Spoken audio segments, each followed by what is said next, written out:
Classroom of the Elite, Year 3, Volume 3, written by Shogo Kinugasa. Prologue, Shiina Hiyori's Monologue. As the SEA breeze brushed against my skin, I recalled that day.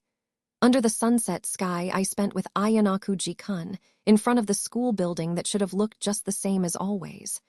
To me, that was a wonderful, irreplaceable, and vivid memory. However, I couldn't take that one final step. I like you. In the end, I wasn't able to say those words out loud. But I think that was the right thing to do. After all, Ayanaku-ji-kun and I are in different classes. We're enemies. If our class is to be defeated in this special exam as well, and the gap is to widen, that will become the final turning point determining whether or not we can reach Class A. I've always known that, and for myself, it is a major decision, a path I choose with resolve, to defeat Ayanaku-ji-kun, to inflict defeat upon Ayanaku-ji-kun. For that purpose, what must I do? What can I do? In this special exam, I see a path to survival and a path to death at the same time. However, a painful emotion naturally wells up within me. Gazing out at the vast ocean all alone, I continue to stare quietly. It seems I am unable to be of use to the class, and I will lose this final battle as well. I am sorry, Ryuyuan-kun. I am sorry, Ayanaku-ji-kun. Please forgive me for being so pathetic, and please take care of yourself. Please. Even if we're far apart, my feelings will never change. In this world with no one else, all alone, until the whistle signaling the end sounds, I will continue to gaze out alone. Chapter 1, Opening, Survival Game Special Exam. Early morning, late June. A large cruise ship carrying students from all grade levels was crossing the open sea, heading toward a certain small, uninhabited island. The first years couldn't hide their bewilderment at the sheer scale of it all. The second years looked tense, but still carried an air of confidence. Oddly enough, for us third years, this would mark our third straight year battling it out on an uninhabited island. There was no mistaking that it was looming right before our eyes, but there was one thing that had been unexpected. It was the fact that the stage of our battle was the exact same uninhabited island as last year. Still, when you thought about it calmly, it actually made perfect sense. It was said that there were easily over 10,000 uninhabited islands in Japan, both large and small, but if one narrowed it down to islands where people could actually land, the number dropped significantly. Furthermore, if one looked for an uninhabited island with terrain usable for an exam, and for which permission could be obtained from the owner, there would likely be only a handful available. The beaming sun was intensely bright, but it was by no means too hot. Rather, bathed in the sea breeze, it was somewhat chilly. The effect of moving the schedule up by about a month compared to last year and the year before seemed to be surprisingly significant.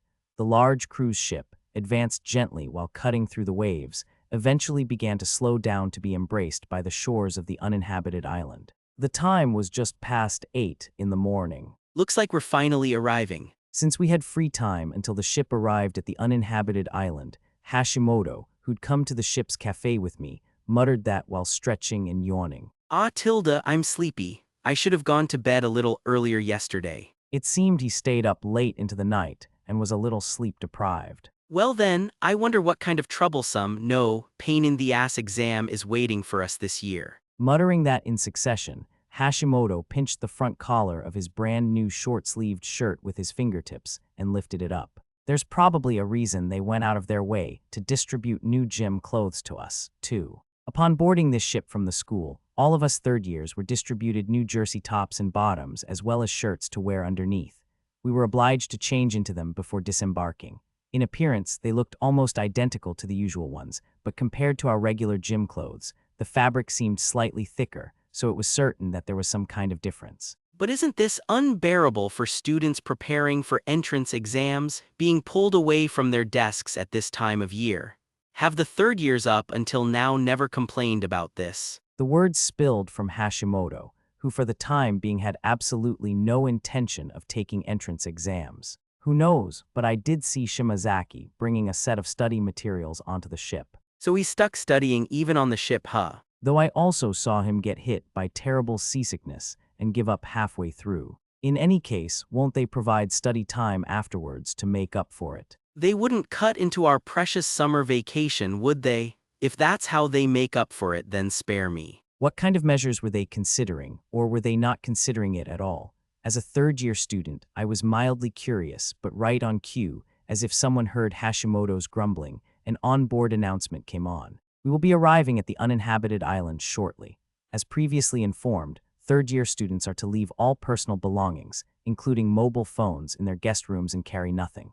Please change into the designated gym clothes and prepare to disembark. Such was the reiterated notification. Since both Hashimoto and I already finished changing and were empty-handed, we only had to wait for the ship to stop without moving anywhere in particular. The fact that the first and second years haven't been called yet, does that mean, by any chance, that they won't be landing on the uninhabited island right away? Hashimoto, who assumed it would be an uninhabited island exam where all grade levels were jumbled together from the start, looked around with a puzzled expression. Maybe, but speculating now won't tell us anything. True. Shortly after, when the ship docked and the announcement came on stating that it had come to a complete stop, I stood up from my seat with Hashimoto and headed outside from the deck. Part 1. I couldn't tell from inside the ship, but what I realized immediately upon disembarking was that the development of the uninhabited island progressed considerably compared to last year. Even regarding the travel time, my memories from last year might not be reliable. One of the people standing nearby, likely a school official, pointed toward the beach. Your homeroom teachers are standing over there, so please head over immediately and line up by class. Since third-year students were beginning to gather one after another from behind as well, I quickened my pace. As I approached the beach, I saw a massive amount of cardboard boxes stacked up. I remember quite a bit. Talk about nostalgia. During the uninhabited island survival exam held for all school years, everyone racked their brains, facing maps and moving repeatedly in every direction, north, south, east, and west. That was why, despite the short duration, this scene and scenery were likely etched firmly into our memories. I headed to where our Class C homeroom teacher, Mashima-sensei, was waiting, and waited for all the third-year students to assemble. As expected, there was no sign of the first or second-year students disembarking. Were we starting the exam ahead of time alone, or were the other grades not involved at all? It was unclear, but the full picture would surely become clear soon along with the explanation. All the third-year students gathered within a few minutes, but before the explanation of the exam, it was announced by Mashima-sensei, who'd moved to the center of the beach, that Nakanishi from third-year Class D would be absent from the special exam due to a fever. It's unfortunate that we have an absentee, but poor health is unavoidable. In this case, the class in question will begin with one less person. Now, regarding the start of the Uninhabited Island Survival Game special exam, I will explain the rules. Nakanishi's absence was only touched upon lightly, and there didn't seem to be any particularly heavy penalties. While being down a member was naturally a disadvantage, since it was Ikino's class, which had maintained its original 40 students, and he wasn't a student with outstanding grades, the damage would likely be minimal. A rulebook containing the details of the special exam was passed down from the front row to me. It seemed we were meant to listen to the explanation while looking at the rulebook. On the cover, grid lines were drawn over a photograph of the uninhabited island. The island was naturally the exact same as last year, but I noticed a certain difference immediately. Last time, the letters marked on the grid lines were to J and the numbers 1 to 10, but this time the areas seemed to be more subdivided, ranging from a to O and 1 to 15. Deciding to look at the map more carefully later, I opened it up right away to check the overview. Uninhabited Island Survival Game Special Exam Duration, maximum of 3 nights and 4 days. The exam will end immediately if a decisive outcome is reached. The daily exam hours are from 9:00 a.m. to 6:00 p.m. until 4:00 p.m. Only on the final day overview. Compete by using paint guns to eliminate the VIPs and guards of other classes. Preparation to conduct this exam. Each class will first assign every student to one of 5 roles. Most roles have a limit on the number of people, and different privileges are granted depending on the role. Commander X1 student mandatory. Can track the positions of all students via GPS using a dedicated tablet. Class is displayed in red, Class B in blue, Class C in yellow, and Class D in green. GPS positions are updated every 5 minutes only during the exam hours of 9:00 a.m. to 6:00 p.m.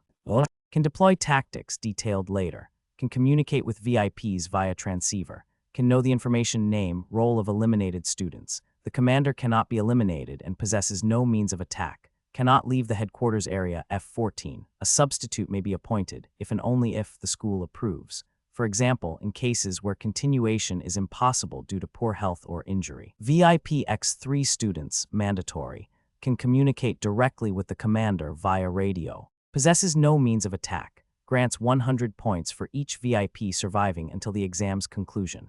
At the moment 3 VIPs are eliminated, the class will be treated as wiped out and their ranking will be determined. Guard X Unlimited students, possesses the only means to attack opponents, using a paintball gun to eliminate them.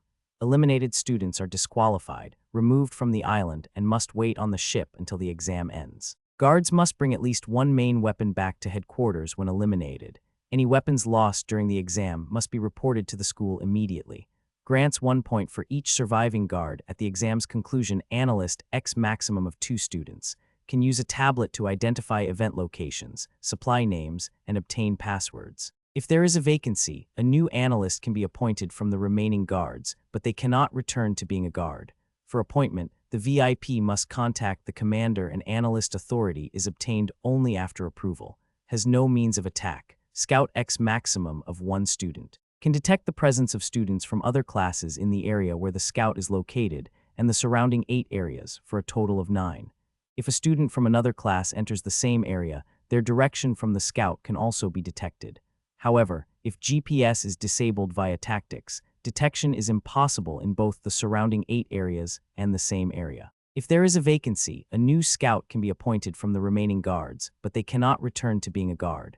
For appointment, the VIP must contact the commander and scout authority is obtained only after approval. Has no means of attack. Victory conditions. Competition based on total points. VIP survivors X 100 points plus guard survivors X 1 point. Asterisk if a draw occurs, 1 student will be randomly selected from each class to perform a short-term sudden death match. Rewards and penalties: first place, class points plus 150 second place, class points plus 100 third place, class points minus 100 fourth place, class points minus 150 total annihilation penalty. The first class to be wiped out before the end of the exam must select 1 student for expulsion. The rules of the special exam were explained by Mashima-sensei as we browsed through the rulebook. To summarize it simply, the special exam was about defeating opponents in a survival game using paintball guns on this vast uninhabited island. My first impression was that it was more lenient than I imagined. It was likely unavoidable that an expulsion would occur from one of the classes, but that was all. No matter how you looked at it, based on the rules of the exam, you could see that only 1 person would be expelled. Of course, this was welcome news for most students. The exam itself didn't seem as complex as the massive amount of explanation in the rulebook suggested. The challenge lay elsewhere. It was the fact that most students had probably never touched toys like these before, whether paintball guns, airsoft guns, or gas-powered ones. I could see a look of bewilderment spreading heavily across everyone. Anyone here ever played a survival game or know anything about it? Hashimoto called out in a low voice to several boys standing nearby, but not a single one nodded.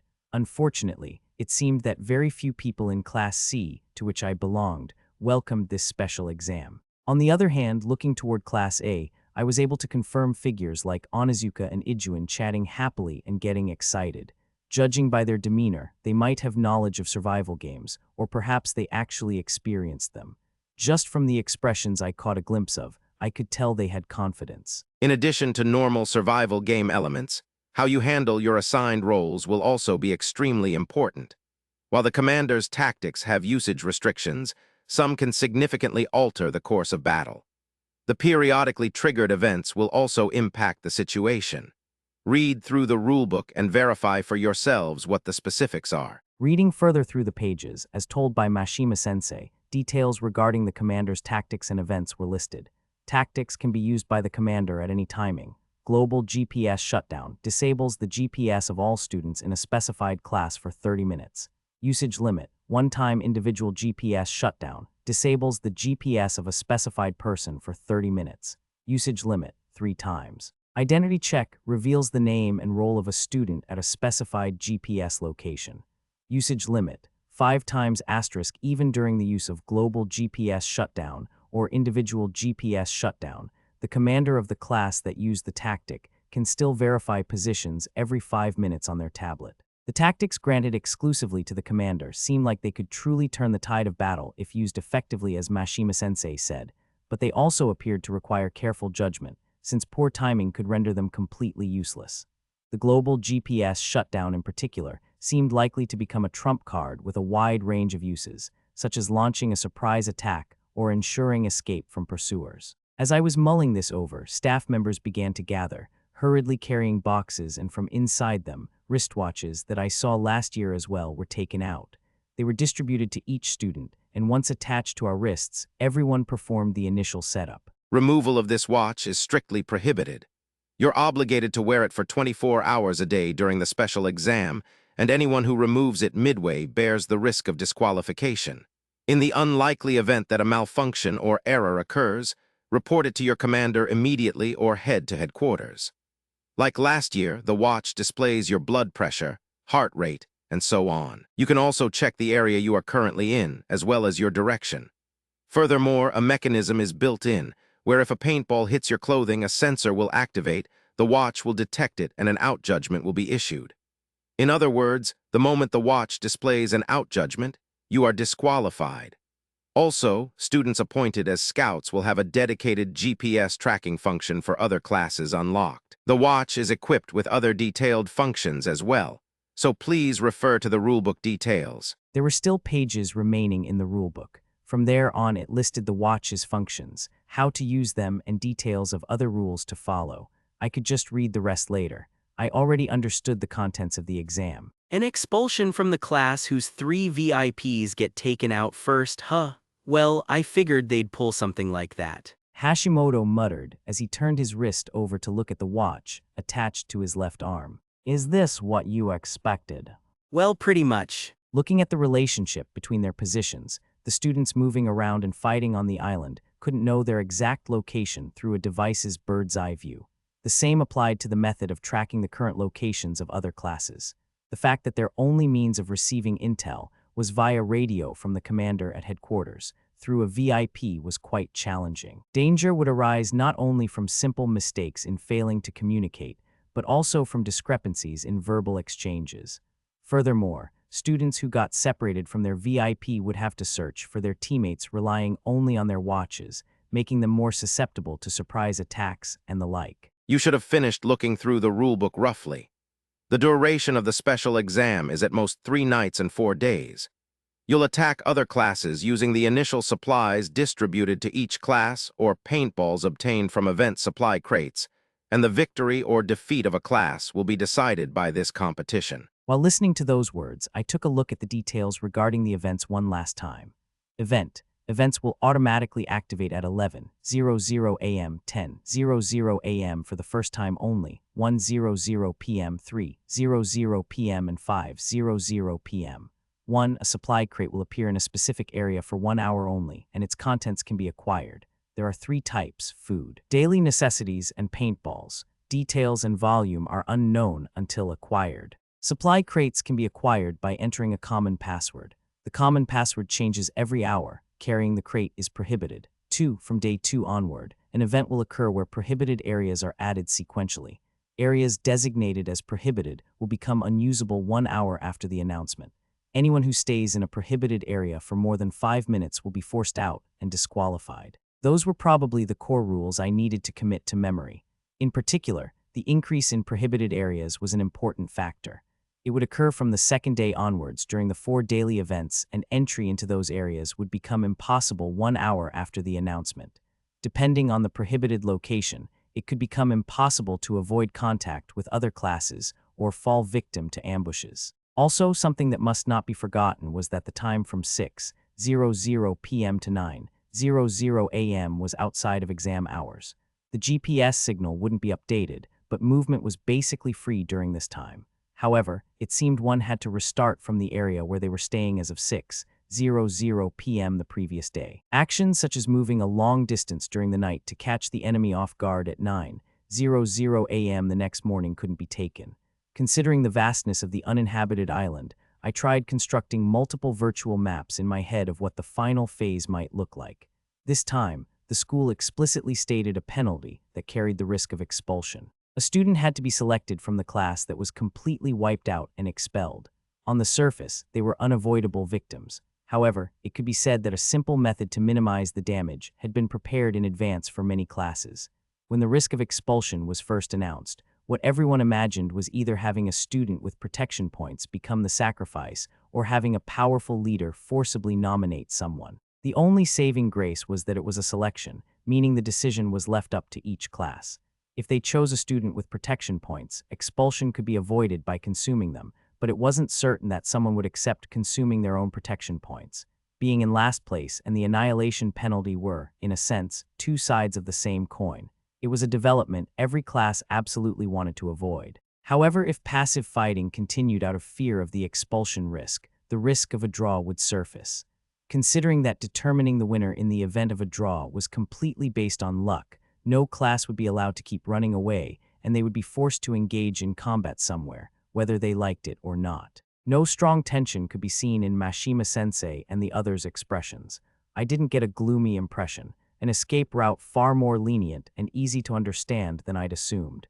In that sense, it could be said that they were still going easy on us. Now, I will explain the weapons that the guards can handle. Saying that, Mashima-sensei took out a single assault rifle from a nearby cardboard box. Its shape closely resembled an M16. Then, he held a shotgun in his other hand, and Sakagami-sensei, standing nearby, took out and displayed submachine guns and handguns. What is that? I've never seen a paintball gun like that before. That voice could be heard from the direction of Class A, accompanied by surprise. This seems to be a prototype paintball gun not yet on the market. For details, Kishinami-san, please. When Mashima-sensei looked over, an adult I was seeing for the first time, who'd been waiting nearby, bowed slightly. Nice to meet you all. I am Kishinami, a sales representative for Kanto Shooter Co., Limited, a company that manufactures and sells toy guns, specifically airsoft and model guns. This time, in cooperation with the staff and students of Advanced Nurturing High School, we've agreed to cooperate mutually to test a new competitive paintball gun that our company is developing for release in the near future. While maintaining a shape closer to a real gun, it can fire paintballs. Furthermore, the gym clothes you have changed into in advance are packed with our company's latest proprietary technology, incorporating temperature sensitivity, color reaction, and impact sensors. It's designed so that if a paintball hits the abdomen or back strongly and bursts, it links with the wristwatch to declare an out. There are cases where you will not be immediately disqualified even if hit, but please consider hits to the chest or back as almost always being a one-shot out. Also, if only a tiny amount adheres to the edge of your gym clothes, the system may not activate, in which case it counts as safe. However, since it is still in the prototype stage, in very rare cases, it may not register an out even with a direct hit. In that case, don't assume you're safe. Please stop your attack on the premise that you're out and make sure to report it yourself. He explained the product in a smooth tone befitting a salesman. Mashima-sensei nodded as if to supplement the explanation and looked at the students. If a safe is judged as an out due to a malfunction, it will be treated as a relief measure. If an out is judged as safe, promptly self-reporting will ensure you face no penalty. Conversely, if you continue while knowing you're out, it will be judged as a serious violation and may result in the defeat of the entire class, so be careful. If you believe a malfunction has occurred, your wristwatch has a call function to report retirement or poor physical condition, so use that to inform us of the details. That probably meant that if the school checked and determined it was safe, a return would be permitted. In addition, an explanation was given that stealing another class's gun by any means, using it or rendering it unusable, as well as injuring the opponent's body by punching or kicking or restraining them to prevent them from firing, was strictly prohibited.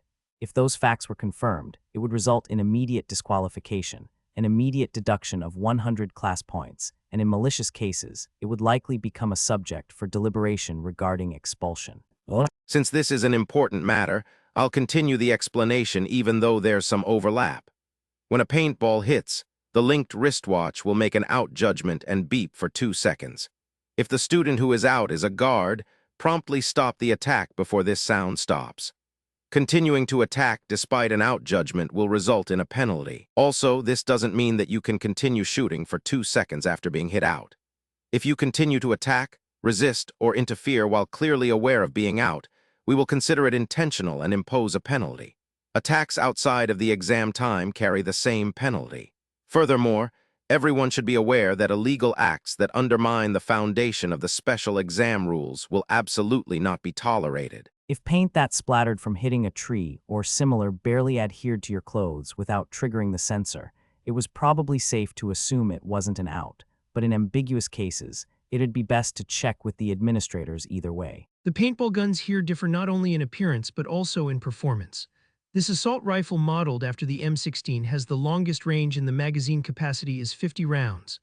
The shotgun has about half the range and a low capacity of 30 rounds, but it is possible to fire 5 shots simultaneously. The submachine gun has the same range as the assault rifle but a lower capacity of 30 rounds. In exchange, it is lightweight and easy to handle with one hand. Using 2 of these main weapons simultaneously is prohibited. However, regarding handguns, although only 2 are given to each class, they're the only ones allowed for simultaneous use. However, the user must wear a holster in a visible position on their leg. Also, all weapons have built-in batteries and can fire about 1,000 rounds. But in the unlikely event the battery runs out, there is no way to restore it other than replenishing from a supply box. And while they are equipped with some degree of waterproofing, please be careful as exposing them to heavy rain for a long time or submerging them in the sea or river may damage them and render them unusable. The salesman took a breath then, perhaps realizing he'd forgotten to mention something, somewhat hurriedly added, "All paintballs are designed to return to nature. No matter where or how much you shoot, it will not lead to any environmental destruction, so I hope you enjoy yourselves to your heart's content." Indeed, it would be a problem if the paint from the paintballs led to environmental destruction, but if there was no adverse effect in that regard, it seemed there was no need to hesitate in firing. The number of guns initially given to each class is up to the number of guards, but there is an upper limit on the number of each weapon possessed. Not everyone can choose an assault rifle or a submachine gun, so please be careful. It seemed the intention of the cooperating company to have us use multiple types of paintball guns rather than just one variety. Also, the number of paintballs supplied is by no means abundant. The weapons come fully loaded and each person is given only one spare full magazine. Therefore, wasteful consumption could see you running out in the blink of an eye. In that case, you will have to obtain additional paintballs from the event supply boxes. Or rather, the exam was probably designed with that in mind. The special exam runs from 9:00 a.m. to 6:00 p.m. each day. The start and end signals will be communicated via the ship's whistle. The first event will start at 10:00, not 11:00. Thereafter, it will be executed at the times written in the rules, and combat outside of exam hours is strictly prohibited. If you engage in combat outside of exam hours and take out another student, the person who violated the rules will be considered out instead. Also, should any fraudulent acts to conceal such violations be discovered, a significant amount of class points will be deducted from the violating student's class. If it's malicious, immediate expulsion is possible. The rulebook that was handed out contained numerous detailed observances, rules that had to be strictly adhered to, regulations, and suggestions. If someone were taken out with a paintball outside of exam hours, it wouldn't count as an official elimination. There were also relief measures in place. If you accidentally shot someone, you could report it to your commander, and the school would verify the situation and provide a change of clothes. Similarly, there were cases where if one received an out ruling due to a device malfunction, despite not being hit by a paintball during the exam, reporting it could allow for a return to the exam. Of course, these required absolute proof that you weren't hit, so if a paintball struck you after a device malfunction registered you as out, you couldn't expect any relief. On the uninhabited island, those in poor health would be immediately disqualified. Also, intentionally breaking the wristwatch would result in disqualification. If a defect was detected, the audio records from before and after would be preserved.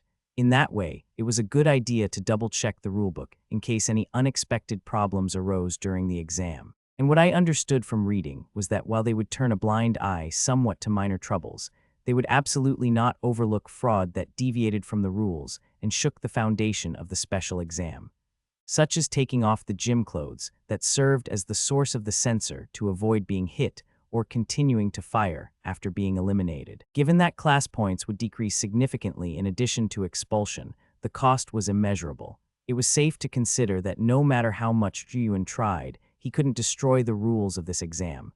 That applied to me as well. The risk was simply too great. The only time one might want to push through a bit of unreasonableness would be in the case of a VIP's poor health, but a strict penalty of losing double the points had been announced if forced participation was discovered. So in a worst-case scenario, retiring honestly would result in less damage. Then there were the wristwatches distributed to each student, just like last year. Wearing this was mandatory for 24 hours, and it constantly monitored heart rate and blood pressure.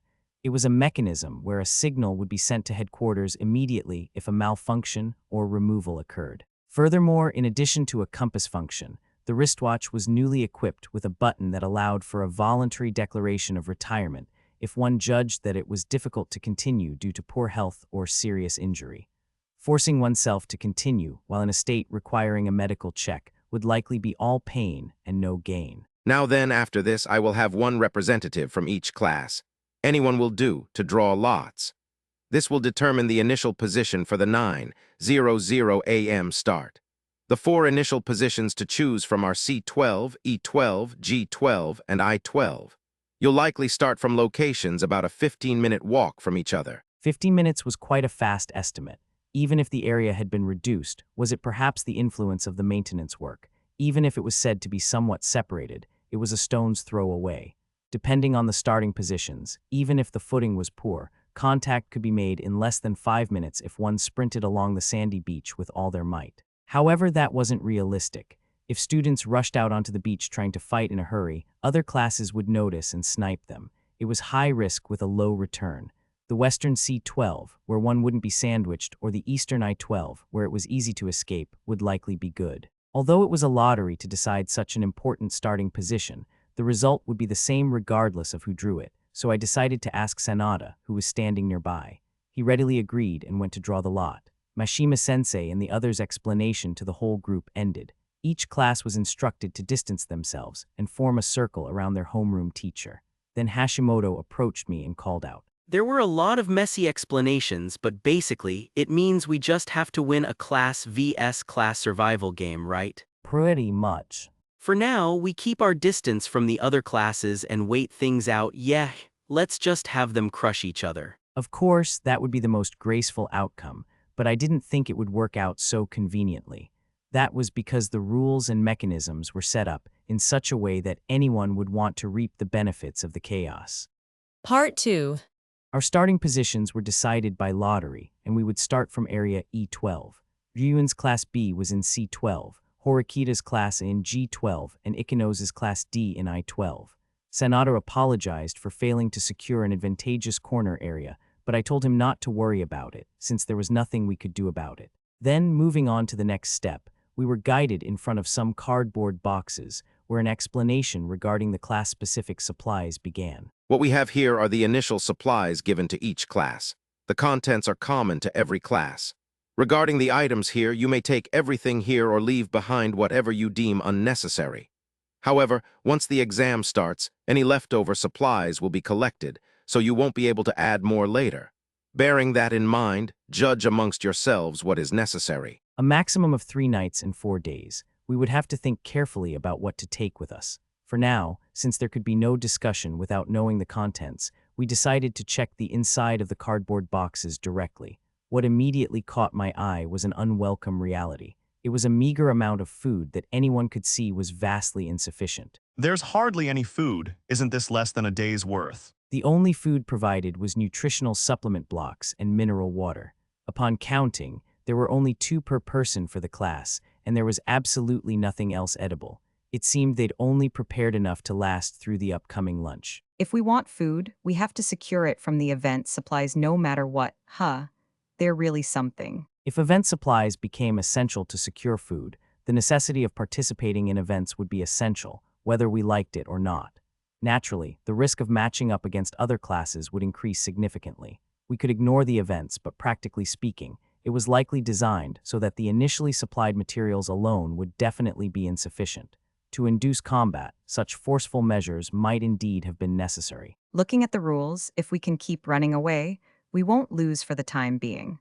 Paintballs won't be consumed unless we fight, but the food problem is unavoidable. Shiraishi picked up a box of nutritional supplement blocks and said that it was an undeniable fact. The classes that failed to secure food would see their range of strategies narrow, become impatient, challenge others to reckless battles, and drop out. Whether to take risks and retrieve supplies or avoid risks and endure the lack of supplies, or perhaps a balanced strategy that took the middle ground. Already, the discussion within the class was heating up.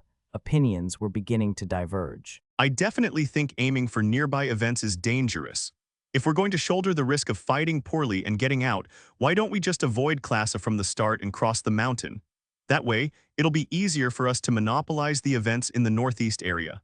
Other classes wouldn't bother traveling that far to fight us, right? Sugio, who'd been listening to the conversation while staring at the small amount of food supplies, proposed that. However, Shimazaki immediately voiced his opposition. I'm against it. Other classes might be thinking something similar. Besides, even if we force ourselves to cross the mountain, there's no guarantee that events will necessarily occur in the northeast, is there? It was only the students who assumed they would be distributed evenly. We wouldn't know the actual distribution until we started. In that case, I think it's better not to go too far from the starting point until the first event begins. If we went with the plan Sugio first proposed, we might have been able to avoid combat, but it entailed many risks. In addition to the stamina drain of crossing mountains, there was the uncertainty of event appearances and the movements of our rivals. None of these could be taken lightly. Deriving a correct answer at this stage was impossible, even for me. To head north on this uninhabited island via the shortest and safest route, one had to pass through the narrow riverside area in G8. It was conceivable that if we chased after Class A, who had the closest starting position to us, they would likely rush there first. That could plunge us straight into battle, or something of that sort. Not moving, huh? I don't intend to deny that, but if we do that, it means we're resolving ourselves to a shootout right from the start, doesn't it? If by some chance 3 VIPs get taken out because of that. Never mind 3 nights. The outcome could be decided within an hour of the exam starting. Sugio imagined such a worst-case vision and voiced it. Okay. I get what you want to say, Sugio, but for now, let's look at the other supplies before we argue about that. Our leader will squeeze out a good idea for us in the meantime. Hashimoto cut in between their gazes and urged them on. Anyone could offer an opinion. However, if one pushed that opinion through, responsibility naturally followed. Neither Sugio nor Shimazaki possessed the resolve to shoulder that burden. Well, true enough. And so they paused the discussion and left the judgment to the leader. The strategic path was put on hold, but that didn't mean the tense atmosphere vanished. In this exam where combat and movement were frequently required, it couldn't be helped that the majority of the class was becoming sensitive. Precisely because the members of Class C had their strengths skewed toward academics, it was proof that they unconsciously held a strong desire to absolutely avoid making the wrong choice. Shelving the opening moves and the food issue for a moment, I checked the next cardboard box, and small items like paper maps, ballpoint pens, toothbrushes, and sanitary products came out. According to Mashima-sensei's supplementary explanation, it seemed these items could be taken out freely during the exam period on the condition that they weren't discarded and were retrieved later. They weren't bulky, and it would be convenient and useful to have a few on hand, including some spares.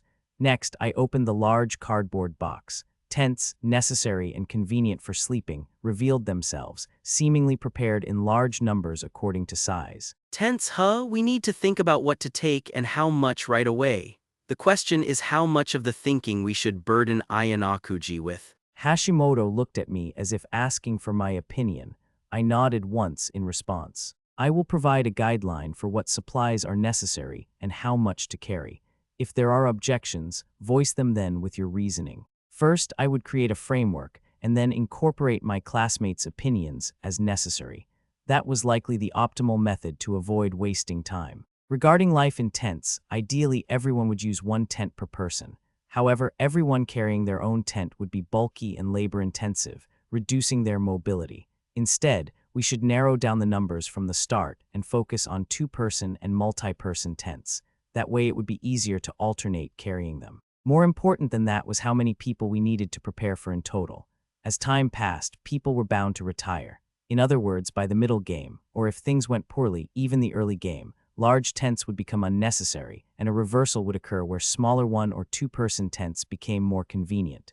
Since small tents were designed to be set up easily, they were also easier to prepare and pack up. While considering the balance of which and how many tents to bring, I turned my eyes to the last remaining group of cardboard boxes. Inside were the essentials, weapons for fighting. They look real up close. This is my first time touching something like this. Hashimoto immediately reached out and picked up an assault rifle.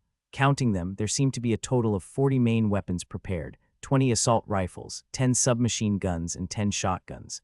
Then there were 2 handguns as sub-weapons. Since each guard could carry one main weapon to serve as their combat mainstay, it was possible for everyone to have one. Man, the shotguns look hard to use though, and they're heavy. I picked up the 3 types of main weapons one by one and checked them briefly.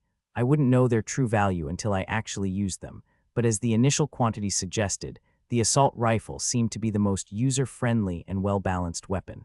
So, we'd likely choose submachine guns and shotguns only to make up for the shortage for the guards. If we start with 0 analysts, it looks like we can take 2 extra guns.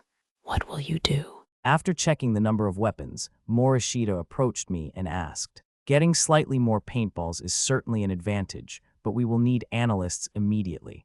Considering the trouble of carrying and managing the guns at that time, it's hard to say if it's worth it." It was certain that weapons couldn't be discarded on the spot like daily necessities. Carrying them around and bringing them back was mandatory.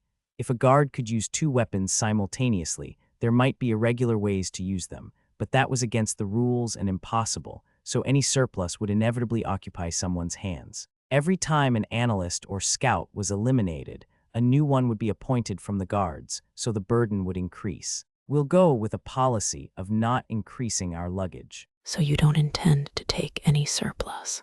At times like this, human psychology makes us want to prepare at least a little insurance. One tends to get greedy. What if the weapon breaks? What if we run out of ammo? That was why people wanted to take as many weapons and as much ammo as possible. If everyone could keep fighting without getting eliminated, having spare weapons and ammo would be reassuring. Therefore, it was natural for the psychology of wanting insurance to come into play. If we need something, we can just obtain it through an event. That's what the rules are for. However, proceeding through the exam unscathed was difficult, and there would undoubtedly be cases where students were eliminated without using up all of their supplies.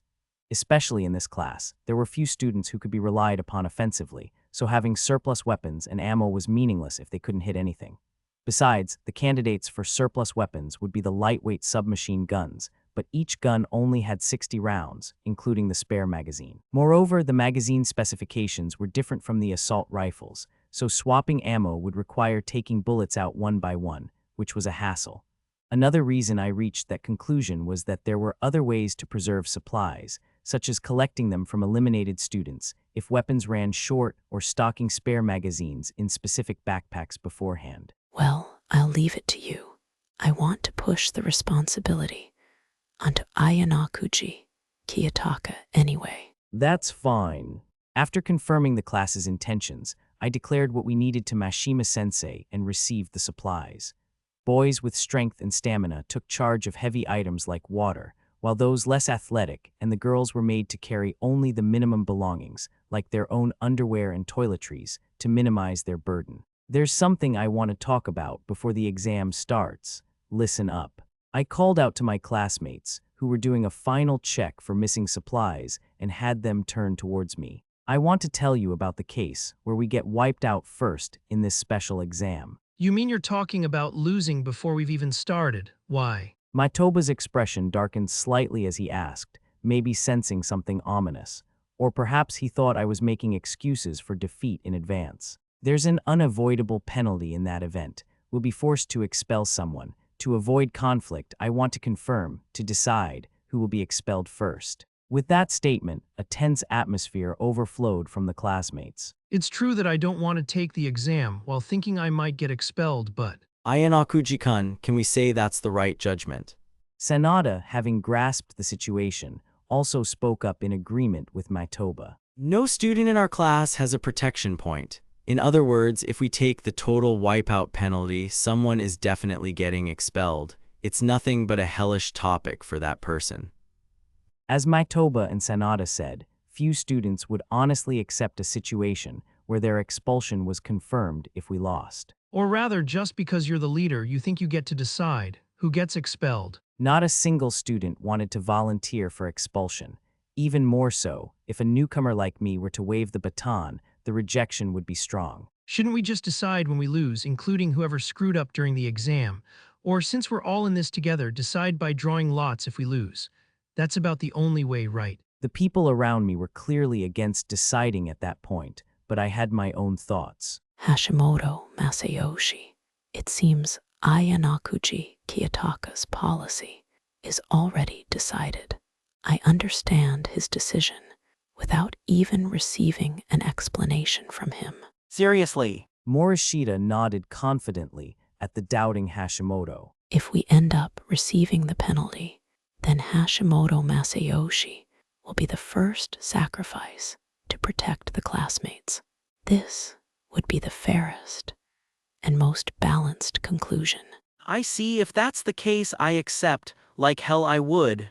Good grief, give me a break. I was an idiot for even thinking about listening seriously for a second.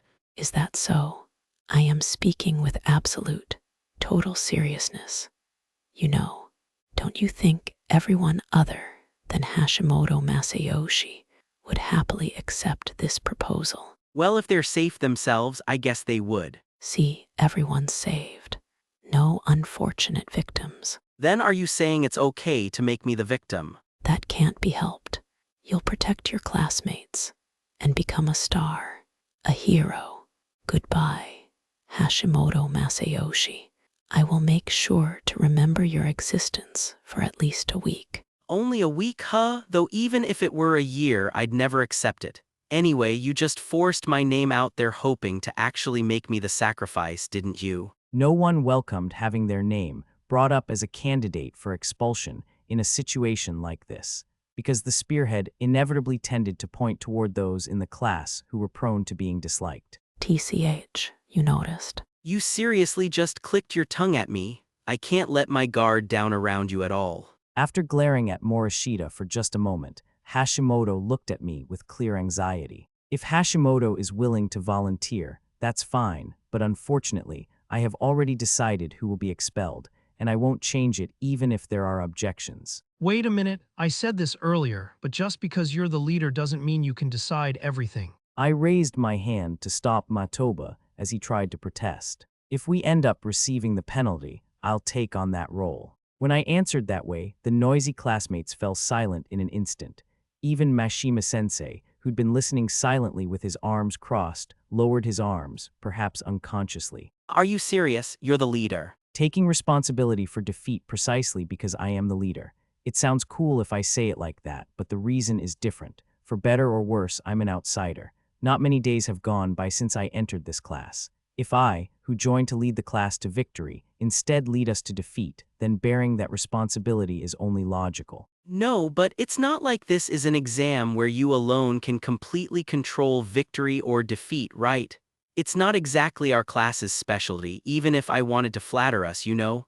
In the first place, what happens to the future of the class if you're gone? Either way, you wouldn't be able to trust a leader who lost miserably without being able to do anything, right? I see. Well, I guess you can certainly look at it that way. What was required of the class, sinking in the lower ranks, was the basis for winning, that single point. I don't entirely fail to appreciate your willingness to take responsibility as leader.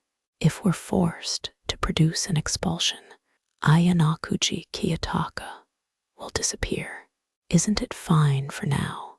More than anything, we're getting our immediate safety guaranteed for the time being.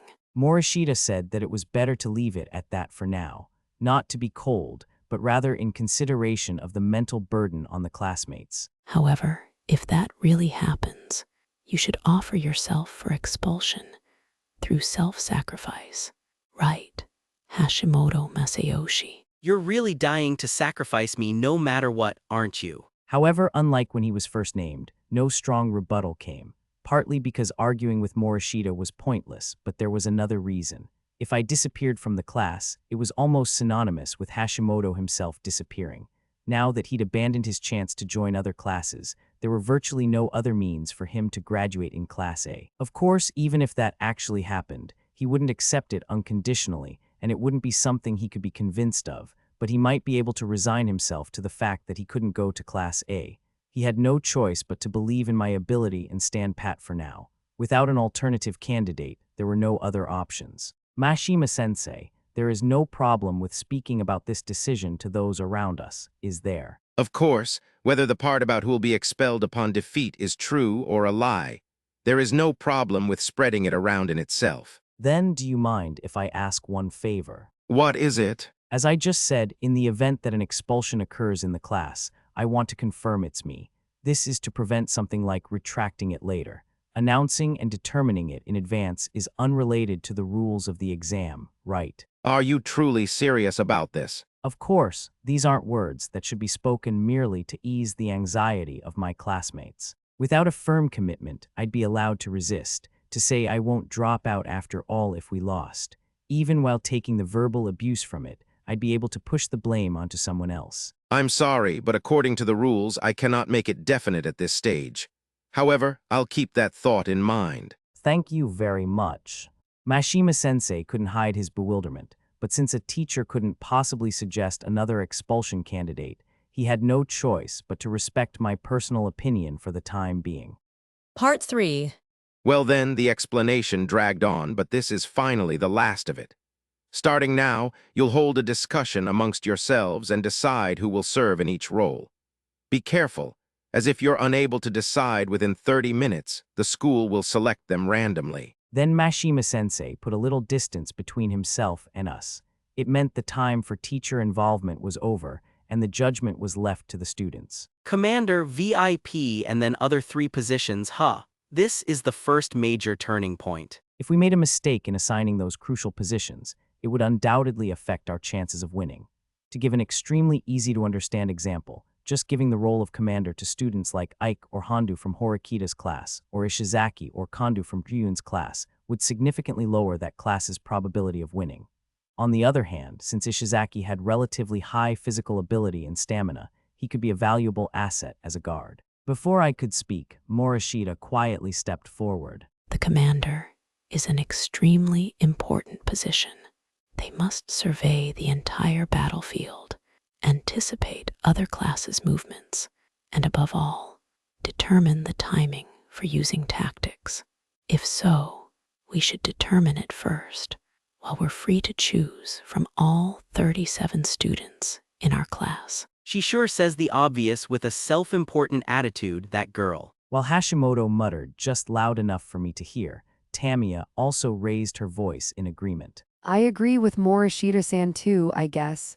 It will likely be a tough fight without the commander's instructions. Wouldn't Ayanakuji-kun be the natural choice? He is the leader, after all. No, wait a minute. It's definitely true that if Ayanakuji becomes commander, he'll surely produce results, but I'm strongly against it. It's better to have him take command on the ground. Guard is his best role. Guard, never mind other roles, but why a guard of all things? Isn't the reason obvious? It's because I view Ayanakuji as a special combat asset. Putting it bluntly, guards are pawns, but they're the only ones given a means of attack. Aside from me and Kiru, we don't have many students skilled in this kind of combat.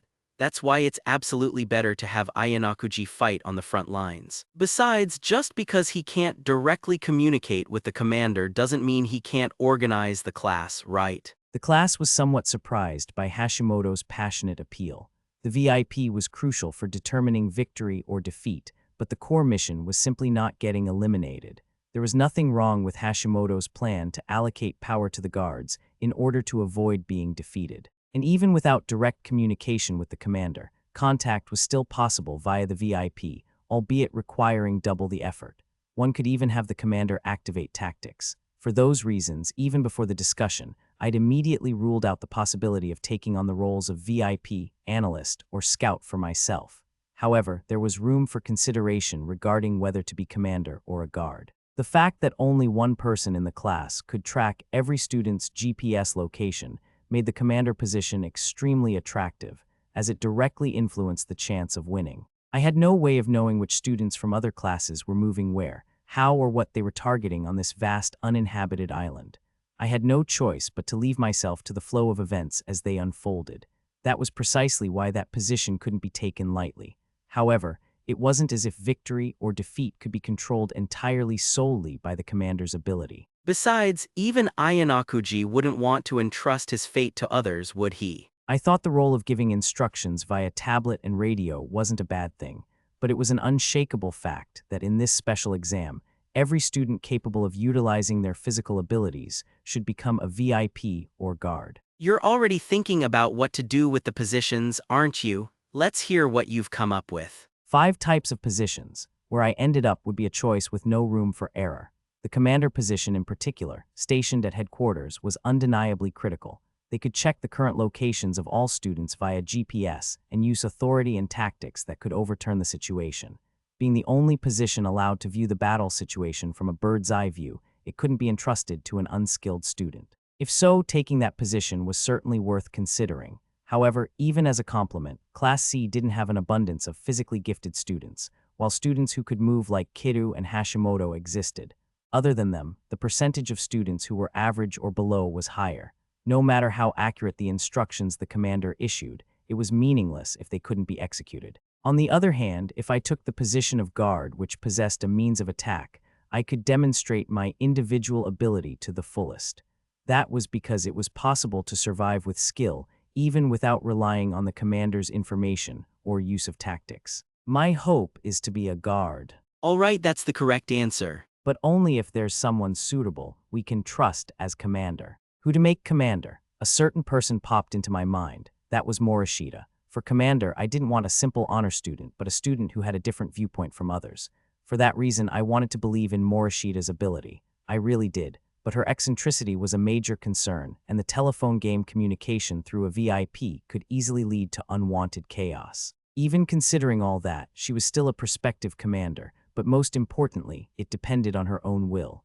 When I glanced toward Morishita, she snapped her eyes open wide and met my gaze. If you're asking me to take on the role of commander, I respectfully decline. She thrust out her palm in clear refusal. I haven't said anything yet. Your eyes gave you away. Well, it's true that I was considering it. Let's hear the reason for your refusal, just in case. Reason? Because I'll participate as a guard.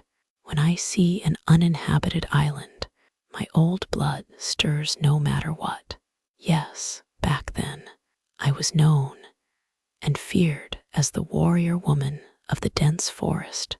No, this is an old story. Please forget it. It's not worth discussing. She said she wouldn't talk much about it, but she talked quite a bit. Since it was obviously 100% fiction, I decided to forget it without hesitation.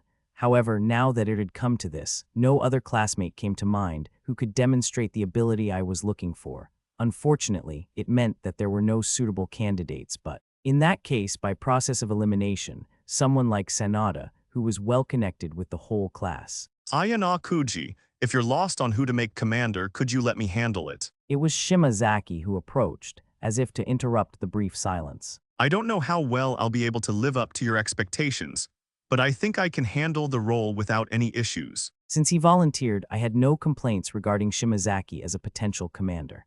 However, for better or worse, Shimazaki was an orthodox honors student. It was questionable just how flexible or quick-witted he could be, but since I had no other candidates worth considering enough to reject him, simply turning him down might cast a shadow over our future relationship. Can I leave it to you? Yeah, I don't really like moving around on a deserted island in the first place. I figured I'd be more useful if I could focus on thinking. Since the role of commander inevitably carried pressure, just showing a positive attitude was enough to consider him qualified. Understood. In that case, I'll leave the role of commander to you, Shimazaki. However, there's no need to burden yourself excessively. There's a limit to what a commander can do. I, the one who entrusted this to you, will take full responsibility for the outcome of the exam, win or lose. When I said that, Shimazaki's tense expression relaxed slightly. After that, I appointed the 3 students who volunteered themselves, Takemoto, Shiraishi, and Nishikawa, as VIP. Next, I appointed Sanada and Nakajima as analysts and Tsukeji as a scout. Naturally, the remaining students were all given the role of guards, concluding the role assignment process. It seems all the roles have been decided. Now then, please take the necessary supplies and head to the starting point immediately. The student serving as commander should remain here to move to the headquarters after this. Mashima-sensei instructed the students to follow him.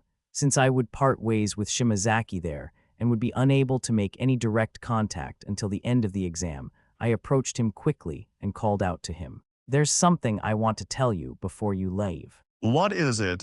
No matter how trivial, I want you to report anything you find strange or unusual without hesitation. I've been entrusted with an important role. That goes without saying. That's not it. The more you feel the weight of the commander position, the more likely you are to miss what's right under your nose. A commander from another class laughed or got angry. Changes in the GPS that feels slightly off but doesn't seem worth mentioning. Please report anything that concerns you personally, Shimazaki. Won't receiving miscellaneous information throw the chain of command into chaos. That's true, which is why it can't just be anyone. Let's narrow it down to one person. Who should I report to? It doesn't matter who, but let's see. Let's go with Shiraishi for now. That should make things easier for you as well. Just like Yashida, I knew from our earlier exchanges that Shimazaki harbored feelings for Shiraishi. If I could increase their points of contact, even a little, then it should be something he would welcome.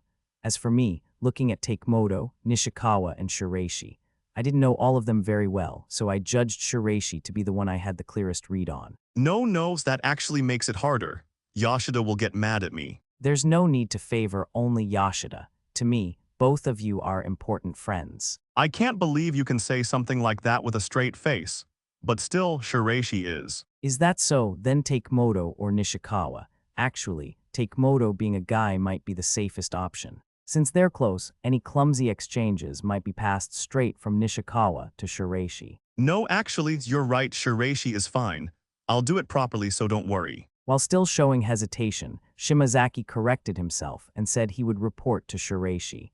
He must have reconsidered, figuring that if he had to talk to someone, it might as well be Shiraishi. One last confirmation. I think you'll be watching the GPS locations, but you can basically contact any VIP you want. However, when it comes to uncertain questions or feelings of unease, use Shiraishi to avoid adding unnecessary noise. The more people playing a game of telephone, the more it becomes a source of confusion.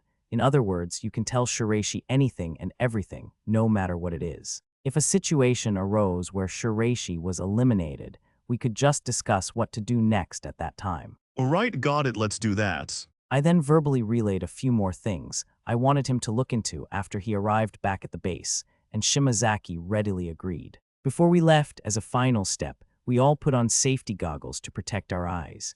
Aiming for the head was against the rules, but for safety reasons, it was recommended to wear these goggles at all times during the exam. Any unexpected trouble that occurred while they were off was entirely one's own responsibility. Also, it seemed the sensors were only on our gym uniforms, but hits were apparently detected even with a tracksuit on top, so wearing one was optional. However, it was probably safer to wear one, as it would help lessen the pain. Chapter 2: A Surprise Attack. No matter how much my abilities began to be recognized, their distrust didn't disappear completely. If they had any doubts about the policy, my classmates would immediately raise their voices in objection. But the sight of me shouldering the resolve to be expelled, going beyond the mere title of leader, had a greater effect on my classmates than they could have imagined. I described my first strategy to them. It was to head north as soon as the exam began and be the first to cross G8. Class C, having started from E12, began to walk in a scattered formation toward the target area with me at the head of the group. It was a cautious move, also to quickly escape the situation of being sandwiched between Ryuan's class to the west and Horikita's class to the east. There was also the option of moving to area F13, right next to the headquarters, but if both Class A and B saw that and gave chase, we could have been cornered into D14, D15, E14, and E15, losing our escape route. However, we didn't run or anything of the sort. Pushing through an unfamiliar forest, even if it was somewhat maintained, wasn't easy, and this was the result of weighing the consumption of stamina versus the risk of injury. Less than a minute after the special exam started, the first report reached Nishikawa, one of the VIPs. A call from Shimazaki-kun. He found out who the other class's commanders are. The audio received on our radio was connected to a single earpiece, and it was only through this that we could pick up the voice of the commander, Shimazaki. In other words, Shimazaki's voice was inaudible to those around us, and of course, no one other than the 3 VIPs were allowed to listen directly. Each of the 3 radios was independent, and it wasn't possible to talk to Shimazaki at the same time. Therefore, the system required us to always choose one person to communicate with him. Let's hear it. Hashimoto, who reacted immediately to those words, stepped closer to Nishikawa. The means of knowing who held what position in classes other than our own was very limited. Only the commanders were gathered in the same headquarters, so their identities were inevitably revealed. It was the first piece of important information to come in regarding the distant, unseen enemy. It's Matsushita-san for Class A, Kane-kun for Class B, and Ikino-san for Class D. Among the leaders of each class, it seemed only Ikenos had chosen to be the commander herself. It may have been a process of elimination, given that her athletic abilities weren't particularly outstanding to begin with, and that they lacked personnel who could fully demonstrate their skills as commander. Matsushita becoming commander was both surprising and fitting. Class A had several smart students, but for better or worse, they were similar in type to the students of Class C, your typical honor students. They weren't particularly adept at exploiting loopholes in strategy or noticing anomalies. In that context, the choice of Matsushita wasn't bad, and she could be called one of the suitable candidates. As for Kanda, it could be simply described as a safe and solid choice. I didn't think he would display any remarkable talent, but I also didn't think he would make any major mistakes. Before long, my watch vibrated once in a short burst and displayed E11, as if to inform us that we'd entered a new area. So this is how you figure out when you've moved areas, huh? It's convenient, I guess. But it'd be a real pain in the ass to rely only on the watch to travel long distances. If we knew our current area and bearing, we could manage for the most part, but in reality, it was difficult to keep moving in the same direction, and we would be forced to take detours. It would probably be better to avoid traveling for long periods without support from the commander. While we were doing that, 5 minutes passed and the time came for the first GPS update. It was a crucial moment to learn how each class moved from their initial positions. That time, the report went to Takemoto. They'd probably switched from Nishikawa, likely to check if radio communications were working without issue. After Takemoto conversed on the radio for a few dozen seconds, he spoke with a look of relief. He says we can relax for now. It looks like all of Class B's GPS signals are heading straight north, into Area C11. And Class A is apparently in G11, also to the north. It's a relief we're not starting off with a battle, but this means we haven't escaped the pincer move, huh? Just as Hashimoto muttered, if all three classes had simply moved north from their original areas, it couldn't be called an improvement in our situation. But at least we've confirmed that neither Class A nor Class B wants to fight from the get-go. That alone isn't so bad. Takemoto said that if they intended to fight as soon as possible, they would have had to move toward Class C's position. What about Class D? It seemed they hadn't heard any information about Ikenos' class, the farthest away, so he asked back on the radio. Before long, a reply seemed to come back and Takemoto looked at me. He says Class D started walking toward J12, so to the east. They plan on keeping their distance completely. Their favorable starting position probably had something to do with it, but it could be called a choice typical of them. From this first report alone, I could clearly see that Class D's policy was to avoid pointless conflict. We don't need to pick up the pace then. If Class A is aiming for G8, there's a high chance they'll get there ahead of us, you know. Hashimoto, walking right behind me, asked me in a low voice if there was any change in our policy. Even if we were to pick up the pace, the enemy would find out within 5 minutes. If they knew we'd quickened our movement, Class A would do the same. That would be nothing more than an act that increases risk. In the first place, we weren't at a distance where we could overtake them in a mere 5 minutes from the start. If we provoked the enemy and it turned into a race, that would only heighten the tension, leading to a confrontation. If a fight breaks out recklessly, Class B might join in, huh? That's the situation. I don't want to do anything that would give another class the chance to profit from our conflict. After walking north within the same area for about 5 more minutes, 10 minutes passed since the start of the exam. Yeah, go ahead. It seemed a voice had come through on the radio, as Nishikawa responded immediately. I had figured the next report would be from Shiraishi, but apparently that wasn't the case. What are the other classes' movements? Has anything changed? Sorry, but hold on a sec. I'm listening to it right now. Shimazaki's voice came from her right ear and Hashimoto's from her left. As she seemed to have been spoken to by both at nearly the same time, Nishikawa made a momentarily annoyed face as she focused her attention on the radio. Morishita pointed a finger at Hashimoto, making fun of him as he apologized with a gesture. No matter how important this special exam was, the mood was probably to be expected, since we hadn't entered a tense situation yet. If they keep heading north, Class A will be fine, but I wonder what Class B will do. Will they cut through the area from C7 to D6 where the slope is relatively gentle, or will they stop partway? Hashimoto imagined each class's route of travel while glaring at the map. But in the end, it all depends on the event placement, I guess. If they're concentrated in the south, they'll probably turn back. What'll we do if an event pops up at about the same distance for both of us? Of course, it also depends on the number of other events and the amount of supplies we can actually get. But in a situation where we're already short on food for the day, carelessly passing one up might be an irreversible mistake. Even if we could endure the hunger and get through one night, on the second day, a significant drop in stamina would inevitably have a major negative impact on our movement, combat ability, and health. So that means you're thinking that you'll fight from the start if necessary, Ayanakuji. Yeah, if I determine the supplies are necessary, I'll go for them without hesitation. I conveyed my clear policy on engagement, which had been vague up until now, to my classmates via Hashimoto. Yeah, thanks, I'll pass it on. The exchange seemed to be over, as Nishikawa looked up with a smile. They say Class A is heading north at an unchanged speed, and it looks like all of Class B's GPS signals moved a little away from us to the northwest. They're near B10. Hashimoto, who'd been waiting for the report, map in hand, immediately pointed to it to confirm the details. He never neglected communication with the commander. The GPS location information, updated once every 5 minutes, would be essential in close-quarters environments. If Ryuyuan and his crew are heading for B10, that means they'll come out by the sea. I don't know if they'll keep heading north, but it's a relief that the lateral distance has increased. So for now, I guess we should be wary of Class A. If we proceeded at the same speed, by the time Class A reached G8, we would be about to enter F9. We would be allowing them to get completely ahead of us. If by some chance they ambush us, we might not be able to get through. What's the play, Ayanakuji? There were many options. We could pick up the pace now, and at the 5-minute GPS update, the commander, Matsushita, would notice the change and inform Class A, causing them to turn back for fear of a clash.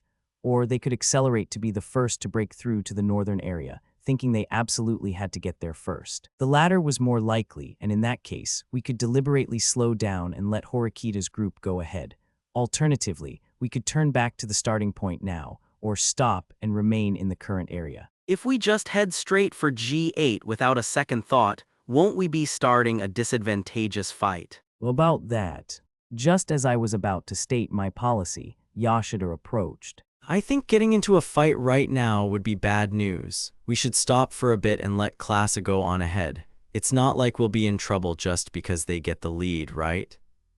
Yeah, it all depends on where the events appear. For now, there's no advantage or disadvantage. If you decide to fight, I'll follow you. But isn't there something we should be doing first? We don't even really know how to use these guns yet.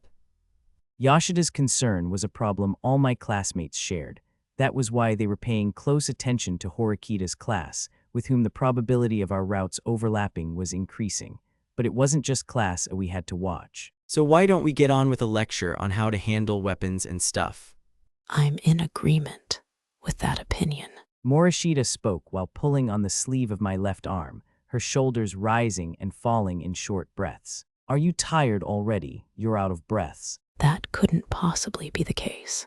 It's merely that this morning I had an excess of energy and repeatedly dashed through the ship at full speed for about an hour. Perhaps that's why I've accumulated some slight fatigue. True to her self-proclaimed title of Amazoness of the dense forest, she seemed to impose a considerable burden on herself. Got it, let's let Class A go on ahead. We'll wait here for now. It was Hashimoto who was surprised by that decision. Are you for real? You agreed to that pretty easily. Hashimoto seemed to think that as long as a conflict could be avoided, he didn't care whether we went to the northern area first or second, but my acceptance of our classmates' opinion seemed to have sparked some dissatisfaction and doubt in him. He was probably worried that I didn't have a clear policy yet. It's not like I decided this because Yoshida told me to. I was also thinking we should wait and see for a bit. What, is that right? Then I guess this is your decision, Ayanakuji. Hashimoto muttered, convincing himself. It seemed to have served as some reassurance, as he accepted the policy without any further complaints. I turned back to the classmates who were following me. 10 minutes have passed and we've gotten a small glimpse of each class's intentions. Our primary objective was to pass through G8 first, but allow me to revise that. First, we'll learn how to properly handle our weapons here, and once we're ready to fight, we'll check the GPS positions again. From there, I'd like to search for a new route. Sounds good to me. I doubt anyone's gonna argue with that. We switched to preparing for battle. Many of the students, led by Yoshida, were relieved by that decision. The time immediately changed to one of confirming how to use the paintball guns with each other, deepening our understanding even if just a little. However, no matter how many simulations we ran, there was much experience that could only be gained in actual combat. We would never get a true feel for it until we actually pulled the trigger. 5 minutes passed quickly after we stopped, and the latest GPS information was finally sent from the commander to Shiraishi. Ryuan's class seemed to have shifted slightly further northwest, but their movement was weaker than before and their progress slowed to a crawl. On the other hand, Horikita's class was passing through G10 at the same pace as before, and they appeared to still be heading for G8. And Ikinose's class, who'd chosen a completely different route, was continuing endlessly eastward. There's new information from Shimazaki-kun. It seems one GPS from class has split off and is heading towards H9. Do you know what this could mean? H9 on his own, does that mean it's Konji? H9 was in the direction of the mountains. I wouldn't be surprised if Konji headed off alone to enjoy some mountain climbing. If he's not planning to participate seriously, that's convenient for us, but you don't think he's getting fired up like on the deserted island last year, do you? How should I take this? Hashimoto questioned me, his former classmate, about Konji's movements. Last year's deserted island exam, which all of the school years participated in, the shock of him taking first place all by himself was likely still fresh in the minds of the second and third years alike. I can't say for sure, but if anything, the usual Konji has no motivation. In almost every exam, he does as he pleases, just like in the deserted island exam 2 years ago, where he briefly enjoyed the island and then retired on his own without cooperating with the class at all. Last year's deserted island exam was an exception to the exception, solely because Konji himself proposed a condition to Horikita, complete freedom until graduation, and promised she would acknowledge it if he took first place. Conversely, he also had her promise that if he placed second or lower, he would cooperate in the next exam. Well, damn, so Horikita got him to contribute to the class with his performance, but she lost the bet. She probably never dreamed he'd take first place all by himself, which means Konji's clearly a free agent now. If that's the case, that's a huge help. That's right, if Konji were to participate, he wouldn't be an easy opponent. That being said, there was still no confirmation that the student who started acting alone was Konji. It was true that Konji wasn't the type of man to cooperate voluntarily, but that wasn't necessarily the case when private points were involved. If someone were to offer him points from their own pocket, in addition to the deserted island exam's reward, it was possible he would lend a hand. I should reserve judgment until I could see the state of Horikita's class with my own eyes. Wouldn't it be a good idea to have the commander use a tactic? Sanada recommended using the person identification tactic. No, we shouldn't use it yet. This could be a strategy to get us to waste one of our tactics. Besides, if he's not going to participate, it's a waste to use it on a guy like that. Hashimoto, on the other hand, voiced his opposing opinion that we should still save it. If someone were to split off and act alone, there was a 90% chance it was Konji. As long as he didn't rejoin classes somewhere, it wouldn't be difficult to keep tracking him on the tablet.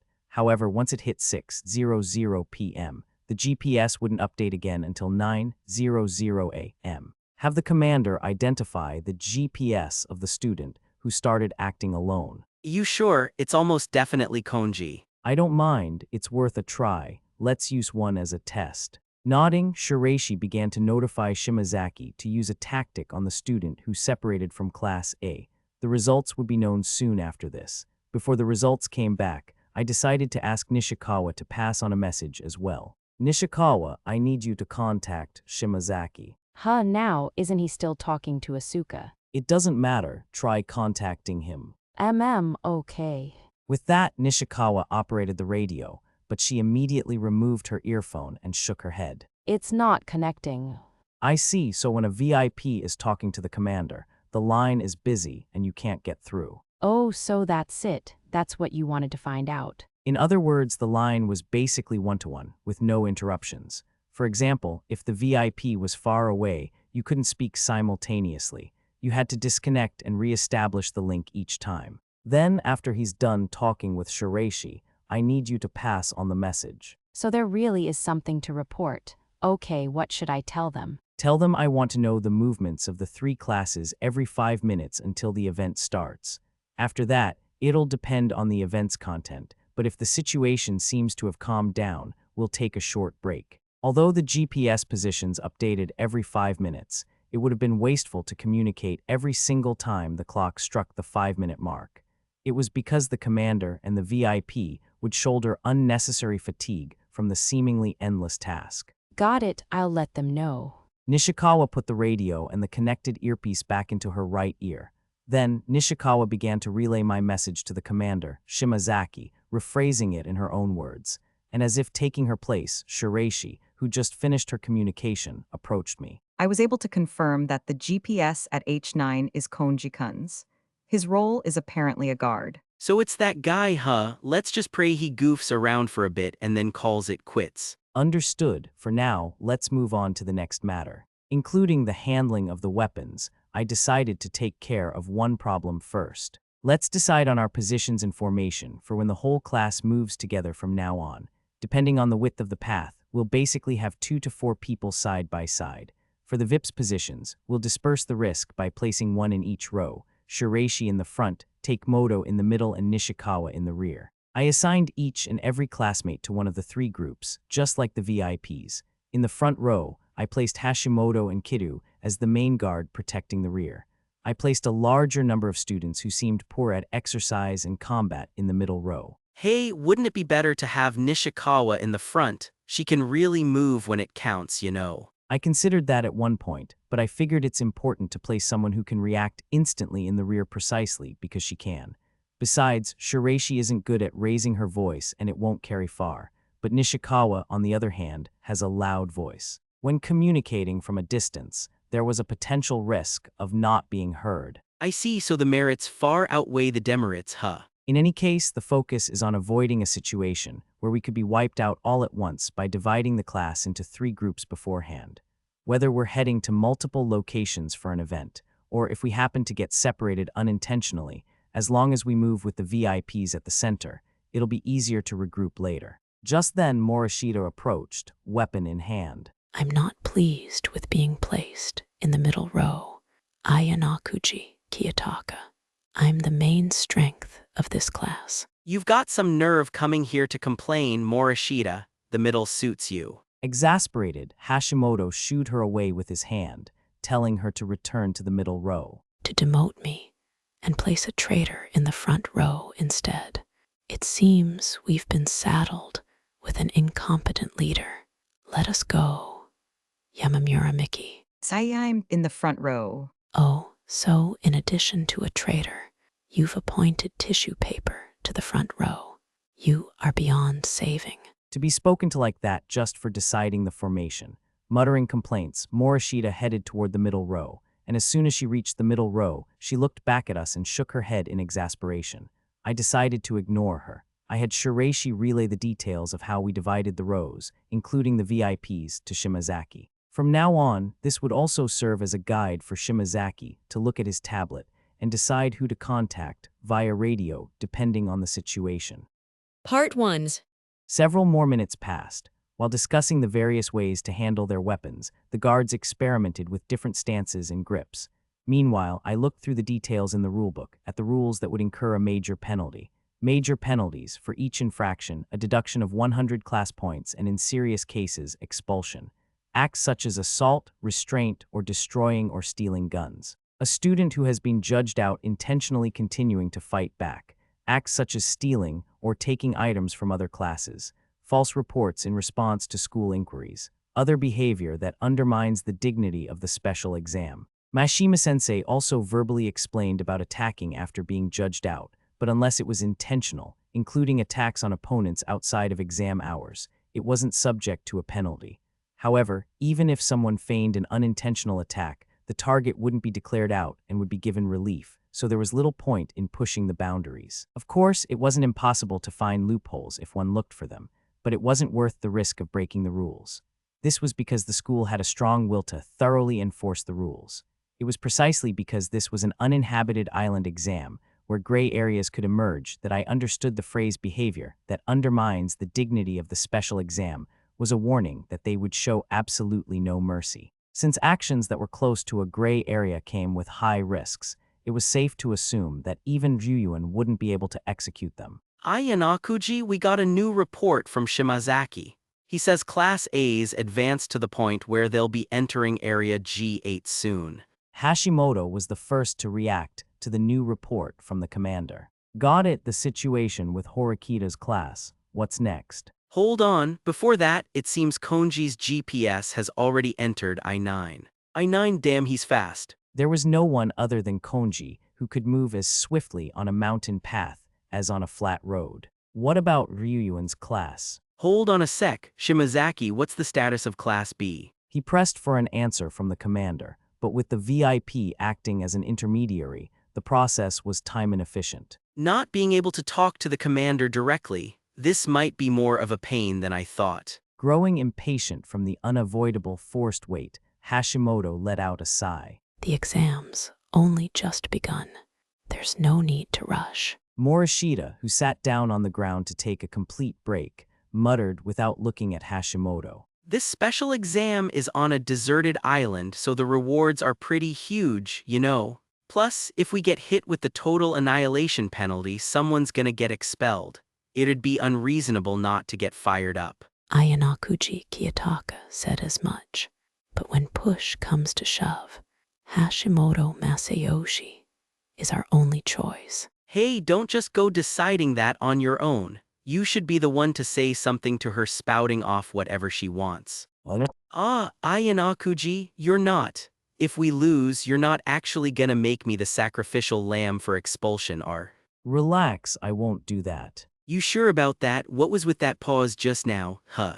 I was just responding to the setup. You better be telling the truth. You seem to have gotten more of a scare than I expected. Hashimoto forced a wry smile, looking annoyed at Morishita for her constant retorts. It seems Class B has stopped moving for now, just like us. That report came from Takemoto's mouth, and Hashimoto nodded once. They're probably just relieved to have gotten some distance from Ayanakuji. They're likely doing the same as us, using the time to talk things over. Whether or not you've been coached on how to use the weapons makes a huge difference in accuracy after all.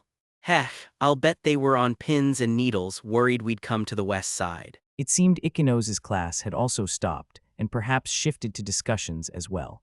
I had Takemoto reply that no reports on Class D were necessary for the time being unless there were major developments.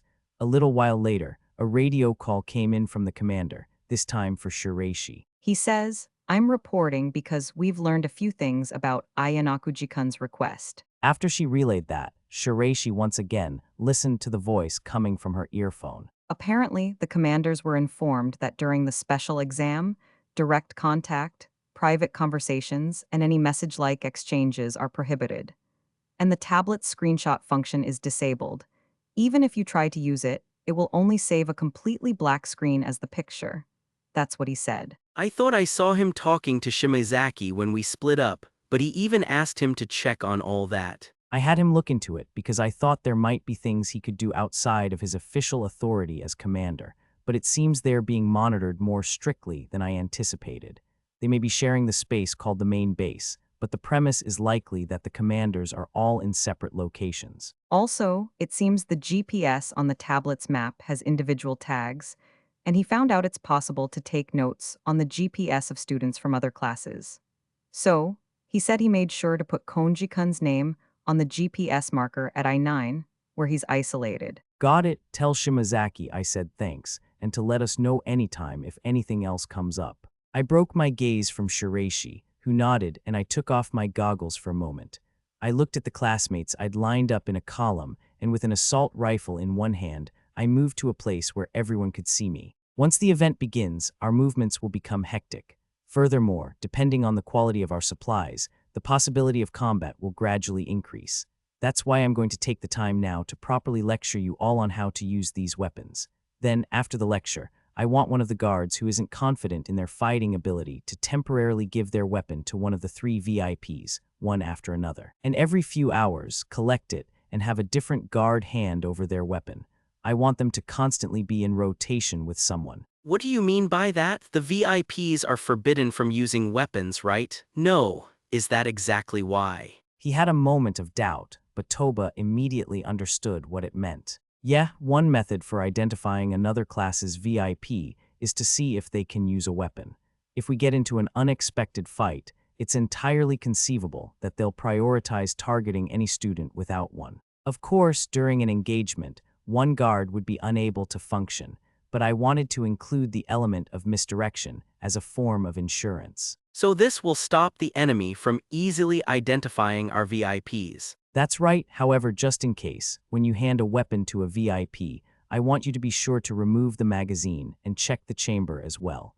I want to reduce the risk of them firing reflexively when attacked by another class to 0. What was that chamber? The firing chamber, basically, there might be cases where a round remains inside even after you remove the magazine.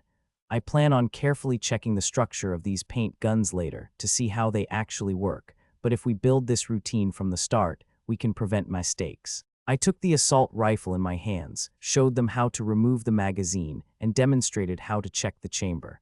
Then, I handed it to Toba and taught him the method via a hands-on demonstration. You're awfully knowledgeable about this stuff. You look like you belong holding a weapon, too. He muttered that after checking it himself a few times to learn the movements. Regarding this type of firearm, Ijuin from Horikita's class is very knowledgeable, and he taught me a few things in the past.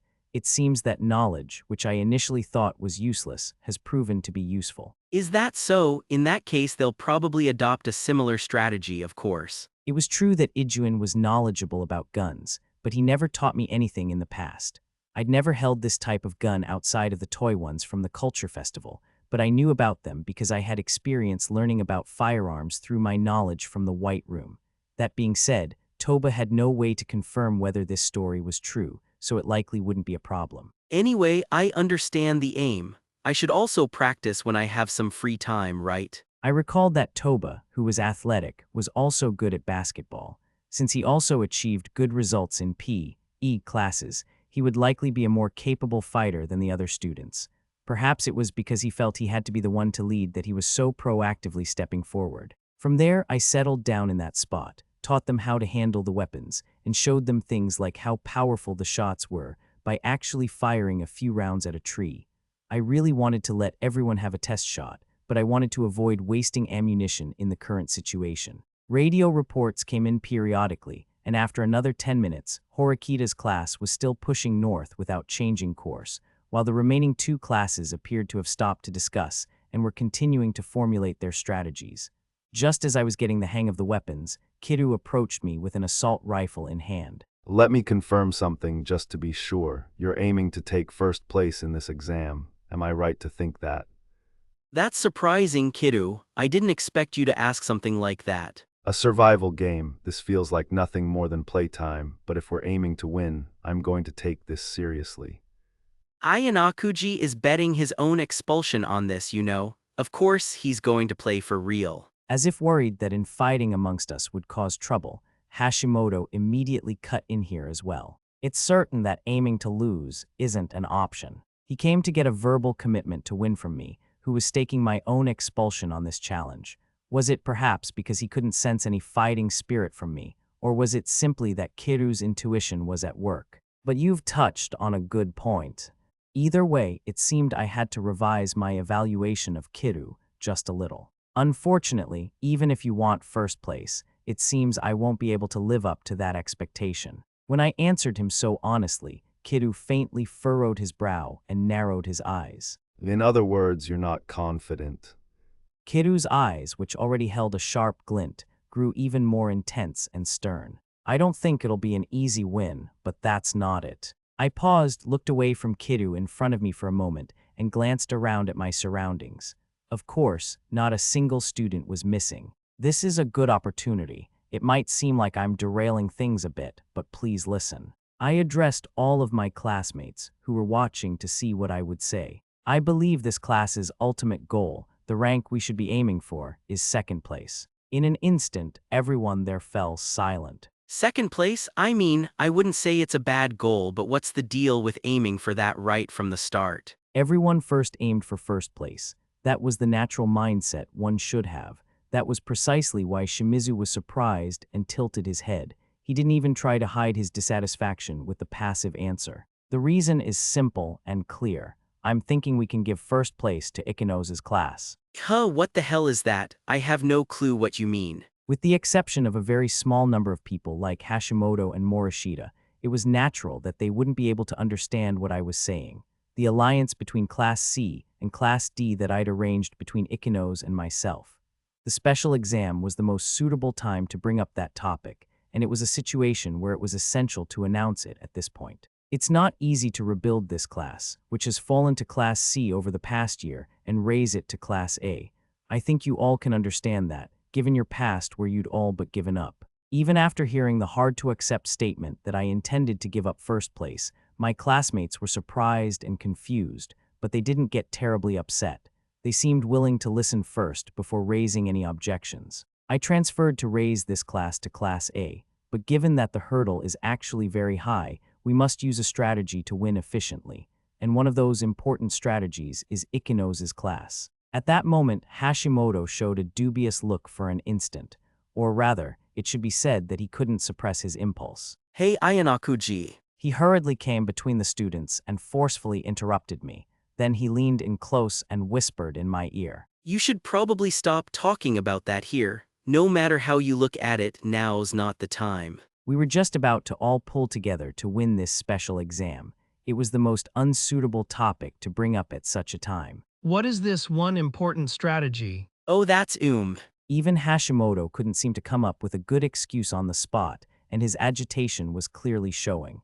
However, I ignored Hashimoto's advice and words and continued. That strategy, I believe, lies in an alliance with Ikenos's class. I said it. Hashimoto's expression was striking to see up close, but the looks on my classmates' faces were even more intense. Wait, what an alliance? What are you? In front of the bewildered students, I began to explain the advantages of the alliance. I explained that we should form a cooperative relationship, something that couldn't be established with Class A or Class B, who we should be chasing. It was a partnership that could only be realized because we were both lower-ranked classes and because we were dealing with the trustworthy Ikenos's class. I verbally conveyed the specific contract details of the alliance to my classmates. When faced with an exam where all 4 classes competed, the win would be given to the class with even 1 fewer class point. Of course, it wasn't about giving away victory for free. If we conceded the victory here, this class, which would then fall to Class D, would in turn gain the full cooperation of Ikenos's class. In this survival exam, we're supposed to be fighting 3 other classes.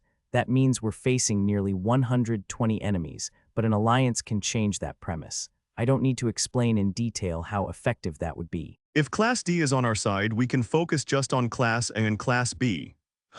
It's not just that. At the same time, the number of enemies decreases. The number of allies increases by that same amount.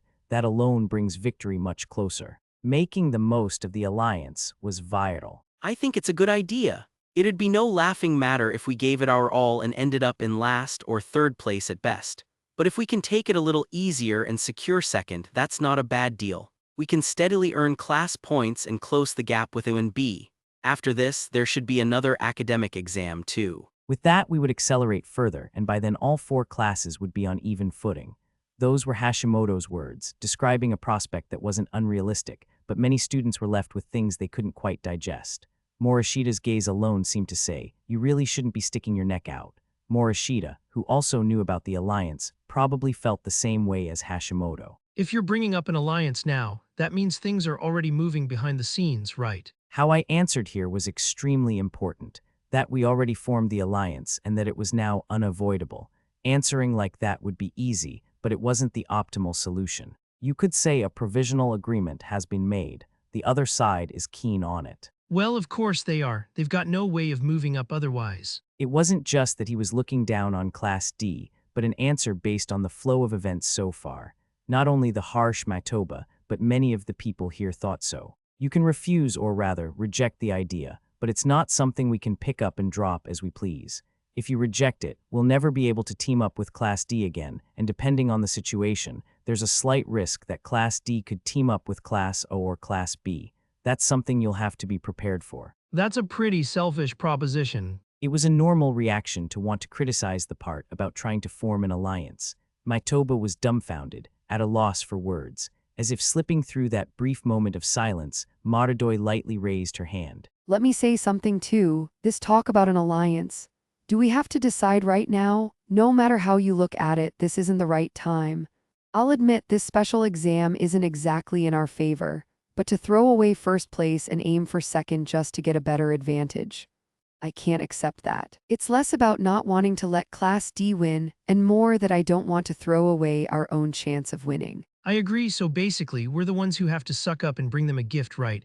We'll make you number one, so let's team up. What's up with that? In case you forgot, we're the ones who are supposed to be on top here. He avoided saying it directly, but he probably wanted to say that if anyone was going to be bringing a gift, it should be Class D.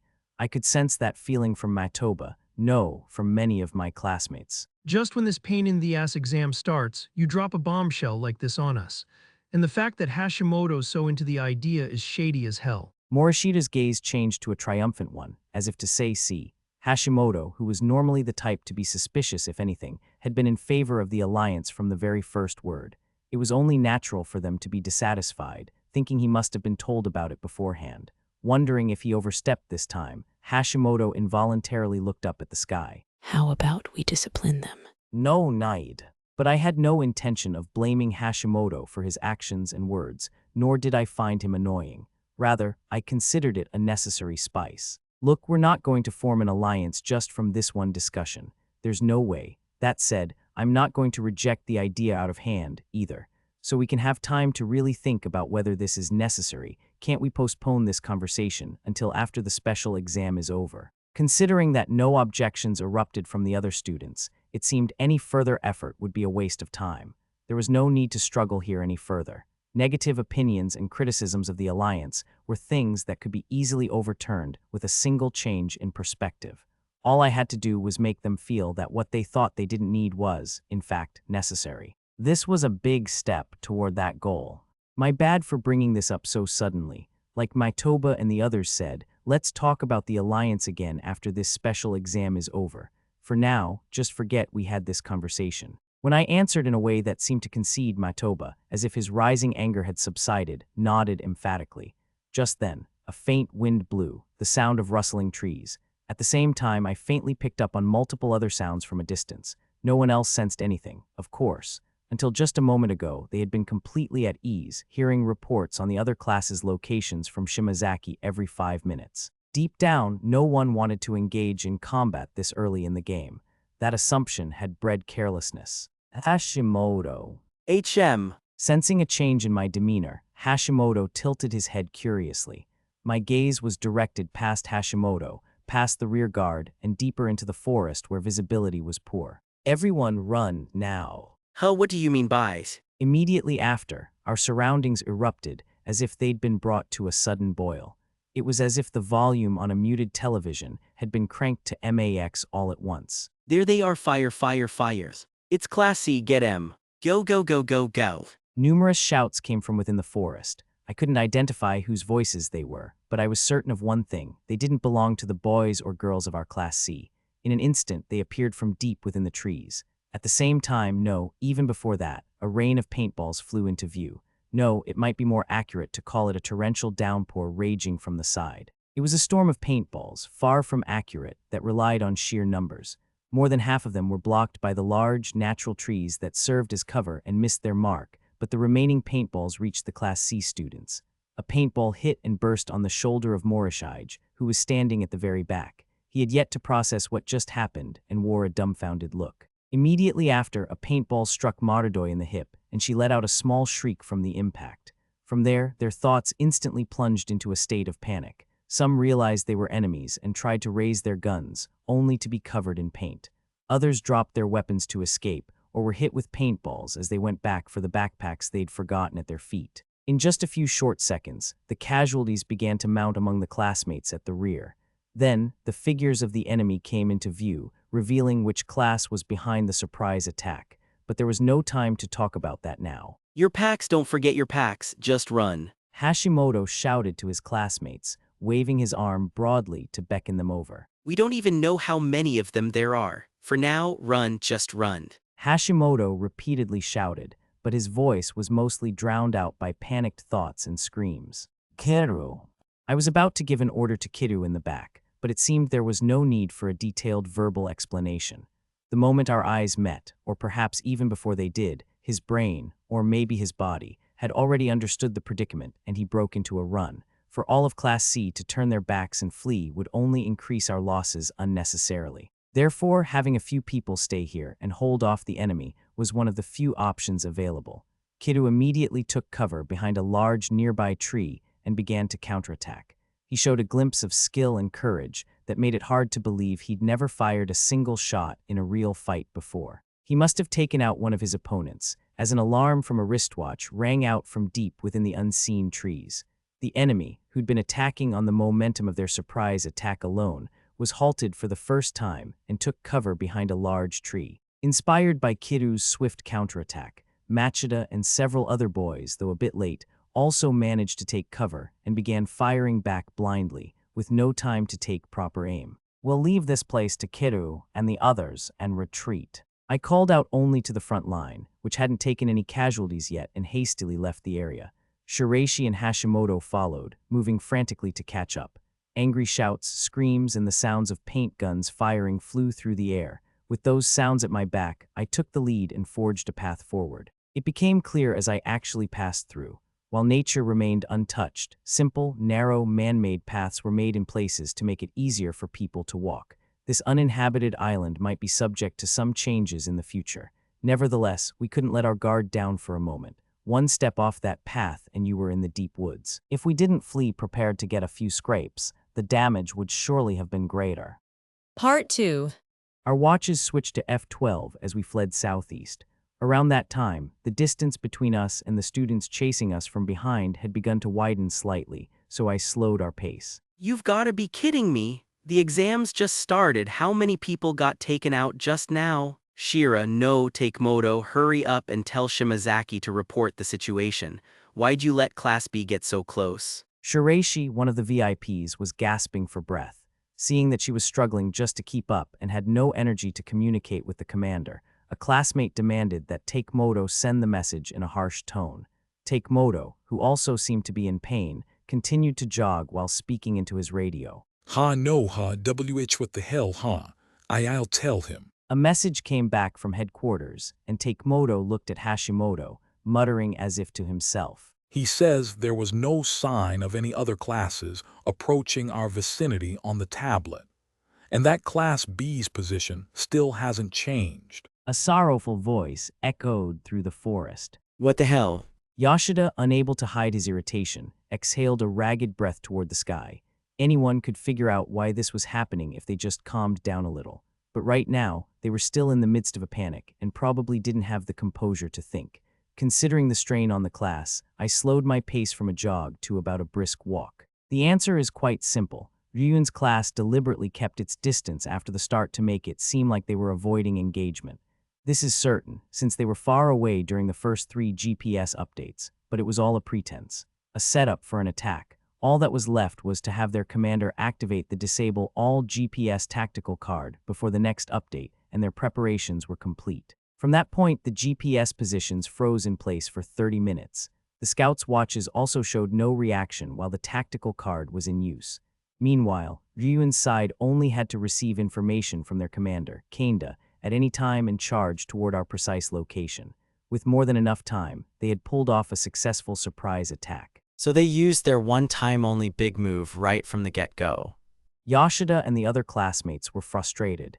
Easier said than done. It was undeniably a gamble. Even if we hadn't noticed the attack, it wouldn't have been such an easy ambush if we had finished our discussion and immediately resumed moving. Judging by the speed of their decision, they must have been planning to use it from the moment they understood the rules of the special exam. At the start, every class wants to decide on a strategy and learn how to handle their weapons as quickly as possible.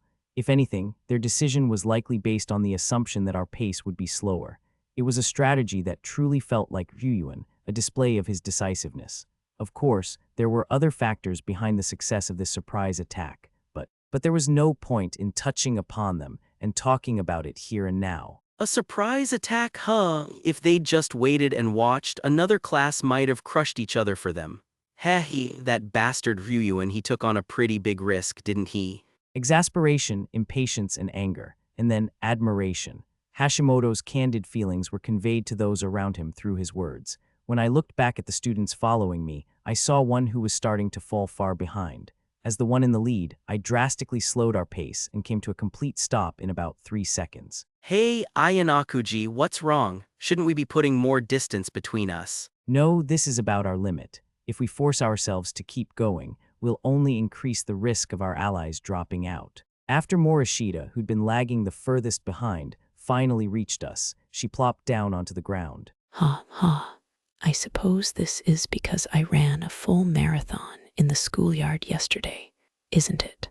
Ha. I wondered if she was the type of person who couldn't help but tell a needless lie about everything. Geez, Morishita, you volunteered for this and now look at you. Don't say that. It's not just Morishita. The girls, especially, are close to their physical limits. There was more than just 1 or 2 students breathing heavily, their shoulders heaving. Oh right, yeah, that makes sense. It would be one thing if it were a girl who was confident in her athletic ability, but it was nothing short of cruel to expect the same level of stamina from the other girls as from the boys. Just as it's tough on us, it's also difficult for them to have their whole group chase us. The proof is that we can't even see them right now. The forest behind us was now blanketed in a silence that made the earlier commotion feel like a lie. I gave instructions for everyone to drink at least 1 sip of water, which we wanted to conserve as much as possible. After they finished their light rehydration and caught their breath, Yoshida, perhaps having calmed his head, spoke up. Thinking about it normally, there was no way to defend against that surprise attack, was there? It's a flaw in the rules. Leaning against a tree, he grumbled like that. I understood how they felt, but whether or not it was truly an unforeseeable surprise attack was questionable. What was important for noticing it quickly was a commander who could survey the entire situation. The moment the full GPS shutdown began, the 5-minute position updates would stop completely. In that case, by carefully watching the tablet, one could have noticed that no one was moving an inch. No matter how still people were, it would be unnatural if no one moved for 5 or even 10 minutes. If there was no change, it was necessary to report that there was no change, but Shimazaki overlooked it. The commander's ability directly affected the class's overall ability. A bad example of that had blatantly emerged just after the exam began. Of course, I couldn't blame him. It was easy to imagine that he'd been staring intently at his tablet without letting his guard down, as the exam had only just begun. Perfectly recognizing the positions of well over 100 GPS signals was an impossible task for someone with ordinary ability. While the confusion had yet to subside, Takemoto contacted Shimazaki, and the process of organizing the information on who was safe and who was out began. I left the exchange with Shimazaki to Takemoto, and a short distance away, went about the task of confirming what supplies we were missing. Before long, Hashimoto, who'd been standing beside Takemoto, approached me with a grim look on his face. Kiru got taken out after that. Well, not that I thought he'd be able to get away. It's understandable. The surprise attack was likely carried out by all of Class B. He did well to buy us time under those circumstances. If his role of holding them back hadn't worked, the damage would have been much greater. Apparently, the 3 who escaped late were Yano, Sawada, and Tsukasaki. But they don't know our position or the enemies, so they'll be wandering around on their own for a while. It'd be great if they could make it to a position where we can meet up. As for that, there was nothing to do but wait, since we couldn't go and get them right now. And sorry to keep piling on the bad news, but it seems Rikaku left his weapon behind when he ran. Should we just be straight with the school and report it as lost, or should we go back for it at some point? A short distance away, Rikaku was bowing his head apologetically. Lost is fine. Tell the commander immediately and have them request the school to retrieve it. As for Rikaku, who lost his weapon, we can just put him into one of the vacant role slots as needed. When I asked Rikaku directly if he was okay with that, I received a firm reply along with another apology. Hashimoto, who'd been watching, looked at me with some wonder. The only saving grace in this screwed-up situation is that you're as calm as ever. Not even an hour passed since the special exam began. During a long special exam spanning several days, even if the current situation was a crisis, a leader who was running around in confusion wouldn't be able to pave a way forward. Seriously, you think we can still pull this off? It'd be a lie to say it has no effect. In fact, in less than an hour since we started, our Class C's position has become terribly bad. Yeah. Still, it's not as if our chance to win has disappeared. If one of our VIPs was taken out, we just have to take out 2 of theirs. If another one of ours is defeated later, we'll just take out 3 in return. I see. In that case, this is the last time I'll be acting so weak. I'll trust that if I follow your orders, we'll find a way out of this. So what's the plan from here? We have a few options, but for now, maintaining our distance from Ryuan's class is an absolute must. So you're saying they might try to lure us into a false sense of security and attack again? I think they stopped their pursuit considering the possibility that we might turn to ambush and counterattack, but they might come for us if they see an opening. This is just a precaution. Even though we pulled away, it was a distance they could close with just a short run. It could hardly be called a safe zone. Just in case, I need you to go and check one more time if any students are having trouble at this stage. I'd like you to tell them to talk to me about anything if there's something they don't understand or are worried about. When I asked him, Hashimoto readily agreed without the slightest look of displeasure and headed toward our classmates. As if taking his place, Shiraishi, who'd been listening to our conversation nearby, approached. I overheard a little of your conversation with Hashimoto-kun. Even in a situation like this, you aren't worried that you might be the first to receive the penalty for being wiped out, are you? I'm not worried. If that's what happens after we've done our best, I'll simply accept it. But it won't end as a simple defeat.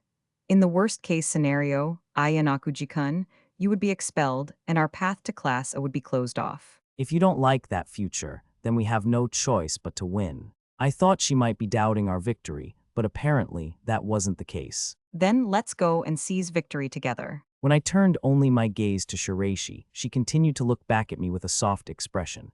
There was no trace of anxiety in her attitude or her gestures. If anything, she even seemed to be enjoying the current crisis somehow. Why was that? What was the driving force behind that thought? A faint sense of unease began to sprout, but I put that aside. I had to face reality for what it was. That our class had lost 15 people, including 1 VIP who were now out. There, I once again finished organizing all the information. 3 students, Yano, Sawada, and Tsukasaki, were not out, but they were currently separated from the main group. Shimazaki was the only one who knew their current location, but we couldn't go rescue them until Class B's GPS jamming tactic wore off.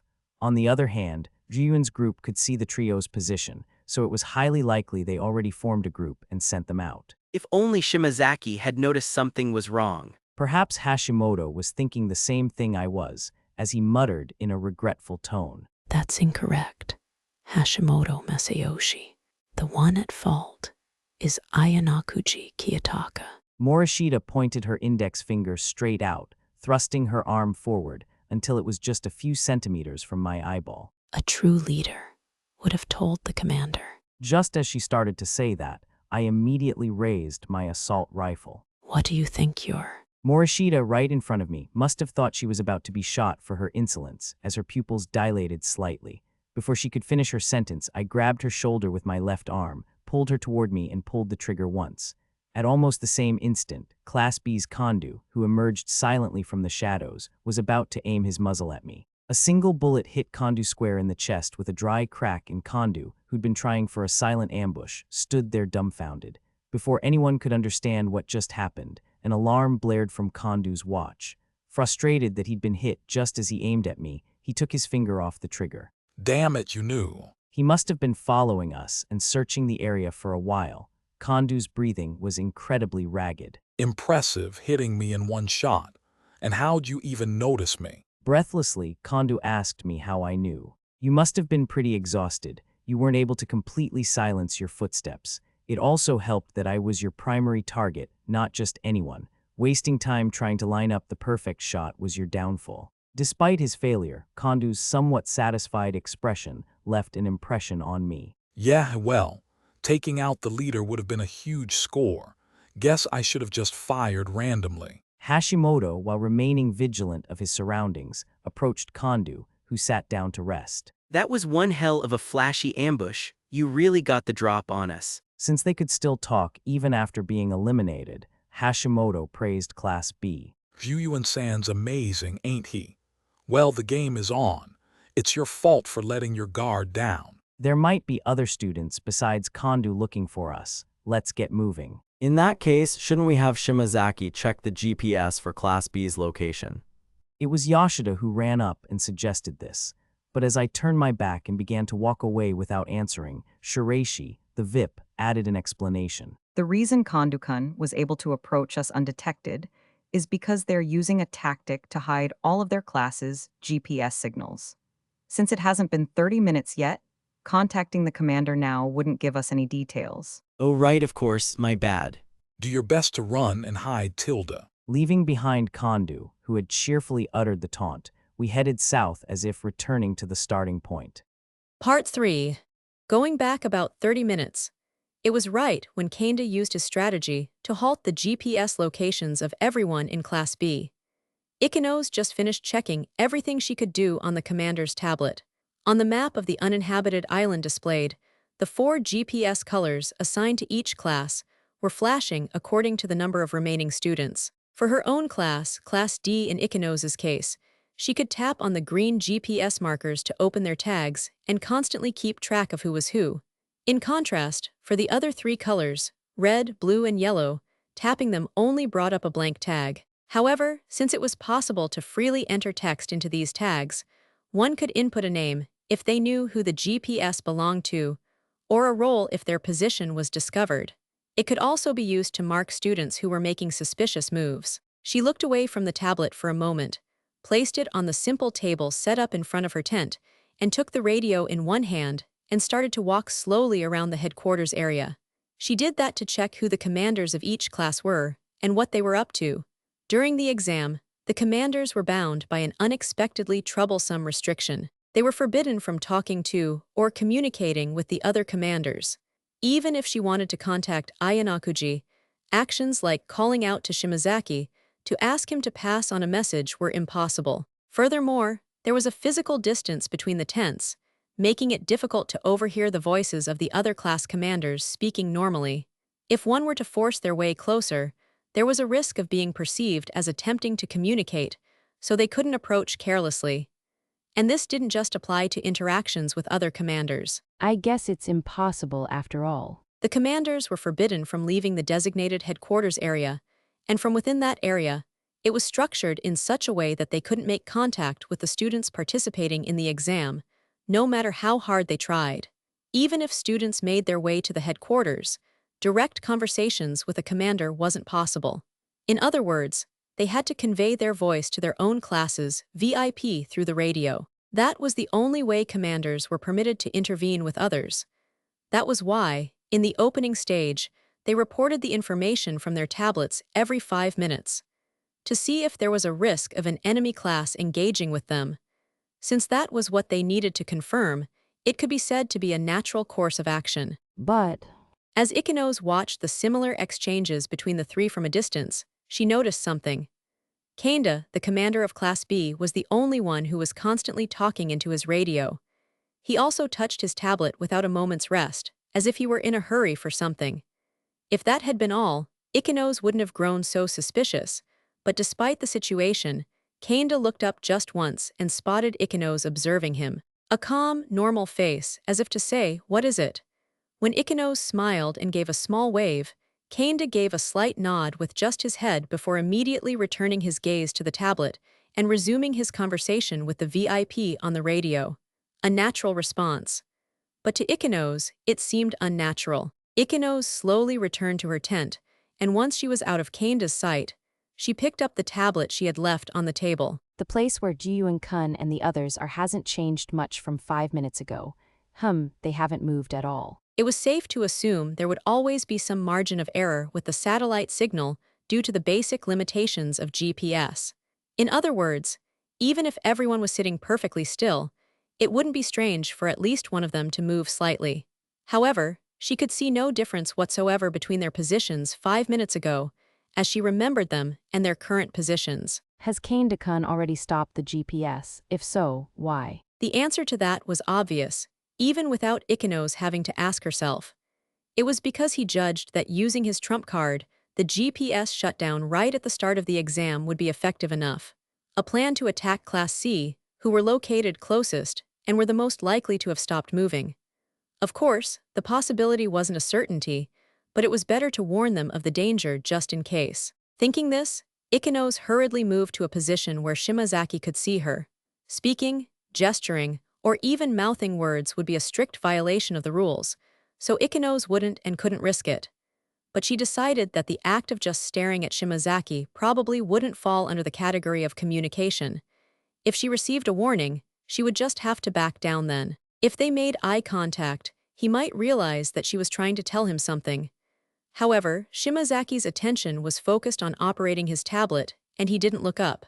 For a minute, then two, Ikenos continued to stand there, waiting for Shimazaki to look up. Finally, just as 5 minutes were about to pass, he looked up and lightly rolled his neck as if to loosen his stiff muscles. His eyes met Ikenos's for a moment, but that was all. Shimazaki immediately dropped his gaze back to his tablet. From his perspective, Ikenos was an enemy, and he was also keenly aware of the rule that forbade any communication. It's no good. There was no way for Ikenos to warn Class C of the danger any further. Believing that interfering too much risked a penalty for Class D, and that it would be even more dangerous to stay too long and draw Kanda's attention, Ikenos reluctantly distanced herself from the area and returned to her own tent. Over the radio, she spoke with Class D's Kobashi, firmly emphasizing their safety and instructing them to avoid combat on the first day to focus only on events, also relaying a few possible routes in case other classes pursued them. 5 minutes later, the GPS updated again. Ayanakuji's Class C's GPS was active, but their position was fixed. They were perhaps resting or having a strategy meeting. In any case, they were not moving. Meanwhile, the GPS for Ryuan's class was also completely stationary. As I thought, given the time, they might be reaching Ayanakuji-kun's group right about now. An anomaly that Ayanakuji would have surely noticed had he been the commander. The frustration of sensing it, but being unable to tell the other class. Ikenos prayed for Class C's safety. What Class B was trying to exploit was a weakness in Class C. She understood well that in this special exam, the brain and the body were separate. Ikenos was impressed, judging that the decision to take them by surprise was the correct one if Shimazaki was the commander. Being caught by surprise might have been unavoidable, but even so, Ayanakuji would not be completely wiped out. If so, Ikenos considered what would happen next. If they suffered a devastating blow, Class C would be forced into a difficult fight.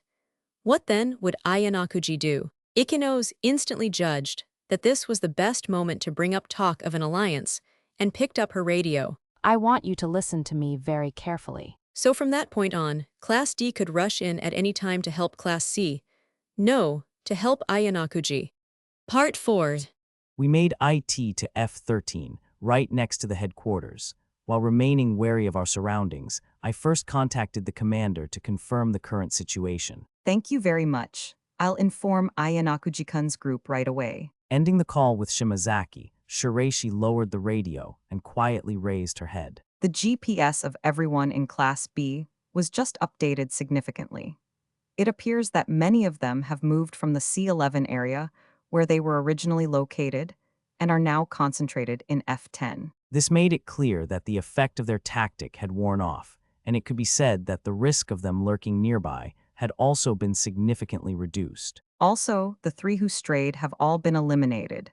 Unfortunately, it seems they headed toward the vicinity of F10 and were taken down. Can't be helped, I guess. Without the VIP, you can't tell what's going on. Hey, but what do you mean concentrated in F10? That doesn't mean everyone, right? Give me the details. Unflustered by Hashimoto's prodding, Shireishi traced a thin, white fingertip along the unfolded map. As I mentioned, the blue GPS signals, that is, the people believed to be Class B's main force, are gathered here in F10.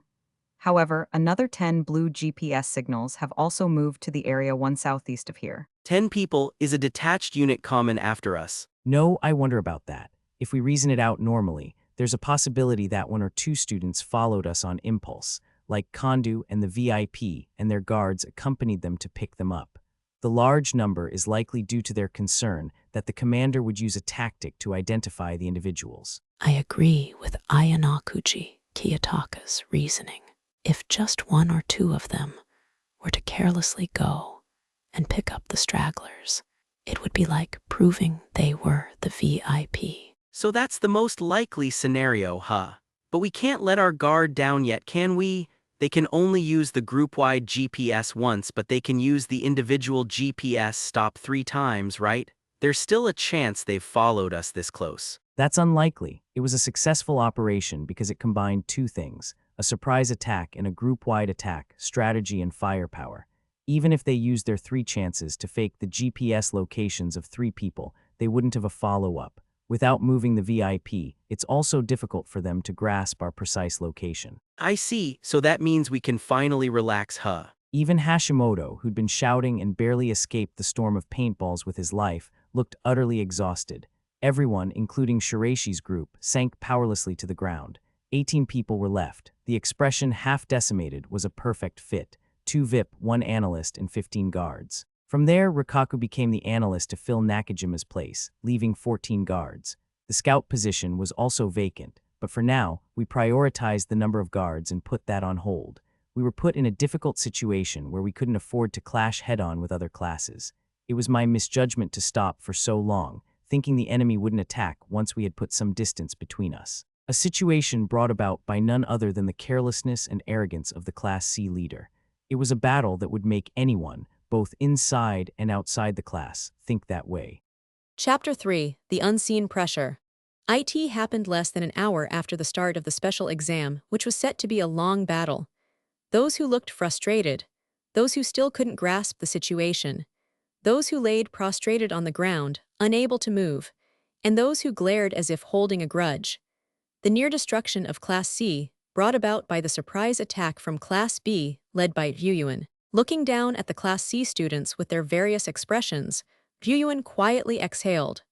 From the moment, he deciphered the rules of the special exam, and the lottery placed them starting in the area next to Class C. Ryuyuan decided to immediately execute a certain strategy. It was a strategy to defeat Ayanakuji. In a long battle spanning 4 days and 3 nights, everyone wanted to save their tactics with strict usage limits. Everyone would first think to avoid conflict. He turned that on its head. It wasn't simply a reckless gamble that would determine victory or defeat within the first hour. In a way, Ryuyuan considered it the most effective countermeasure against Ayanakuji. Superhuman physical abilities and intellect. The longer the special exam dragged on, the more time it would give Ayanakuji to think. He would come up with effective ways to use their tactics, and he would likely read the thoughts of Ryuyuan, Horikita, and Ikenos completely. In that case, it was best to strike Ayanakuji before he could devise a clear plan. That was precisely the result of his judgment bearing fruit. As Ryuyuan stared at the results of the surprise attack, Katsuragi quietly approached him. I've finished confirming with Kanda through the VIP. We have 3 casualties and they have 15. Among those 15 were our target, Kiru, and the designated VIP, Nishikawa. This is undoubtedly a great success, more than we could have imagined. Furthermore, it appears Class C got separated from 3 of its members while fleeing and they're still wandering around this vicinity. We'll take them out if we can before our tactic expires. I take it you have no objections. Yeah, if things go well, that's 18 people, not bad. However, Katsuragi, who had a slight concern, hardened his expression and continued. Kondu and Kamiya chased after the fleeing Class C and haven't returned. It seems Kondu will catch up to Class C soon if he doesn't take a wrong turn, but Kamiya has strayed far off course and is isolated. It was bad news, received from the commander. It's probably better if Kondu doesn't catch up. I can't imagine him accomplishing anything by jumping in alone against a cautious Ayanakuji. Leave him. Then may I send Yamashita to retrieve Kamiya? If you're concerned about a girl going alone, I think we could assign a male student as an escort. To find the stray students, a student who could coordinate with the commander was indispensable. Yeah, that's fine. Ryuyuan initially agreed with Katsuraga's proposal, to dispatch the minimum number of personnel. No, send 10 people.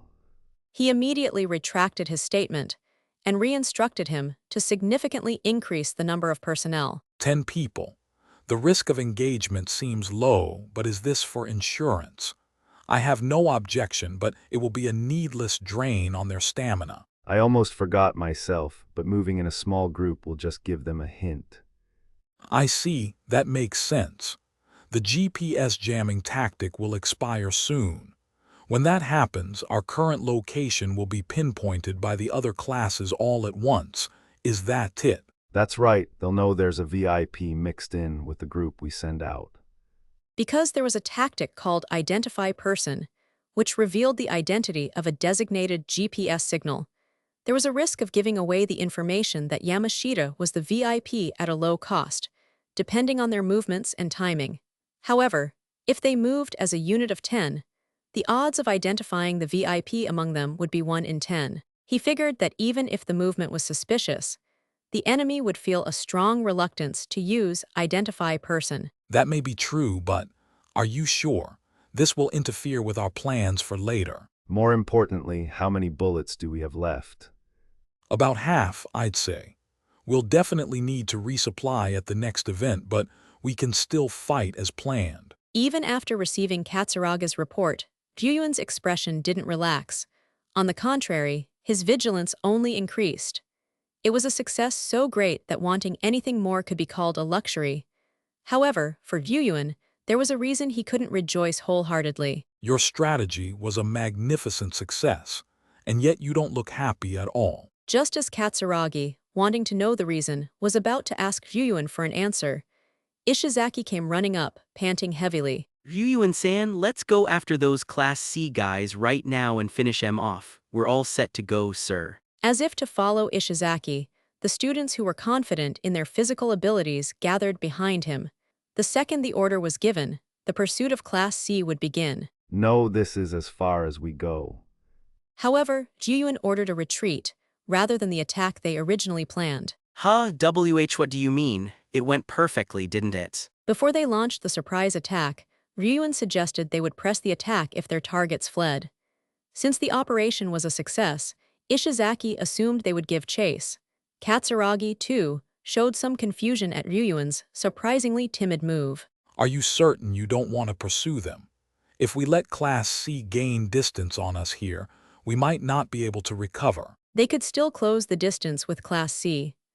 Looking ahead, where tactics like disabling the GPS would be useless and surprise attacks would be difficult, they should strike while they had the chance, Katsuragi said. Is there something on your mind? If the ambush had been a total success, sure, I would have been planning to hunt them down till they were wiped out. You don't consider this outcome a success? He held out longer than I expected. Ryuyen muttered this toward the back of Kiru, who'd been taken out and was now heading back to the starting point. It certainly took some time, but our losses were minimal. This ain't about our losses. The problem is we failed to take down the one guy we needed to. If we'd gotten Ayanakuji in the ambush, I would have been fine with letting you and Ishizaki go and mop up the remaining small fry like you wanted. But as long as the most troublesome bastard is still standing, I wouldn't be surprised if he managed to turn the tables on us even when we've got twice the strength. If they got greedy and pursued too far, they could be counterattacked from an advantageous position, or they could risk walking into some kind of trap. Considering those factors, Ryuyen decided to call off the pursuit. Well, it's true Ayanakuji's a monster, sir, but this ain't a fist fight. With this thing, even I might be able to take him down. Saying so, Ishizaki raised the shotgun he was holding. Maybe if we were to surround him or chase him into a corner with no escape. Ryuyen's gaze fell on the deep forest where Ayanakuji and the other Class C students fled. Visibility was even worse there than here, and the footing was poor. And large trees grew thick enough for them to regroup and hide themselves. Besides, if the other three classes aside from Class C chose to avoid conflict, Ayanakuji's class would be guaranteed to finish in last place. Now that one of their VIPs is down, Ayanakuji has no choice but to go on the offensive, like it or not. So there's no need for us to jump the gun. After hearing this, Katsuragi processed Ryuyen's decision to retreat in his own way. I can't say the thought that you're being overly cautious with Ayanakuji hasn't crossed my mind. But if we're speaking from a position of maximum vigilance, then perhaps pulling back here is the best move. Just having our ambush succeed is a victory in itself. It's an undeniable fact that we've blunted Class C's opening gambit. And the fact that we've proven even Ayanakuji has openings we can exploit is also a major gain. Exactly. In reality, what Yuyuan gained from this surprise attack wasn't just taking out half of Class C, including Kiru and a VIP. What was more significant was that not even Ayanakuji was infallible. If Ayanakuji were omnipotent, he would have been able to foresee the ambush, quickly distance himself from Class B and escape. The fact that even the most formidable opponent had a slight opening to exploit was a great relief to Yuyuan. Very well, then. Let us assemble a 10-person search party, including the VIP Yamashita, and send them out without delay. Katsuragi called Nomura over, told her what they just discussed, and had her take action immediately. Although some of the students, like Ishizaki, who were still excited from their victory, felt somewhat unsatisfied, they swallowed their feelings and accepted the decision, as it came from none other than Yuyuan. Part 1. Once the personnel had been organized and redeployed, Hashimoto called out again. No problems here. We're ready to move whenever, wherever. An hour had passed since the exam began. With 10 o'clock just a few dozen seconds away, the first event that would finally set everyone into motion was about to start. The map was divided into areas, one square at a time, from A1 to O15, and an event would occur in one of those areas. As it was the very first event, we would need to start by getting a feel for things, grasping the scale and details. What we knew beforehand was that events wouldn't occur in the three areas where the commanders and teachers were gathered, E14, F13, and F14, or in any area that was entirely ocean. This was clearly stated in the rulebook. With Shiraishi and her radio at his side, Hashimoto spread out the map. Sanada, our analyst, also waited for the signal on his tablet, ready for anything. And then, the scheduled time arrived. It looks like there are 10 events in total for the first round. I'll read out the locations first. B7, D14, E5, G7, G13, H9, J12, L14, M4, and finally N7. As Sanada read them off precisely, Hashimoto marked them on the map. Two other students who were on standby immediately jotted them down on their own maps by hand. Each event would be active for 1 hour from now. If we were even a second late, the revealed password would become invalid, which meant the places we could go were inevitably limited. The one we can get to right away is G13, right next to us. After that, D14 looks like a safe bet. Based on distance alone, we could probably reach H9 and J12 within the hour, but Class A and Class B have a huge advantage for H9. The supplies at H9 are food, right? If it's within our reach, we'd want to get our hands on it. While it was a question of whether we could even get there in time, the top two classes were close enough to reach it in 10 or 50 minutes. Even if we got lucky and made it, the supply crate would probably be empty by then. It's like pulling someone else's chestnuts out of the fire, you know? Worst case, it'll be a three-way shootout. No, wait, if Class A and B fight it out, maybe we could hit him from behind. Hashimoto touched his chin with his fingertips and ran the tip of his pen over the map, simulating the movements. But now that our numbers were halved, launching an attack came with a huge risk. For what it's worth, if I were the leader of Class A, I would abandon H9 at the very least. If they were to rush over just because it's the closest, it's plain to see they would be attacked from behind by the aggressive Class B. Morishita joined the conversation. Sanada, who was still looking at his tablet, also offered his opinion on the matter. In that case, couldn't they split their class in two and form a defensive line? Even Class B wouldn't charge in so easily if they knew they were walking into an ambush. I wonder about that. It seems more likely they would take advantage of their current momentum and initiate an attack, rather than taking such a risk, since they went to the trouble of being the first to break into the northern area. Collecting G7 and heading for E5 would be the safe and certain option. Abandoning the nearby food supplies would be frustrating, but that did seem to be the most sensible route. I couldn't imagine Horikita would want to get into a fierce battle with Class B right away. From what I heard from our commander via Shiraishi, abandoning H9 without a second thought was the right call. We'll start by securing G13 and D14 for sure. That's more straightforward, yeah.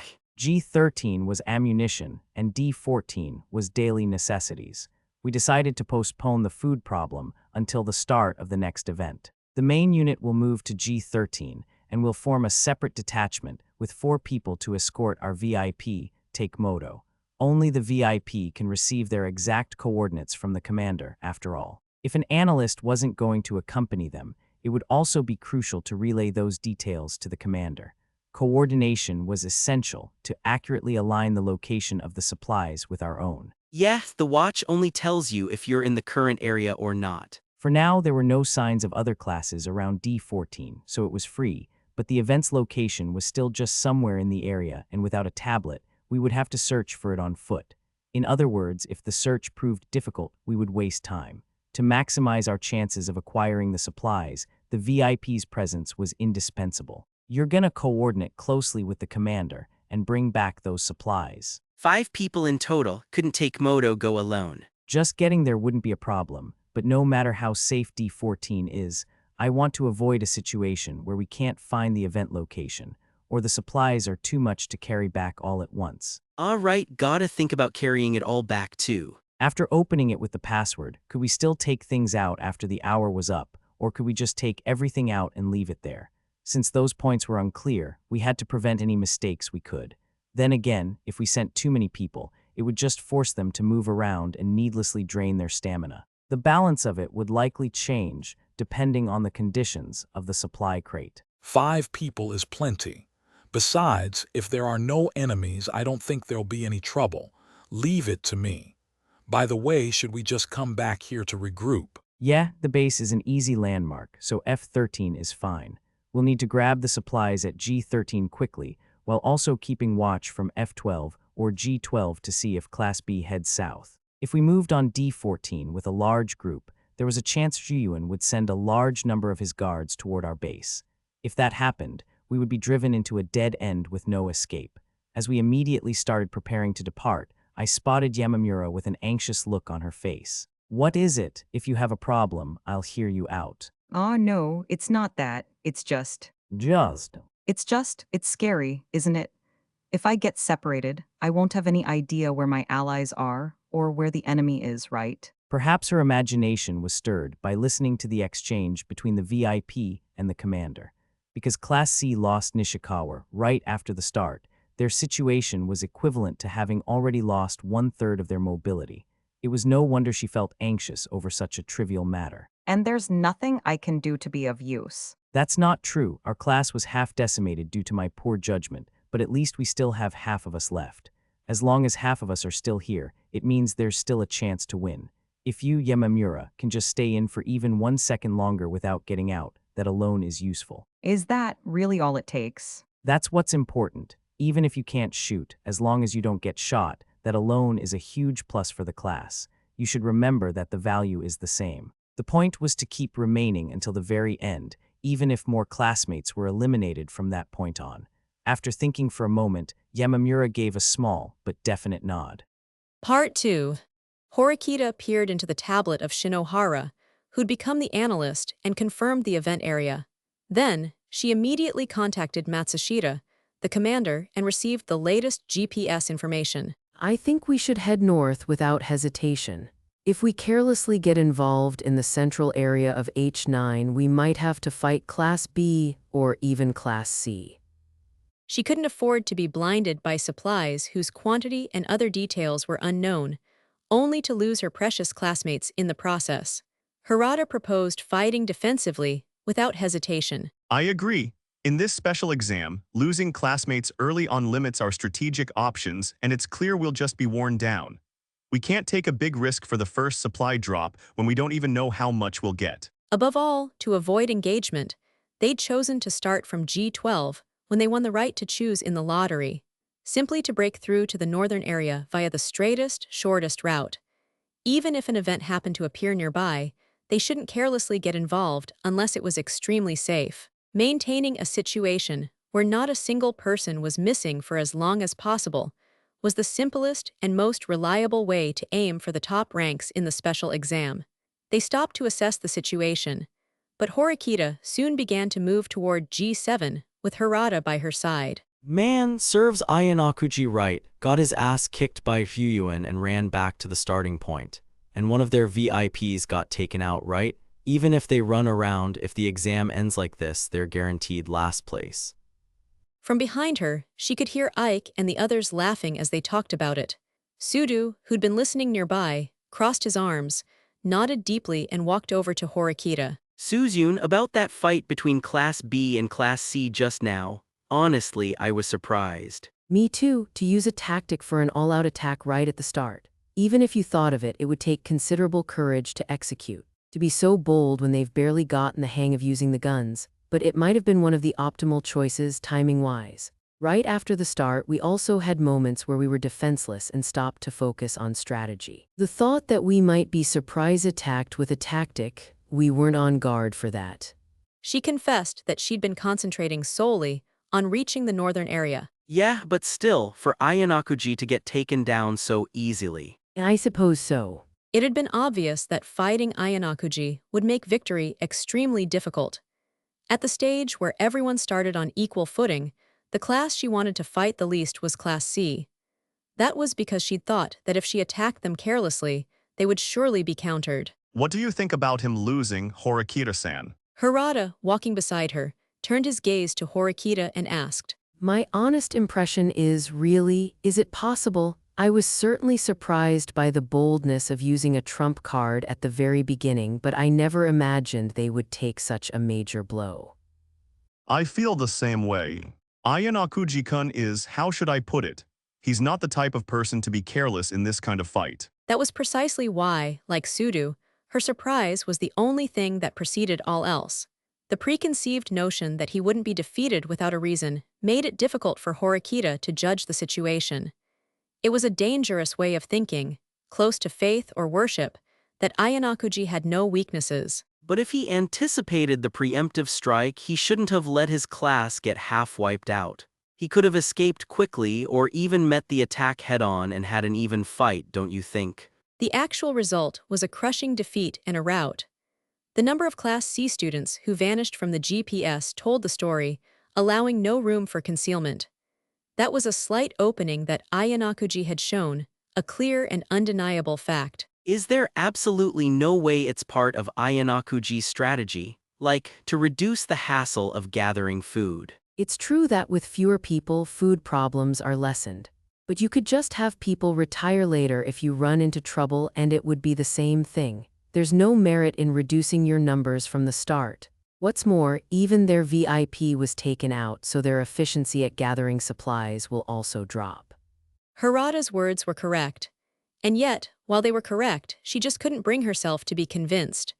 No, the feeling that she didn't want to be convinced was growing stronger. I probably just don't want to frankly acknowledge it. Acknowledge Ryuun-kun, who managed to get the better of him. She focused on creating distance, turning her back on a powerful enemy. Even though she knew it was a choice made to win, there was a somewhat servile emotion to it. It's all right, Harada-kun. I won't laugh at his defeat, nor will I let my guard down. If we, or Class D, had been in Class C's position, it's highly likely we would have ended up with the same result. Looking at the GPS signals moving away, Horikita murmured that a feeling of relief had undoubtedly come first. But let's gratefully accept the result. The situation is now slightly in our favor. And with their numbers down, a point gaps opened up too. Class C, having taken heavy damage, became last place, and Class B, who attacked them, also lost 4 guards. With that, the scores of Class A and Class B became even, so if they could make it to the end without fighting, a sudden death match would be held to decide second place. The addition of that condition wasn't bad news. But we should probably estimate our score as 1 point lower. That guy Konji could retire at any moment. It'd be nice if he at least used the ammo he took to take out one person, but that's probably not gonna happen. Sudu snorted in a way that could be taken as either irritation or exasperation. Shortly after the exam began, Konji ignored Horikita's instructions and turned his back on them, saying he would enjoy himself by getting some exercise on the deserted island. He didn't see it as a special exam, but rather as a simple vacation. It could be easily inferred from his actions 2 years ago that he would return to the ship as soon as he got bored. As long as he doesn't get in our way, I suppose it's fine. Unfortunately, I'm in no position to expect more from him at the moment. Horikita managed to save up private points in her daily life, but she made a large expenditure to secure Konji's cooperation in the last special exam. If she were to try and secure his cooperation for a long-term special exam like this one, he likely wouldn't agree for merely 2 or 3 times the amount of private points he had previously. Even without Konji-kun, our situation isn't bad. Our top priority should be to quickly head north. That will allow us to safely maintain our advantage. Let's hope that Class B and Class C continue to fight amongst themselves. Still, I wonder why I can't feel relieved in the slightest, even though Class C is in a jam. That's true, we should be one step ahead, and yet it's still frightening. Horikita's expression tightened. It's because Ayanakuji's still in. Horikita affirmed with a slight nod. As long as Ayanakuji wasn't out, they absolutely couldn't afford to underestimate him. If anything, he was sure to come up with some clever trick to cancel out their mistake and make a comeback. That was precisely why they were moving to the northern area, to gain enough distance so they couldn't be taken by a surprise attack, no matter what tactics he used. Even though their numbers have been halved, I still can't help but feel this invisible pressure. Although it was clear that there were no enemies nearby at the moment, Horikita couldn't shake a lingering anxiety that they might still get attacked. I feel the same way. In fact, precisely because they lost half their people, I'm thinking they're gonna stage a comeback with some outrageous move. Ryuyun-kun probably feels the same. That's why he didn't give chase, he couldn't. After a brief moment of hesitation, Sudu shyly placed a hand on Horikita's shoulder. Well, let's just focus on what we can do. If it comes to a straight-up fight, we'll crush M, whether it's Class B, Class D, or even Ayanakuji, right? At least Sudu was more confident in his physical stamina than anyone else. He would fight with all his might to protect the class, no matter how much effort it took. He was prepared for that. Let's move. First, we'll head north and secure as many event locations as possible. We need to gather supplies to avoid needless conflict. Seeing Horikita stride forward purposefully, Sudu gave a short reply, and the class proceeded north. Part 3. We successfully retrieved the event supplies at G13. About 30 minutes later, Takemoto and his group safely reached D14, and 10 minutes after that, the commander informed our VIP, Shireishi, that they retrieved all the supplies.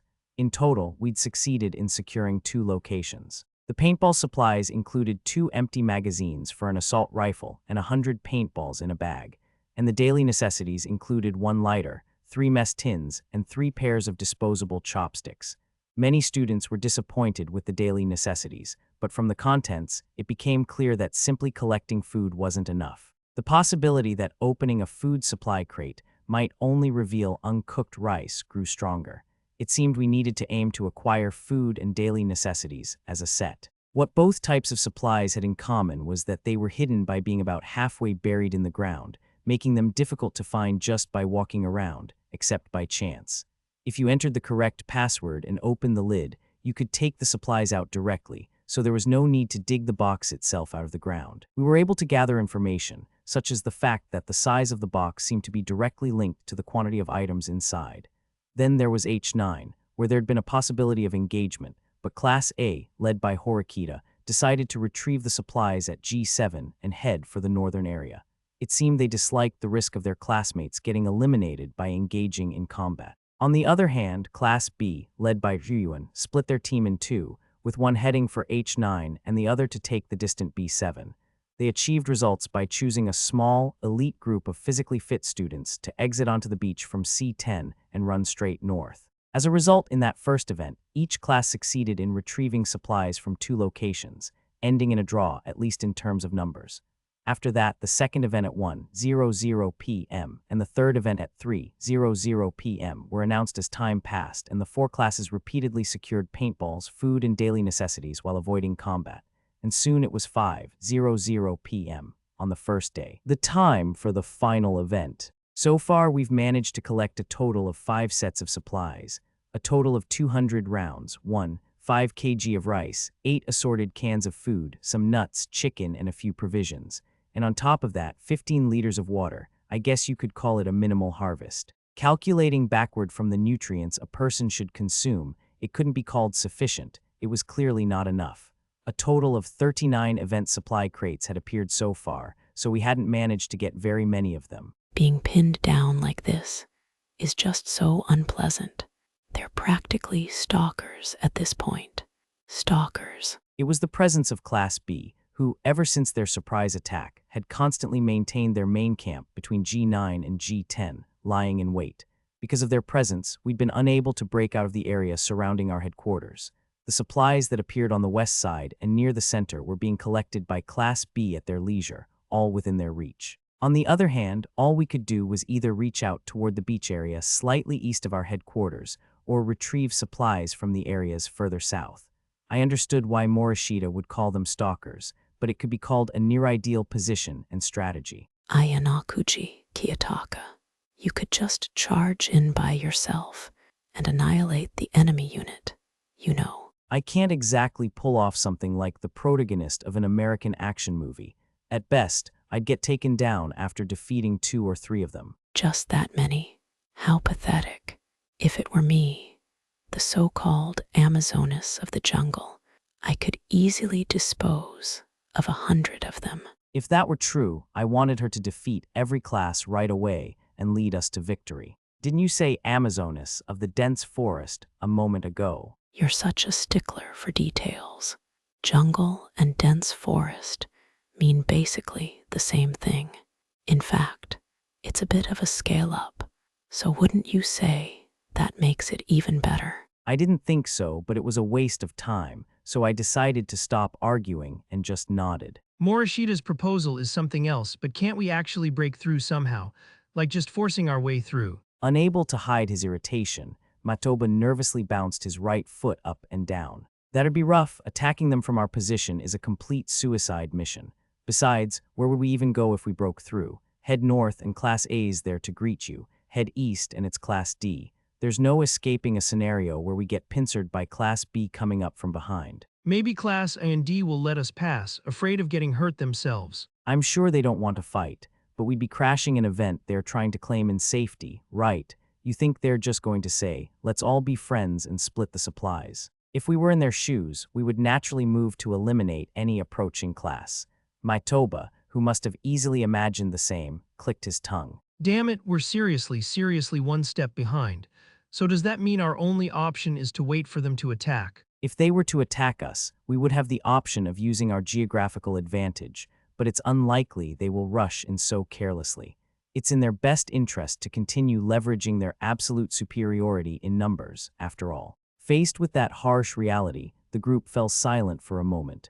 Trying to do something about the oppressive atmosphere, Hashimoto shifted his gaze to his backpack. But man, we're barely managing to endure this as it is. Classes with 40 people must be struggling big time. They could probably get through the first day with what they were given at the start, but unless they acquired more provisions in the second day's events, things would likely become progressively more difficult. Now that our class has been cut in half, the food situation should be easier to handle. Even so, that doesn't change our disadvantage. The 3 other classes are collecting supplies at their leisure. Class D acquired the most supplies with 10 boxes, followed by Class A and Class B with 9. Even looking only at food items, the gap was more than 1 box. It was 5:00 p.m. in Area G12. The number of supply drops for the day's final event was 9 locations in total. And now we get the fewest of the day. Moreover, you could hardly say these are favorable areas for us either. The analyst Sanada lightly pressed the side of his glasses with his palm as he pointed to each drop location. There were no locations they could target while avoiding a confrontation with Class B, who watched them like a hawk, leaving only the dangerous D12 and I-10. Since the next closest was G8, the only 2 locations they could realistically target were those first 2. Class B has no intention of letting us escape, so we'll definitely be competing there. We'll only be evenly matched if they split into 2 groups. If they concentrate their forces on one side, I doubt we stand a chance. How about a strategy where we risk it and escape to the east? Class D is at N12 right now, right? It seemed Matoba hadn't given up on escaping from the southern area. If we get caught in a pincer attack, things will be even tougher than they are now. Are you okay with that? That's why we'll just have to pray that doesn't happen. You can't call leaving things to chance a strategy. The current situation was still difficult, but the option to escape to the east certainly existed. However, if they made that choice now, Class B would undoubtedly follow. If that happened, the next time they tried to escape, there would be no path left but the dangerous one over the mountains. How many students in Class C could cross the mountains and reach the northeast area? And even if they did cross, what benefit would there be? It was hardly a feasible plan. Putting aside what to do about their future base, the immediate problem was supplies. The supplies that appeared at D12 and I-10 were food, so they wanted to move to secure them at all costs. We're staying based in the southern area and securing the supplies. So we're prepared to fight then. Sighing, Matoba's expression hardened with resolve. If we were only thinking about today, avoiding them would be fine. But tomorrow's event isn't until 11:00 a.m. at the earliest. And since there's no guarantee we'll get food, I want to secure both spots if possible, or at least one of them. Understood, so what's the specific plan? If they were going for supplies with enemies present, cooperation with the commander was as essential as ever, no, even more so. Therefore, they could split into two groups of equal number, led by the VIPs Shiraishi and Takemoto, and prioritize balance, or concentrate all their forces in one location. The students looked at each other, speculating which plan it would be. Going after the supplies means we're not gonna back down easily, right? Then shouldn't we concentrate our forces? We've only got half our strength left. Even if they split up, they'll still outnumber us 2-1. If we clash, we could get wiped out. It was only natural that the morale of a class already falling behind was low and that anxiety would take precedence. It seemed opinions within the class were divided, but there was no time for a leisurely debate. Within the limited 1-hour time frame, Class B would start moving at any moment. No, they might have been moving already. We're still going after both supply drops. Are you serious? They'll probably come for both too. If you're so sure of that, we'd be better off concentrating on one. When it comes to a fight, it's pointless unless we're on even footing in terms of numbers. Matoba explained just how risky it was to face an enemy with twice their numbers. I agree with Matoba-kun. Isn't it an option to play it safe and just go for one? If we all move together, even they won't be able to easily charge a group of nearly 20 people. And if they decide to gather their entire class, we can just retreat. It was true that if we focused on one location instead of two, our safety would increase dramatically. To fight a consolidated Class C, they would need more than half their students to gain an advantage, and to guarantee victory, they would have to gather everyone. However, such a large-scale movement, barring the use of a tactic, would definitely be detected by the commander, and the VIP would be notified of an approaching presence immediately. That was precisely why Matoba's idea of moving as a whole group sounded clever at first glance, but it was proof that he hadn't considered it from the enemy's perspective. If I were Juyuan, no, if I were any other class, I'd be grateful to see Class C moving in one big clump. I could judge that you've chosen the path of self-destruction without me having to risk a fight. I could ignore the supplies Class C is targeting and go collect a ton of events instead. By tomorrow morning, you guys will be unable to bear the hunger. Your stamina and intelligence will have dropped, and you'll be forced to take on even harder events. Oh, I see. The other classes are the ones who desperately need supplies right now. If we group up, we'd just be helping them out, huh? Sorry, but we don't have time to debate this any further. This is my decision as the one temporarily in charge of Class C. If you still have objections, you'll have to face the appropriate consequences. Appropriate meaning they would have to bear the risk of expulsion. I didn't even need to wait for an answer. Matoba and the others likely didn't have that kind of resolve. Fine, how are we splitting the teams? With limited time, the farther the distance, the faster they needed to move. Heading to I-10, where the supplies were located in the mountains, would be tough. I'll go to I-10 alone. Even if I don't know the exact location of the supplies, the watches have a built-in compass and a function to check our current location. It won't be that hard to reach the designated area itself. The rest of you, head to D12. Alone? Are you for real? They're definitely moving with their VIP. If they spot some guy moving on his own, he's bound to be a target. Since time was precious, I had them start preparing while I continued my conversation with Hashimoto. Even so, I have no intention of changing my decision. Right, well, if that's what you've decided, I won't argue any further, but… All right, take Moto, Hashimoto, and the rest of you. Hurry to the designated area, find the event, and secure the supplies. After that, we'll regroup in 1 to 1.5 hours. The primary rendezvous is F12. Even if you get separated from the VIP, it's near the base, so you'll be conspicuous and easy to spot. However, if other classes surround us there, we'll have no escape route. Therefore, if the commander gives a signal, I'm designating H12 as the secondary rendezvous. If by some chance another class approached the rendezvous point, it had to be avoided as a meeting spot.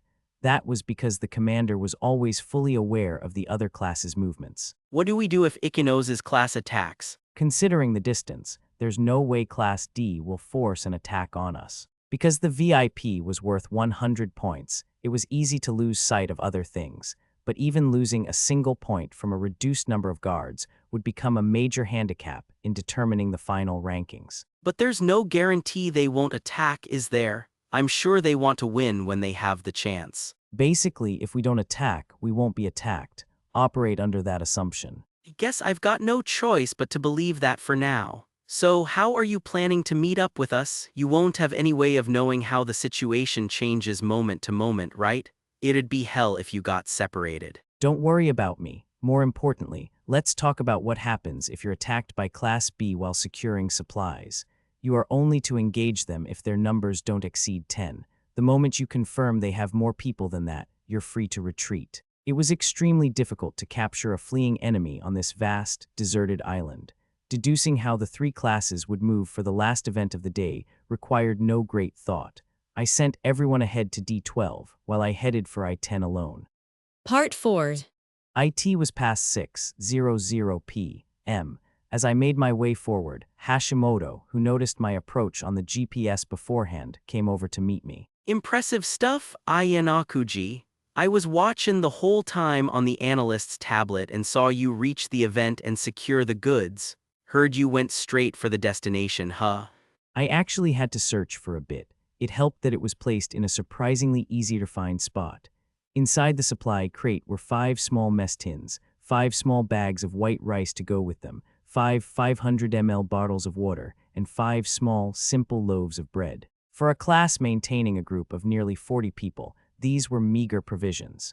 It symbolized how a single event wasn't enough and how we had to keep moving. So it's not much, huh? Sorry, but we pulled back without a second thought. A big group was common our way. Guess you could say we succeeded in drawing them out, though. Having fewer people was a disadvantage, not only in terms of points, but also in combat. But if there was one advantage to be found among the many drawbacks, that was it. The Class C students began to assemble the tents and make their beds. The tents that could sleep 3 or more people were for the boys, while the smaller 1- and 2-person tents were mainly for the girls, and to keep things fair, we used rock, paper, scissors to assign who would use which tent. The girls are setting up the simple tents and makeshift toilets now, and they're pretty damn good at it. I mean, for Japanese high schoolers, we're probably top class when it comes to roughing it in the wild, huh? I thought it was a useless experience at first, but it might actually be a handy skill. Hashimoto said with admiration, and he was right. In a disaster-prone country like Japan, it's not a bad thing to have experience with things like living in a tent and using outdoor toilets.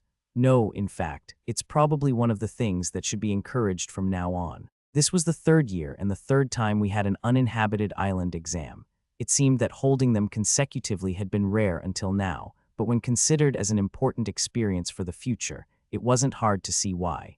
In the future, if we were ever caught in a situation where electricity wasn't readily available, wouldn't we be able to handle it without panicking? A short while later, once the setup was more or less complete, we gathered the food we'd brought back in one place and began to calculate how much each person would get if we divided it.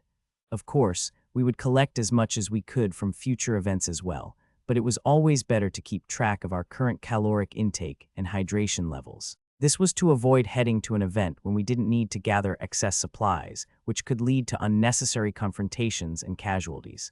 Furthermore, to maintain fairness, the food we obtained was distributed equally among everyone. And so, while commiserating over the day's fatigue, the students brought the modest meal to their lips. Hey, can I ask you something? Matoba, who'd approached me, said so hesitantly while looking at the food. How effective is it really to eat and drink in small portions?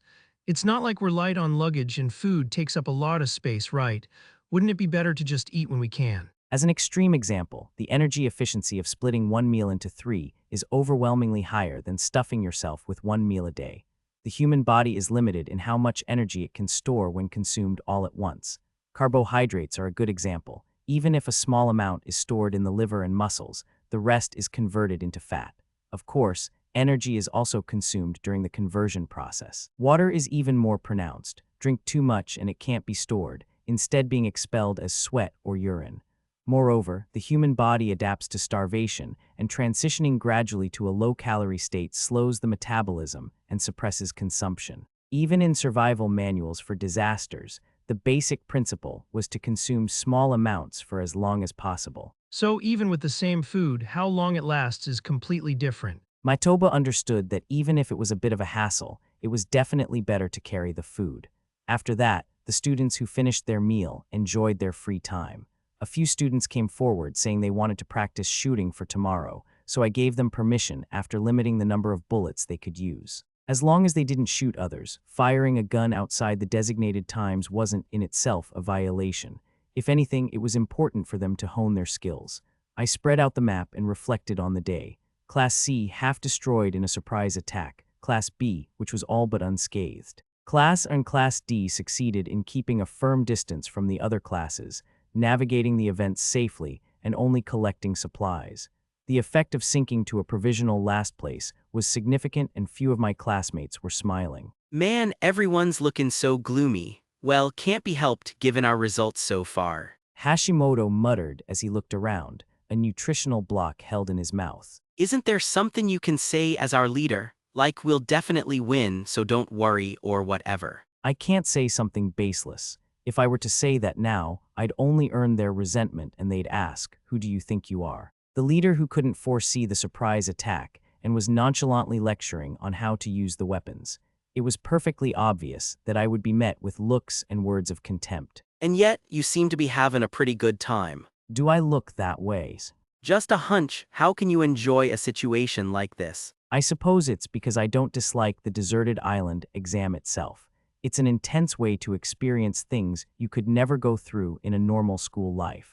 I get to see so many expressions on my classmates' faces that I've never seen before. Well, that's something else. So you're saying you're satisfied in a way that's got nothing to do with whether we're winning or losing the exam. It would be a lie to say I'm not. Of course, I have no intention of losing either. I'll take you at your word. Anyway, I guess when things are this gloomy is when it's my time to shine, huh? With those words, Hashimoto clapped his hands and made his way toward his downcast classmates. It's not like we've lost the exam yet, you know. If you get all down in the dumps, we'll lose a battle we could have won, don't you think? How about you try to have a little fun with this deserted island life? Whether he was encouraging them or provoking them, Hashimoto continued on. It'd be one thing if we were in the lead, but do you really think we can enjoy ourselves while we're losing? For Class C, who weren't used to losing, the defeat in the end-of-year special exam, the previous loss by a narrow margin, and now this difficult situation was a series of misfortunes.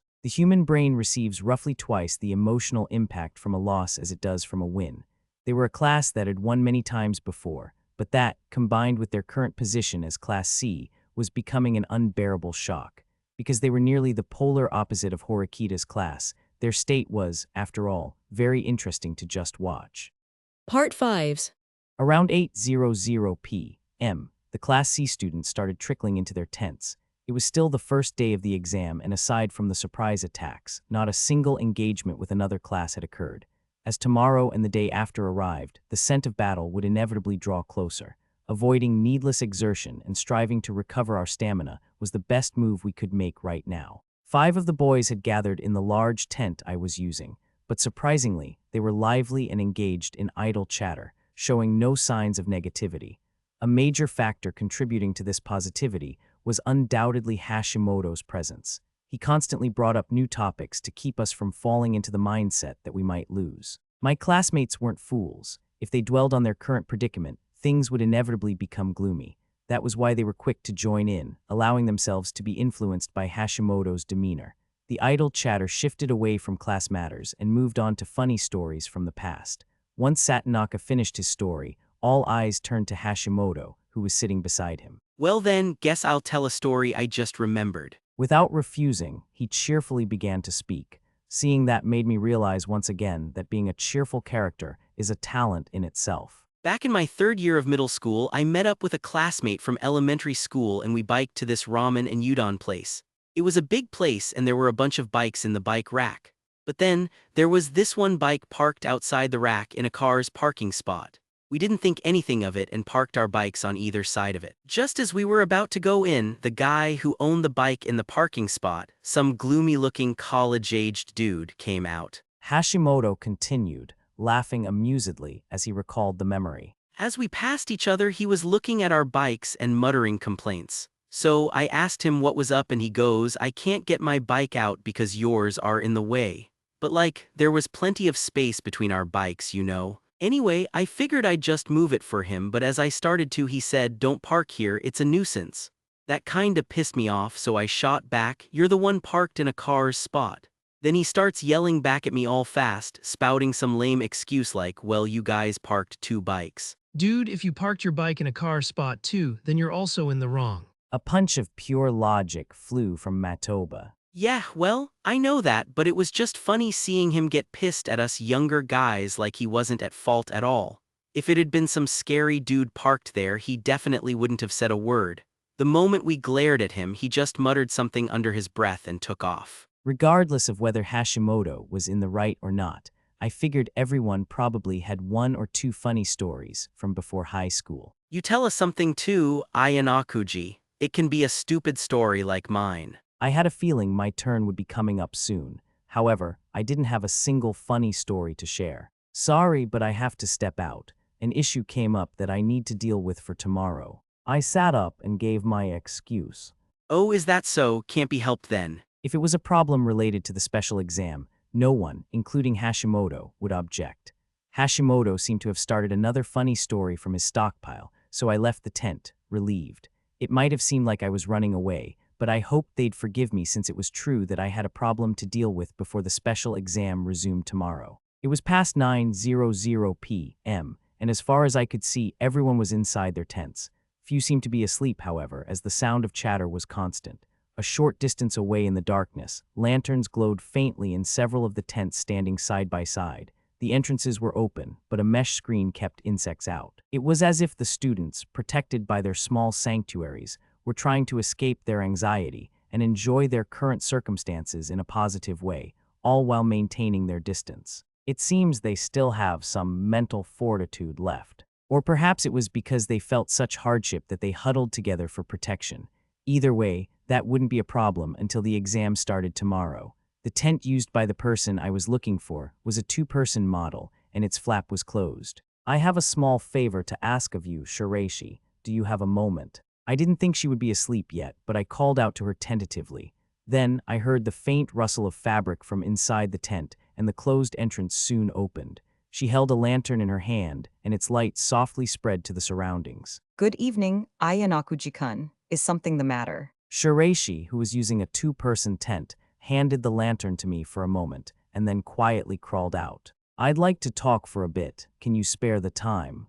The dog. Shiraishi showed a rare moment of bewilderment. From behind her, another person, her tent mate Hoshi, peeked out, unable to hide her grin. Hey, you should probably make sure the other boys don't see you, you know? It'll be a huge mess if they do. It's not like that, right, Ayanakuji-kun? Yeah, it's not like that. What did she mean by that? For a moment, I considered it, but the faces of Yoshida and Shimazaki immediately came to mind. The act of calling Shiraishi out of her tent in the middle of the night would certainly appear suspicious if anyone saw. "You can relax. It's about the exam from tomorrow onwards." I explained as much to Hoshi just in case, but her eyes were smiling, and it was doubtful whether she believed me. As Hoshi saw us off, I moved a short distance away from the campsite with Shiraishi, who held a lantern in one hand. Is this a private matter? Something like that. Shiraishi's expression, illuminated by the dim light, had already returned to its usual, to borrow Yoshida's words, mysterious atmosphere. So, what was it you wanted to discuss with me? If there was anything about my command and actions today that made you feel uneasy, I want you to tell me. I'm starting to have doubts about how to proceed from here. Unease and doubts. Although she immediately understood why she'd been summoned, Shiraishi brought her free hand to her mouth, looking puzzled. It's quite unexpected for you to harbor such unease and doubts, Aya Nakuji-kun.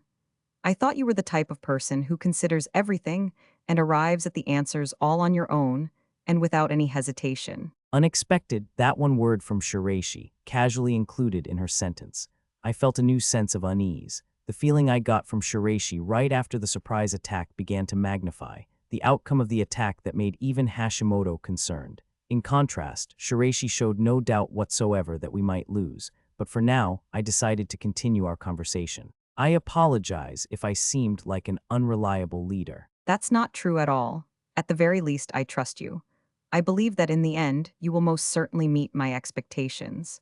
Therefore, there's not a single thing I'm uneasy about. Staring straight at me, Shiraishi answered without a hint of hesitation. If you were hoping for a reprimand, does this mean I failed to meet your expectations? If you don't doubt my ability, even though I couldn't predict the surprise attack, then that's fine. I understand now that you trust me, Shiraishi. Nodding yes, Shiraishi gave me an even wider smile. Then I'll make use of that trust without reservation. I'm prepared to help with anything, as long as it's within my power. I finished my conversation with Shiraishi and walked her to her tent. Hoshi's surprised greeting of, "You're back already," was rather memorable. On my way back alone to the tent where Hashimoto and the others waited, I glanced back at Shiraishi and Hoshi's tent. Shiraishi, who nodded without hesitation that she trusted me, a divergence from the impression I'd had of the student named Shiraishi Asuka. She was able to show respect for others. If she thought it was for their own good, she would tell a gentle lie without hesitation. Conversely, if she thought it wouldn't be for their own good, she would speak her true feelings. She hadn't even tried to blame me for my mistake and said that she trusted me from the bottom of her heart. The damage from the surprise attack was considerable. It wasn't something that could be overlooked as a simple mistake. Shiraishi, with whom I'd first spoken to alone in an empty classroom early in the morning on the second day of Class C. That scene had certainly been a gift of chance, but I questioned whether the same was true for our other encounters. It was still June. I'd only spent about 2 months with the students of Class C. True, it wasn't as if we'd had no contact at all during our first and second years, but I had only very recently begun to take the lead. Even the boys, Yoshida and Shimazaki, didn't understand me well yet, and it was likely the same for Hashimoto, who acted as my aide. It was an incident that would cause anyone, Hashimoto, Matoba, Hoshi, Morishita, to feel a touch of unease. Since they didn't know me well, it was normal for them to have doubts. Yes, that was the part that was abnormal. Why had she found it surprising that I, as the leader, would feel anxiety and uncertainty? She wasn't a student incapable of thought, a statement she couldn't have made unless she'd known me from before we became third years. A connection to Sakayanagi, or perhaps a similar student is it? Either way, it was a trivial matter. Still, I made a point not to forget to keep it in my memory. Chapter 4, A Chance Encounter. IT was early morning, just past 6:00 a.m., a time when most students were still asleep. The one to slowly emerge from a one-person tent was Ryuen Kakeru, the leader of Class B. He spread out a map to reconfirm the last recorded GPS positions from yesterday, and with a mind refreshed after a night's sleep, stared at the situation of each class he marked. What'd been troubling him from the middle of the night until then was who to fight next and how. What he needed to do to ultimately come out on top of the other 3 classes. He had to decide how to act moving forward, setting those immediate objectives by 9:00 a.m. First, he ruled out Class A and Class D, who'd set up camp in the north and east areas. What was important was his own class and Class C, both clustered together in the southwest where their base was. After the successful surprise attack, Ryuen dedicated all his resources to events, making his classmates run around to secure supplies. Even so, food was always in short supply, and they were forced to actively participate in events to sustain their class size. Even though their numbers decreased, Class C, unable to secure supplies, was in the same state of deficiency. That was an adjustment intended by the school. They were clearly being guided toward a gradual decline, tempted to launch an attack. But the students were no fools. They weighed the risks of combat against the contents of the supplies and chose to endure hunger rather than lose their VIP or escorts. At least, that's how it went on the first day. So, what would happen on the second day? It all depended on the addition of new restricted areas and their scope. If the usable area for Class C, currently holed up near their base, were forcibly narrowed, they might finally resolve to cut off their escape routes and fight for real. I've got him cornered, but how are you gonna move Ayanakuji? One thing was certain, Ryuan had no intention of remaining on the defensive. Ideally, he wanted to launch an all-out attack on Class C, even by force, and sink them to last place. He judged that no matter if Ayanakuji was there, they had a 99% chance of winning right now. However, that came with the precondition that the special exam would end at that very moment. After defeating Class C, it would be extremely difficult to defeat Class A and Class D with their remaining forces. There's always the option of crushing that eyesore Class A first, but that'd just make the guys at the bottom happy. If it turned into a war of attrition between two classes, the remaining two would simply profit. Quite an early morning, isn't it? Sensing a presence, Katsuragi came outside and called out to Ryuan as he approached. Are you deliberating on which class to target? At those words from Katsuragi, who sensed his boiling blood up close, Ryuan gave a small laugh. Something like that. Well, the main target's always Class C. Being belligerent is all well and good, but even if we don't force an attack, time, coupled with a lack of supplies and the restricted areas, will inevitably force a fight. Is there really a need to squander the advantage we gained from the surprise attack on Class C at this stage? Sure, maintaining our numbers advantage ain't a bad thing. We're the ones holding the initiative here, but we already used our main tactic yesterday to get the first strike. Since they still have the right to use theirs, it means they can launch a surprise attack too. Striking before that happens is one option, and if he decides he can't fight and uses tactics to escape, well, that ain't half bad for us either. Then Ryuan looked at the supplies placed in front of the tent and continued. When you're hungry, your stamina drops whether you like it or not. It's frustrating that we won't be able to use the strength of those idiots. There were many big eaters in Class B, but for that reason, they still had plenty of stamina for now. The more time passed, the more their advantage would fade, Ryuan explained. Katsuragi folded his arms, mulling over Ryuan's words. He understood his intent, and it wasn't as if it lacked reason. You have a point. If we use the supplies we desperately scraped together for breakfast, we'll have almost nothing left. That said, having them continue to collect supplies on an empty stomach is problematic. However, that is precisely why I believe we should prioritize collecting from events on the second day as well. Katsuragi had come to that conclusion after discussing it with Ryuan late last night. His opinion hadn't changed, and he advised that they should basically remain on the defensive. Only Class C should be feeling impatient.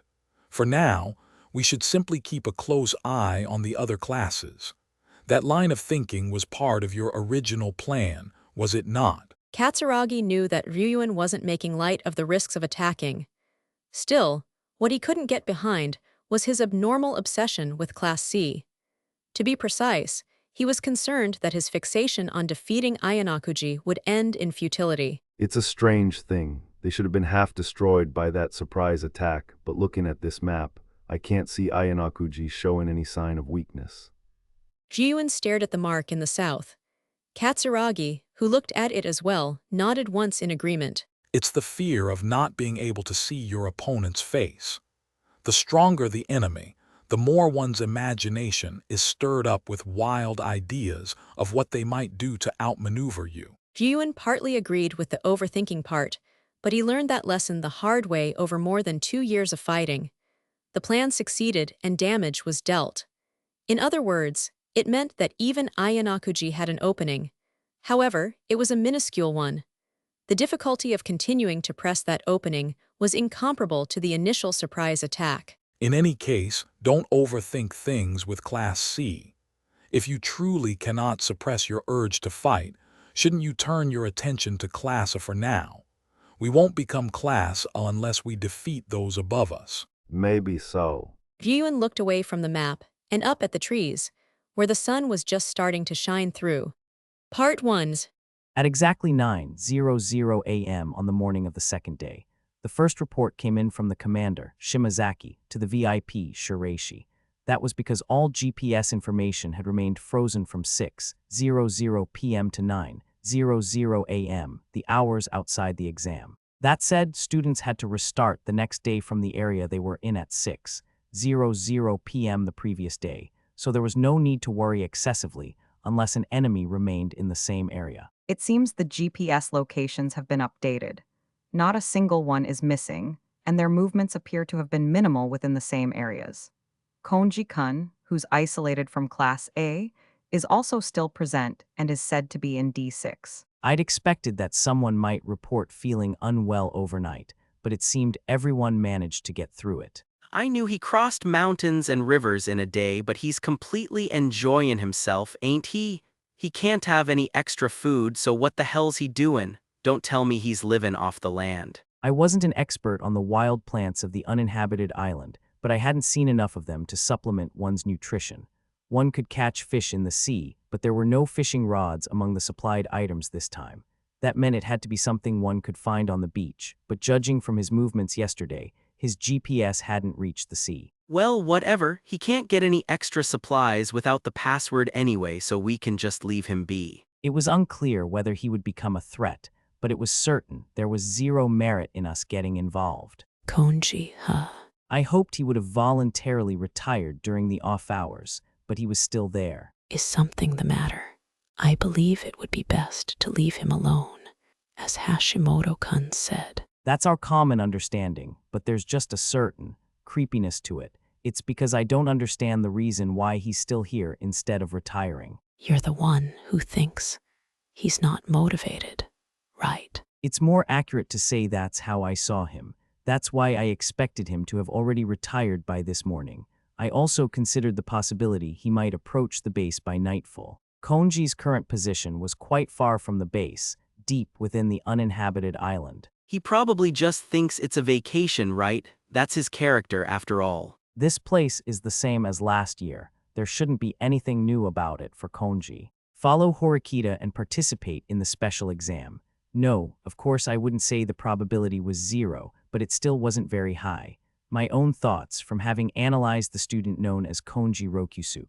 Isn't it a waste of time just thinking about it? Even if by some chance the guy is motivated, we have no way of knowing. He's alone, and as long as we don't make contact, there's no problem, right? Unable to contact his commander, Konji didn't know the location of his allies or his enemies, so even if he had the will to fight, it was true he couldn't find an enemy on his own. In other words, the idea that there would be no problem as long as we kept track of his GPS location was fundamentally correct. However, there was the unavoidable case of accidentally running into him. Or even if he had no intention now, there was also the case that Horikita might plot to make him move in the future. It was important not to dismiss him as just one person and to always keep an eye on him. What's everyone's condition? Can't say we're in top form, not by a long shot. To be honest, I'm hungry too. The food we secured yesterday, if we were to use it all up, we could fill our stomachs temporarily, but looking ahead to today and tomorrow, we had to refrain from wasteful consumption. Unless the other classes make any suspicious moves, our basic strategy is to wait until an event occurs. I conveyed our tentative policy and spoke once more to Shiraishi and Takemoto, telling them to maintain close communication between the commander and the VIPs. Part 2. IT was 11:00 a.m. for Class D. Their plan to avoid conflict as much as possible was set to begin crumbling from this time on. Kanzaki stared at the tablet operated by their analyst Andu and couldn't help but hold his breath. The announced supply drop points were E4, E9, G8, G11, H5, J8, J13, K3, M12, N9, and O14. And a screen with numerous gray squares added. A clear difference from the day before. It also covered O14, where a supply drop appeared. Hey, Kanzaki does this mean what I think it means? It's too early to draw conclusions, but if the next event has a similar mechanic, the probability will be orders of magnitude higher. The 11:00 a.m. event on the second day. A warning flag was raised on the basic assumption that they'd simply repeat what they'd done 4 times the day before. The map was divided into a 15x15 grid. Its outer squares were, of course, mostly sea, but it had been announced that all of these outer squares would be designated as completely prohibited areas starting in 1 hour. In an hour, this gray would turn pitch black, and a rule would be activated that would get you eliminated in 5 minutes for entering. But that alone would have no effect on their current situation. However, what would happen in 2 hours, at the start of the next event? If the outer squares were similarly made prohibited, that would mean the map would silently shrink, layer by layer from the outside, with each future event. Today, tomorrow, the day after. There were 10 events left, not including this one. While it was hard to imagine the perimeter shrinking in all of them, if the rule didn't change, the 4 classes would end up clustered near the center. If that happened, the enemy would be right under their noses. There's no way to avoid a fight from here on out. Dark clouds began to gather over Class D, whose primary goal had been to make it through the exam just by staying in the eastern area, where they could maintain their distance from the other 3 classes. If 1 or 2 more prohibited areas are created today by shrinking the perimeter, we should probably consider making a major move. Returning to the center from the north would require a time-consuming detour. Furthermore, Class A was in the northern area, creating the risk of an ambush. On the other hand, if they leaned too far south in an attempt to return to the center early, the terrain might be unsuitable for collecting event rewards. Unable to take his eyes off the tablet, his thoughts spun round and round in his head. Kanzaki-kun. Kanzaki, shaken by the shoulder, realized his name had been called repeatedly and looked up. My apologies, what is it? A message from Hanami-chan. She says she'll think about our course of action, so don't worry. It was a message from Ikenos, as if she'd been watching Kanzaki's near confusion from the side. It seems she wants you to focus on the event in front of you for now. Yes, you're right. She also said we don't have to push ourselves for 014, just in case. If they headed to 014 from their current position and had trouble recovering the supplies, there was a risk of being eliminated. For now, we'll move to secure it. 014 has little land, so the supplies themselves should be easy to find. Not going after the event would mean losing the opportunity to collect the supplies. We'll split into 3 groups at once and head to collect the event rewards. He kept their goal unchanged: to play it safe by repeating the same actions and work hard to gather the supplies needed for everyone to get through the day. Part 3. The clock's hands ticked forward, from 11:28 to 11:29 a.m. Class B had been divided into 2 10-person groups to retrieve supplies under Ryuun's command and a main force to hold back Class C.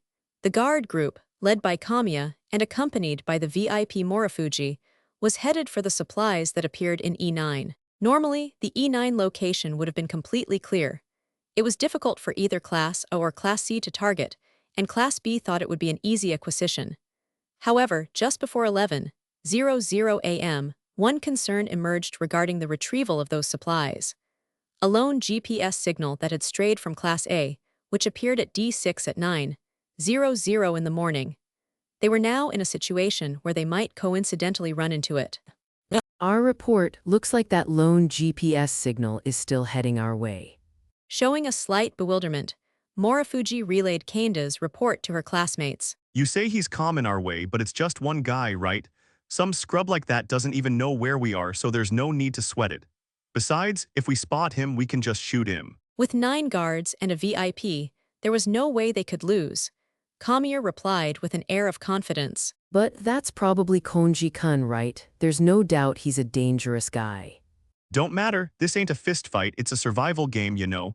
Doesn't matter who pulls the trigger, the result's the same, so there's nothing to be on guard for. More importantly, we gotta grab the supplies and get back to the main unit, or we'll be in deep shit if Class C makes a move. The number of students in the main unit and in Class C were evenly matched. It wasn't out of the question that Ayanakuji, seeing it as an opportunity, might suddenly go on the offensive. That was precisely why Ryuun ordered them to return as soon as possible. What should we do, Oda-kun? Is it okay to let him go?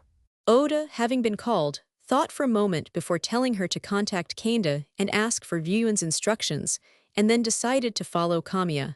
Unable to hide her anxiety, Morifuji operated the radio again and again.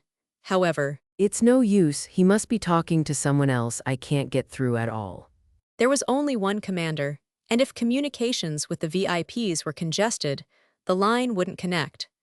When he was communicating with someone else, a period of radio silence was inevitable. See, I told you you're worrying too much.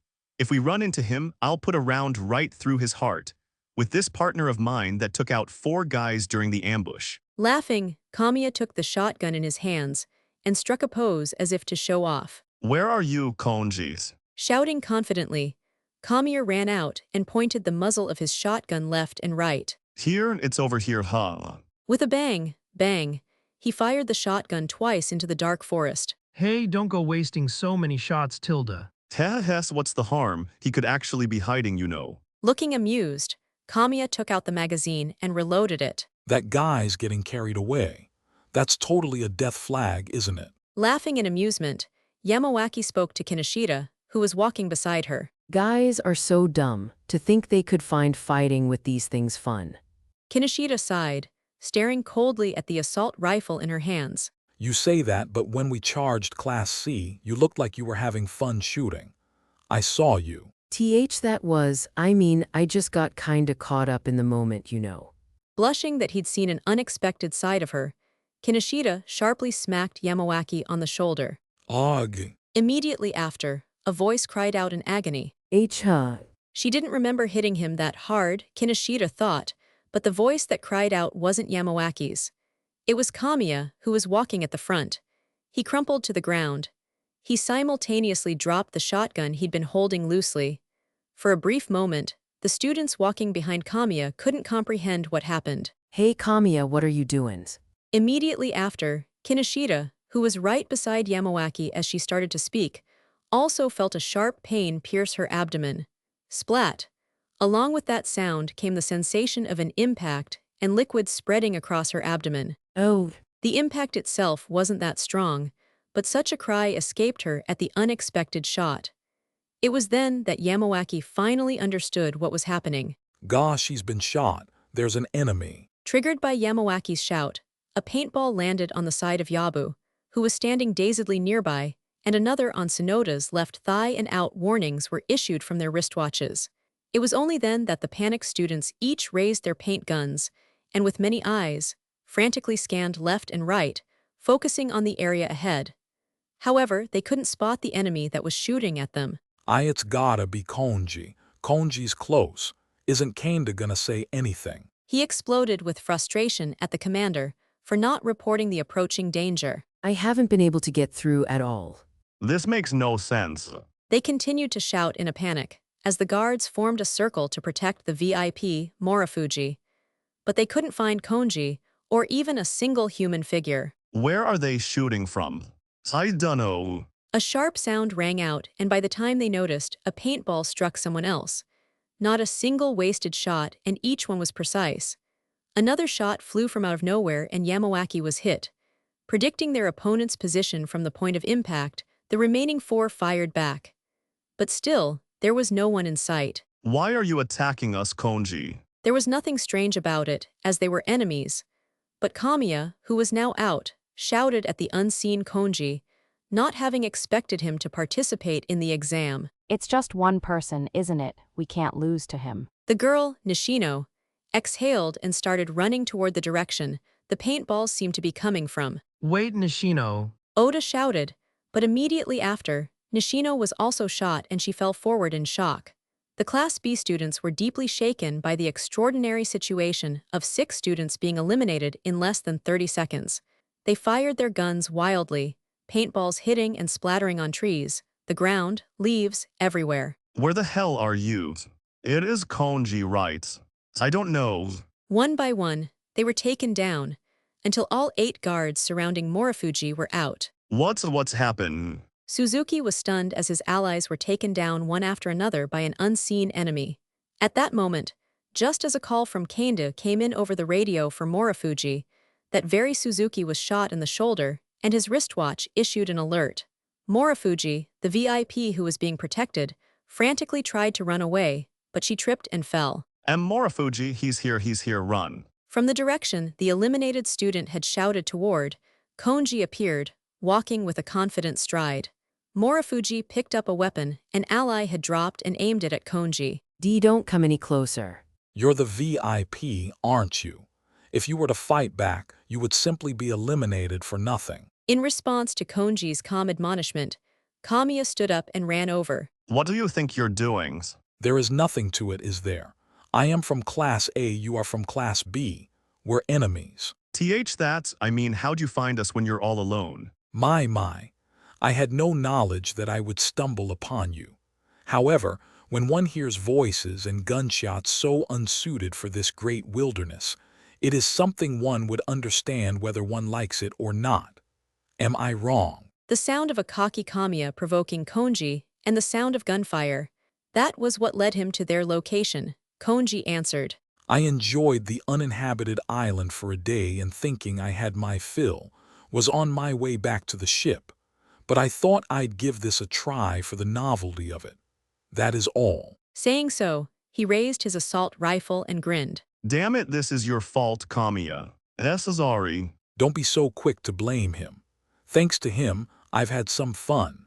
Now that I've tried it for myself, this so-called survival game is quite entertaining, you know. The muzzle pointed at them came from Konji, who just thanked them. Sensing she was out, Morifuji closed both eyes, but there was no sign of her being shot. Have you come to collect the supplies in this area, perhaps? WL. I should think it would be for your own good to answer honestly. Why, yeah, there's ammo, so we came to get it. Is that so? In that case, you may take the supplies and return with them to Class B. What do you mean? Being defeated by me was nothing more than a series of unfortunate events. It would be a pity to single out Class B and bully them for no reason, wouldn't it? Don't you dare fall for it, Morifuji. He's bound to shoot you in the back once you open the box. Konji wants the ammo. Why, yes. Morifuji nodded, taking the advice from the student who'd been eliminated.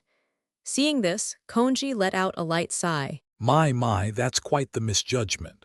For me, winning or losing this special exam is a matter of supreme indifference. I have no interest in whether I defeat the VIP here or whether I obtain the supplies. However, for all of you, the VIP's points are a crucial element, are they not? And the supplies as well. Oh well. Konji muttered and began to walk away. Are you really letting me go? You're quite persistent, aren't you? If you desire it so much, shall I eliminate you here and send you on your way? When he pointed the muzzle of the assault rifle at Morifuji, the sheer force of it made her shake her head vigorously from side to side. Very well. I shall take my leave now. I trust you will take care not to get in my way again. I am, after all, thinking of returning to the ship soon. It was an act of kindness, in Konji's own way, and it was also a strong warning that absolutely must not be defied. Part 4.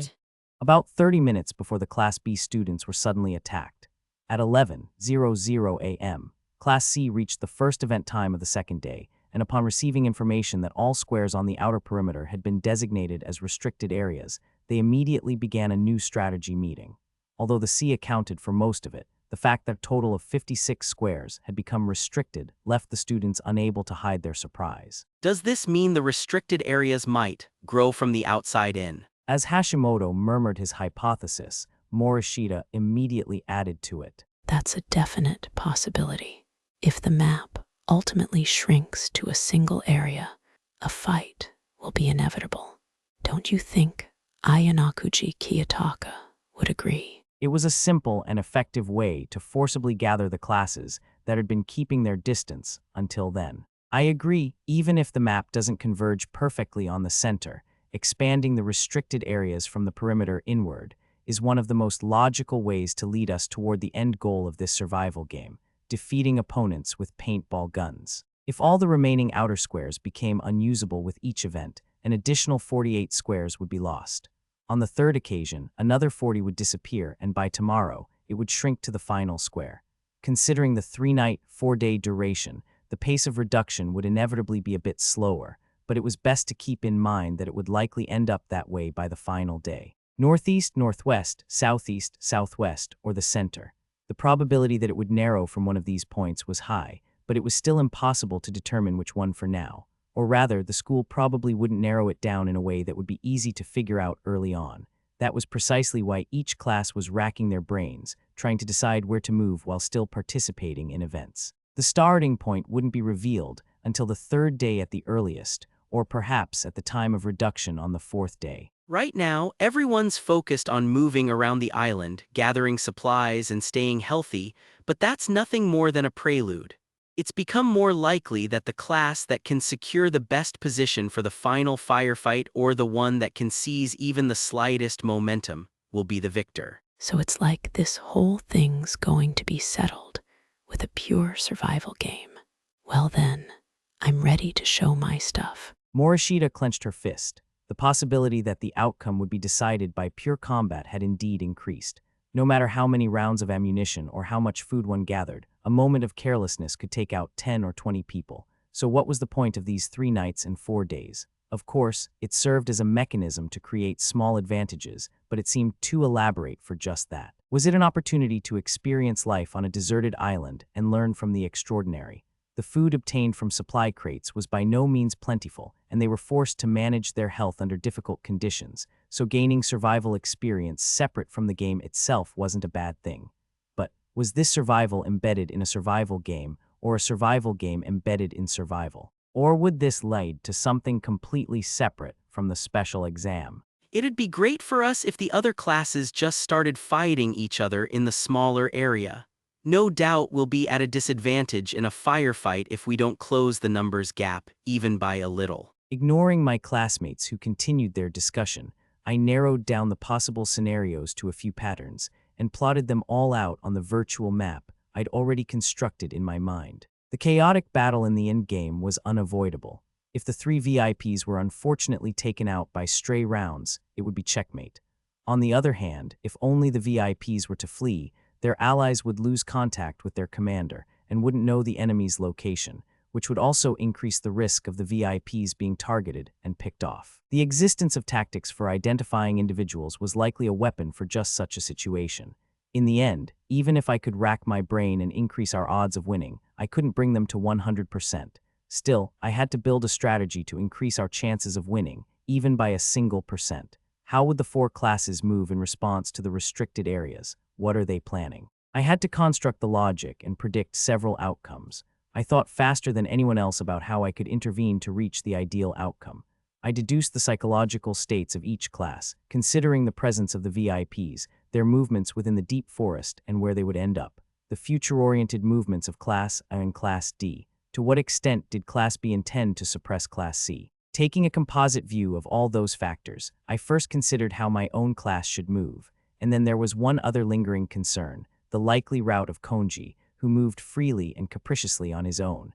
He was a presence that had surely been plaguing Horikita's mind from the start. Thinking of it as a chance to provoke him and observe his movements, perhaps she would try to control him a little, even if it was a long shot.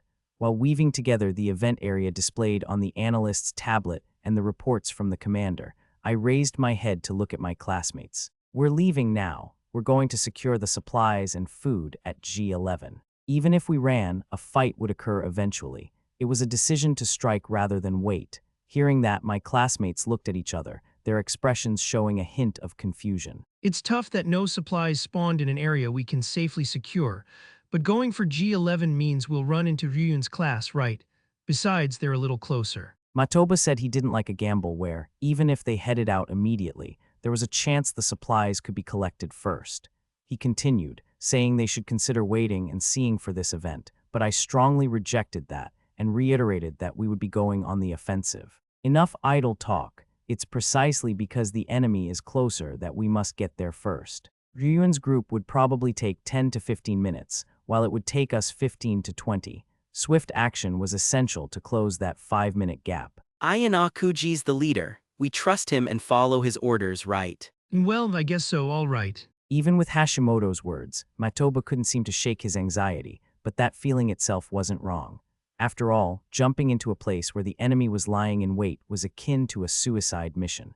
I didn't address their unease, and we began to move. At the GPS update 5 minutes later, all of us moved into Area G12. Class B's GPS shows they're currently split into 3 groups. One group of 10 is heading toward Area E9. Another 10 are in G8. and the rest are all gathered over by G11. As I took the radio report, information regarding the other classes' situations was also relayed. So the real fight is finally starting, huh? Even though they're missing 20-something people, that just barely makes us even. No, maybe I should just be grateful we can fight on even terms. That's not necessarily true. They've realized we're heading for G11 at this point, so they might just turn back and launch an all-out attack. What'll we do if we see signs of that? That's unlikely to happen. Even if it looks like we're targeting G11, they can't gauge how serious we are. If they were to call back the group they sent to retrieve supplies, we would naturally retreat. They know that. Class B, who could reach the target area first, gained an advantage at that point. Being in a position to intercept us created a significant advantage. It wasn't too late for them to fight for real after they probed just how serious we were about capturing the supplies. We rearranged our formation, solidifying the front to middle ranks with boys as guards. The two VIPs were placed in the back. I stood in front of them, and Hashimoto took up the rear, as if to protect the VIPs' backs. Gotta admit, even I'm getting a little tense here. Perhaps his weapon-holding hand was sweating, as Hashimoto supported his weapon with his left hand and lightly wiped his right on his jersey. Once he finished, he did the same with the other hand. The time was 11:15 a.m. I received the latest information and learned that the GPS signals of Ryuan's group, lying in wait, were packed together just ahead. After that, I also received the routine report on the locations of the other GPS signals. They're just ahead, maybe 2 or 3 minutes, if we walk that far. I gave a hand signal, instructing everyone to stop. We'll wait here for 5 minutes. 5 minutes, is that okay? Won't they take the supplies during that time if we're not careful? They don't have that luxury. They were likely planning to lie in wait and intercept us with a flawless formation. If they carelessly focused on the supplies, their initial reaction to our attack would be delayed. Before long, our surroundings fell silent. A silence to ensure we wouldn't miss the sound if by some chance they attacked first. A time when only the tense breathing of my classmates echoed through the forest. As time ticked by, feeling more like an hour than just 5 minutes, Shiraishi spoke in a low voice. There seems to be almost no movement. They're completely wary of us and have stopped. Shimazaki-kun says to let him know whenever you want to use a tactic. We're not using any tactics. If we save them, the enemy will have to remain constantly on guard. More importantly, tell me the GPS locations and details for the other classes. I got looks from several people, as if asking why I needed information on other classes in that situation, but I got the details from the commander and had Shiraishi relay them to me. We'll wait another 5 minutes. Seriously, well, Roger. How we would fight after that was already decided. We could have attacked then, and we could have attacked 5 minutes ago, and I already knew the result. But if we were going to attack anyway, it was better to do it at the ideal time. We spent another 5 minutes in silence, and the time passed 11:25 a.m. Immediately after confirming through Shiraishi that the targets ahead had barely moved, and after receiving the status report on the other classes, I raised my arm. Let's advance. Once you find the enemy, you have my permission to attack without hesitation.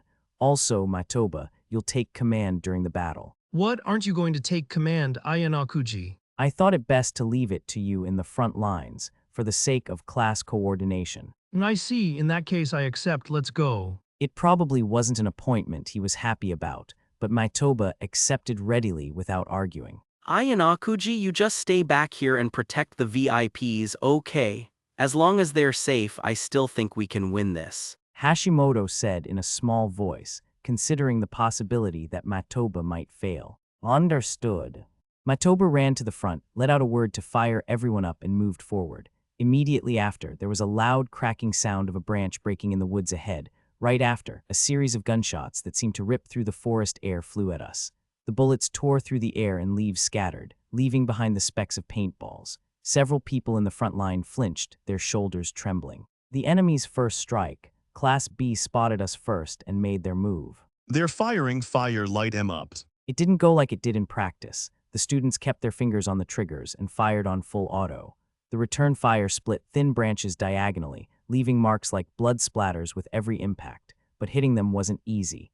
The distance was still 15 to 20 meters or more. The enemy had taken up positions between the trees and rocks, and only small parts of their faces and bodies were visible. Just when they were spotted, they immediately pulled back and returned fire when they saw an opening. 3 to the front right. I've confirmed one more in the back. Hold them down, concentrate fire on the base of that tree. At Maitoba's command, the front line fired all at once. Paintballs flew in succession, chipping away at the tree's bark. However, the alarm that was supposed to sound from a wristwatch upon a successful hit never went off. On the contrary, a counterattack came back immediately. An enemy's shot flew in as if sliding from a low angle, striking one of the Class C vanguards squarely in the chest. Bright red paint spread as an electronic sound rang out. One person's out, fall back a bit. Shit, where the hell are they shooting from? Panic spread in an instant. Not missing this opportunity, Class B laid down a barrage from the cover of the woods on both sides. A dozen or so dry popping sounds rang out in succession. The formation fell into disarray, and the situation was disastrous. Logs. A second and then a third were hit in quick succession. Unable to expose their bodies to defend themselves, they were taken out one after another, starting with those with the largest exposed areas. Hashimoto immediately shouted, the smile completely gone from his face. Front line, fall back to the trees and use the cover better. Mid-rank, provide covering fire. The students moved according to the orders, but the trees were close together and visibility was poor. Class B's shots were clearly more accurate than ours. They read our positions and adjusted their angles of attack. Even so, one of the shots they returned miraculously hit its mark. A faint electronic sound rang out from deep within the forest, and one of the opponents stood up. In that moment, the atmosphere on our side shifted slightly. A hit, we took one down. Nice, keep M pinned down. The rhythm of their firing returned for just a moment, but the enemy also regrouped immediately. Matching our gunfire, they fired back with precision, as if pinpointing our locations by sound. A paintball grazed past someone's head and spectacularly splattered a tree behind them. 3 to the front left. There's another guy aiming from deep in the woods. It's too dangerous to circle around, keep your distance. An order was given, but a student on the right couldn't react in time and was shot in the shoulder, triggering the fourth electronic sound. Then another, someone who had been behind a tree, was shot in the leg and the out signal rang. A fifth person. Deeply colored paint dripped onto the ground. The firefight lasted only a few minutes, but it was so intense it left them breathless. I'm hit. I can't even tell if we're hitting them at all. A student, crouching to stay out of the way, punched the ground in frustration. No, we hit him. My shot hit just now. On the right side, there's 5 of them. I took a moment to compose my breathing and surveyed the scene before me. Class B remained hidden in the shade of the trees.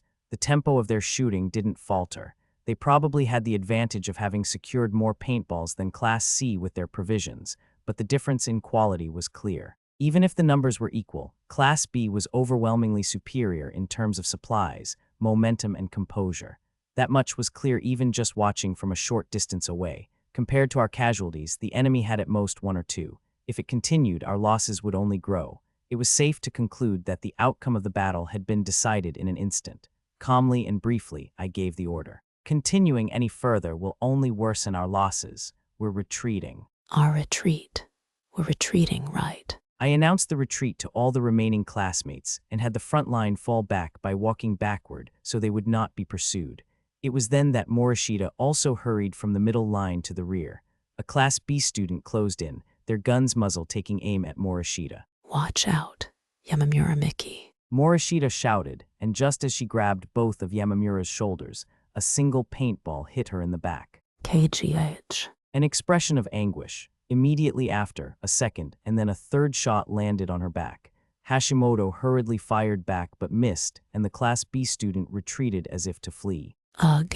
A groan. Morishita was done for now, the alarm on her wrist blaring mercilessly. M. Morishita-san. It would appear. This is the end for me. At the very least, you must escape. No, why would you protect someone like me? No, had Morishita really protected Yamamura? It looked to me like the gun had been aimed at Morishita, and realizing she was the target, she had tried to use the nearby Yamamura as a shield to save herself, but failed. No, surely even Morishita wouldn't do something like that. Actually, she just might. I, too, had some goodness left in my heart. That is all there is to it. Whichever her true intentions were, there was no time to find out now. You must live, Yamamura Miki, and in my stead, as an Amazoness, GHK. Morishita-san, Morishita-san. Morishita had closed her eyes and leaned limply, but then she suddenly snapped them wide open. I believe it would be best for you to flee quickly. Pursuers may be on their way. That is yes. Ayanakuji Kiyotaka, I leave the rest to you. I shall be taking it easy on the ship. For someone who'd just been eliminated, she didn't seem to mind at all. In fact, she even seemed happy that things had wrapped up so quickly. And so, the Amazoness of the dense forest who even volunteered to be a guard was out, disappearing from the class without making any major contribution. At the very end, a strange, relaxed atmosphere hung in the air for a moment, but we hurried to continue our retreat regardless. Part 5. We withdrew from Area G11 and fell back to the evacuation point at H12, the designated spot in case of defeat. I had my classmates take a rest while I went a short distance away to talk with Shiraishi and Hashimoto. As it happened, Yamamura was there by herself and she tried to leave when we approached, but when I told her it was fine for her to stay, she gave a hesitant nod. It seems we're not being followed. I believe we can rest easy for now. We're totally screwed. It's like, I really felt the strength of the side that just waits, or rather, they just have more guys who are genuinely better at survival games than we are. While there was a big difference between attacking and defending, Hashimoto muttered his honest impression from the firefight with a hint of surrender. To be honest, I didn't think there was a huge difference in skill itself, but Class B's fighting spirit and intensity were far superior.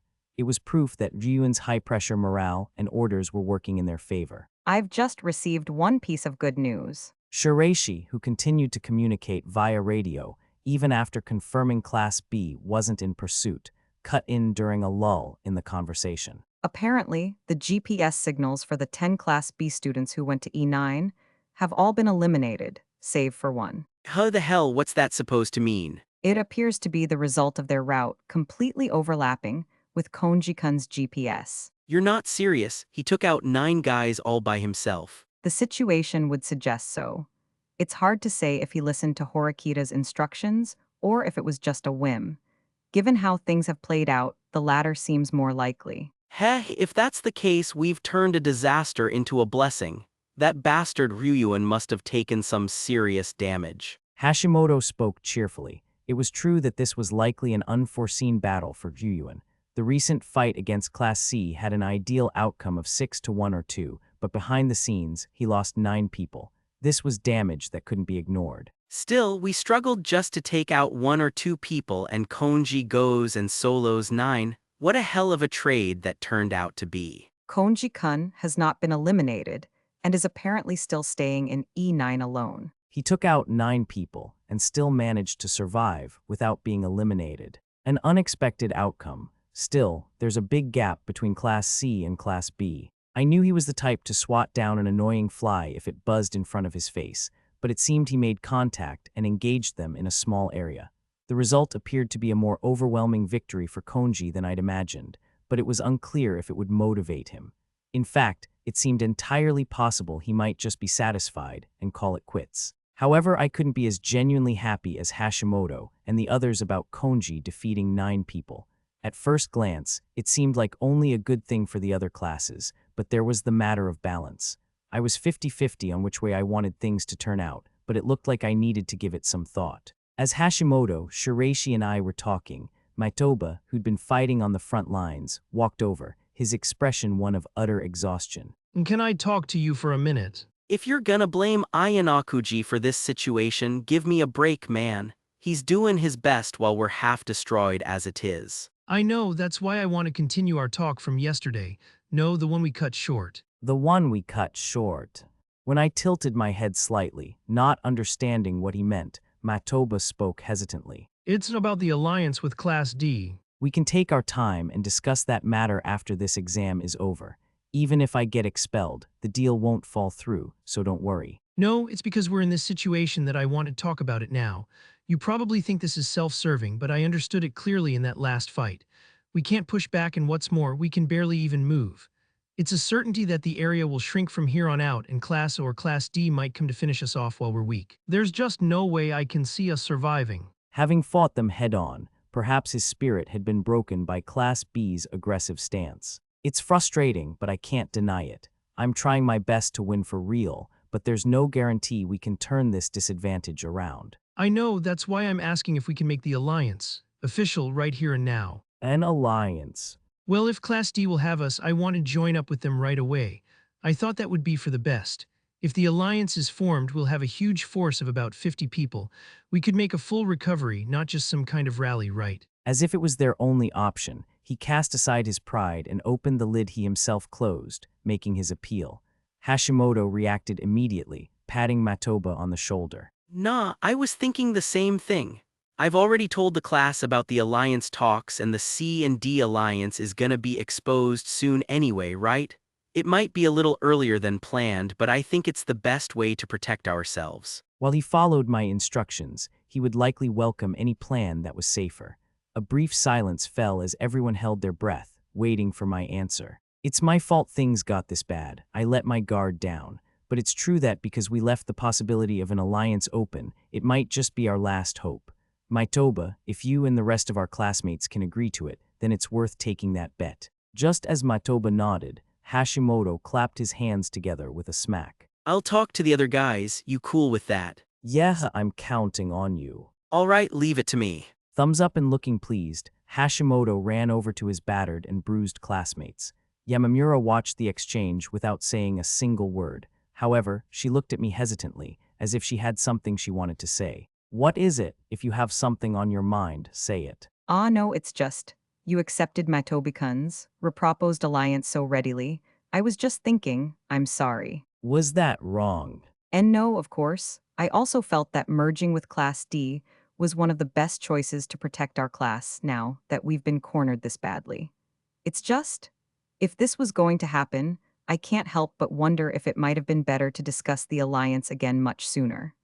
Morishita-san might not have been eliminated and… It seemed Yamamura was thinking that I, of all people, could have tried to bring up the alliance again after we were ambushed. I was told to drop any talk of an alliance, so I couldn't bring it up. Right, of course. I'm sorry for saying something so strange. Even after hearing my answer, far from looking relieved, an even deeper shadow fell over Yamamura's expression. Chapter 5, The Alliance. The 1:00 p.m. event only brought about the appearance of new supplies without expanding the restricted area. Having lost the direct confrontation with Class B, we immediately began moving east. Our goal was to make contact with Class D, who were gathered at M10. Meanwhile, after watching us move, Ryuan's class split back into 3 groups and began to move out to secure the large number of supplies spread across the southern area. Konji, who launched a surprise attack, had been wandering around B8 and B9 alone since noon. He might have been enjoying a carefree swim in the ocean. It was a fortunate development for Class C that supply crates with ammunition appeared at K12 and L13. Since there were supplies we could easily secure during our retreat, we were able to collect them safely. Then at 3:00 p.m., the third event of the day was announced, and on the analysts' tablets, another outer ring of squares was colored gray. As most expected, it seemed the usable area was shrinking in a circular pattern. In response, an hour later, Class A made a new move. Having been scouting a wide area in the north, they began to converge on the center of F and G, preparing to escape to a safe zone in advance of the 5:00 p.m. event or the new restricted areas that would appear on the following day. Meanwhile, Class D was also wary of the outer restricted areas expanding. Seeming to have concluded that heading north was too risky, they hastily began to return to the center through N13 and N14. At that rate, we would soon run into them. We all stopped for one last confirmation. Hashimoto spoke to the students who still looked somewhat uneasy or dissatisfied. We're lucky Ayanakuji brought up the idea of an alliance. If no one had even mentioned the word alliance at this point, there's no way one would have been formed during this special exam. With Ikenos, there was a good chance she would have considered and formed an alliance even in a tight spot, but Hashimoto didn't let on anything of the sort. He hyped up the fact that I'd formed an alliance as a golden opportunity. However, there were likely still parts the other students couldn't believe. Is this for real? What if they just decide to finish us off while we're wounded? Don't you worry about that. Ayanakuji'll handle the talks, but we're in an overwhelmingly weak position. We'll probably have to accept whatever demands Class D makes, though. As the ones being helped, most of my classmates had no choice but to swallow it and move on. Well, to be honest, there are still parts I'm not entirely convinced about, but our class isn't exactly good at these kinds of exams, to put it nicely. I was worried about how well we'd be able to hold our own against people like Ryuyuan and Sudu, instead of getting stuck in third or fourth, making an alliance or whatever to take second place. I guess I can't say it's a bad thing, but Of course, it still meant giving up on first place, so it wasn't something to be unconditionally happy about. Still, if we could walk away with second place from that point, it was more than enough as a compromise. if we concede the win, even if we concede it, will Ikenos really follow through in the next special exam? I decided it would be better for me to explain that point instead of Hashimoto, so I interjected. If you've seen the kind of student Ikenos is, you should understand that she can be trusted. Besides, they have no merit in betraying us just because we let Class D win this exam. It's not like taking first place one time will get them to Class A. If they were to carelessly throw away our alliance, the backlash would be greater than you can imagine. The collapse of a class that's been built on trust would be inevitable. That was why, I explained, there was no way they would unilaterally terminate the alliance. Well, I see. In exchange for the appeal of the reward decreasing, the risk of placing in the lower ranks was reduced, and if the goal was to make the current Class A and Class B take those lower spots, it wasn't a bad plan at all. In the short term, we'd be saddled with the Class D title, but what was more important was closing the gap with the upper classes. Class C and Class D form an alliance and take first and second place. If you can guarantee that outcome and those rankings you're talking about, we'll accept the alliance on positive terms. Are we good with that? That's enough. Pragmatism over empty gestures. Whether we were in an alliance or not, the most important priority was ensuring our own victory. My classmates considered and accepted that fact in a very short amount of time. The color returned slightly to the faces of the students who'd grown pale after losing the battle with Class B. On the other hand, you could never really know people. It was Hashimoto who'd taken it upon himself to persuade our classmates about the alliance, but he seemed unable to completely shake his own doubts. The moment everyone looked away, he approached me and spoke in a low voice to confirm. You're sure this is gonna be okay, right? What's wrong? Are you worried about the alliance after all? When I gave him a probing look, he averted his gaze with an awkward expression. Nah, forget I said that. It's your plan and you're the one who said you drop out if we lose. What choice do I have but to believe you? Given that he was the type to start from a place of doubt, Hashimoto's reaction was understandable. I don't mind. In fact, actively speaking your mind is a benefit to me, not a detriment. If you have any concerns, feel free to voice them or consult with me whenever you like. Oh, really? Well, I appreciate you saying that, but... We continued to walk after that, taking breaks in between, for another 30 minutes. Just as we neared the border of L13 and M13, a report came from the commander that the positions of Class C and Class D were just a stone's throw away. We'll wait here for now. I'll go talk to them by myself first. I handed my weapon to Matoba. Hashimoto, as if confirming his resolve, followed suit and handed over his own. Then, the sound of running came through, and he immediately stood beside me. I'm going too, and don't try to stop me, all right? If they start shootin' without askin' questions, I can be your shield. If you, the leader, survive, we'll still have a chance to win, right? I suppose I'll gratefully accept your sentiment. If Ikenos intended to betray and defeat me, she would do it after pretending to be an ally and luring in all of Class C. It was highly unlikely she would open fire at this stage. However, there was no need to dismiss Hashimoto's spirit and determination, so I permitted him to accompany me. So now we've got no way to fight back, huh? If they shoot, it's all over for us. It would be the same even if we had our weapons. Standing up to them would be futile against their overwhelming numbers. That's true. With our concerned classmates watching from behind, we started walking toward Class D's standby point. Part 1. After proceeding through the forest for about 5 minutes, the two of us arrived at our destination. Halt! The Class D students must have been watching the two signals on their GPS heading toward them. 10 male students, led by Kanzaki, formed a wall to protect their classmates behind them, mercilessly pointing their guns at us. Looks like we're getting a warm welcome. Faced with a reception that made it impossible to hide, let alone escape, it seemed Hashimoto could only laugh. We have no intention of attacking. Hashimoto and I raised our hands, showing that we held nothing. I wonder about that. There's a possibility your allies are hiding nearby. Nah, that ain't it. You guys are always watching the GPS, right? If your commander is using tactics, that's not necessarily the case, as you should be well aware. Nah, you can only fake out the whole GPS or an individual's GPS, one or the other, you know. There's no way to freeze the GPS of only the people other than us. However, it is possible to target up to 3 people individually. The possibility that we had 3 allies use the individual GPS jamming tactic to outsmart them and lie in wait behind us, or somewhere nearby, couldn't be denied. What Class D was wary of were 3 invisible, armed enemies. While it might not have been enough to overturn a situation where they were at an overwhelming disadvantage, it could be called the only way to inflict major damage. Just 3 people ain't gonna do nothing. If you were to jam the entire GPS right this instant, it would no longer be limited to 3 people.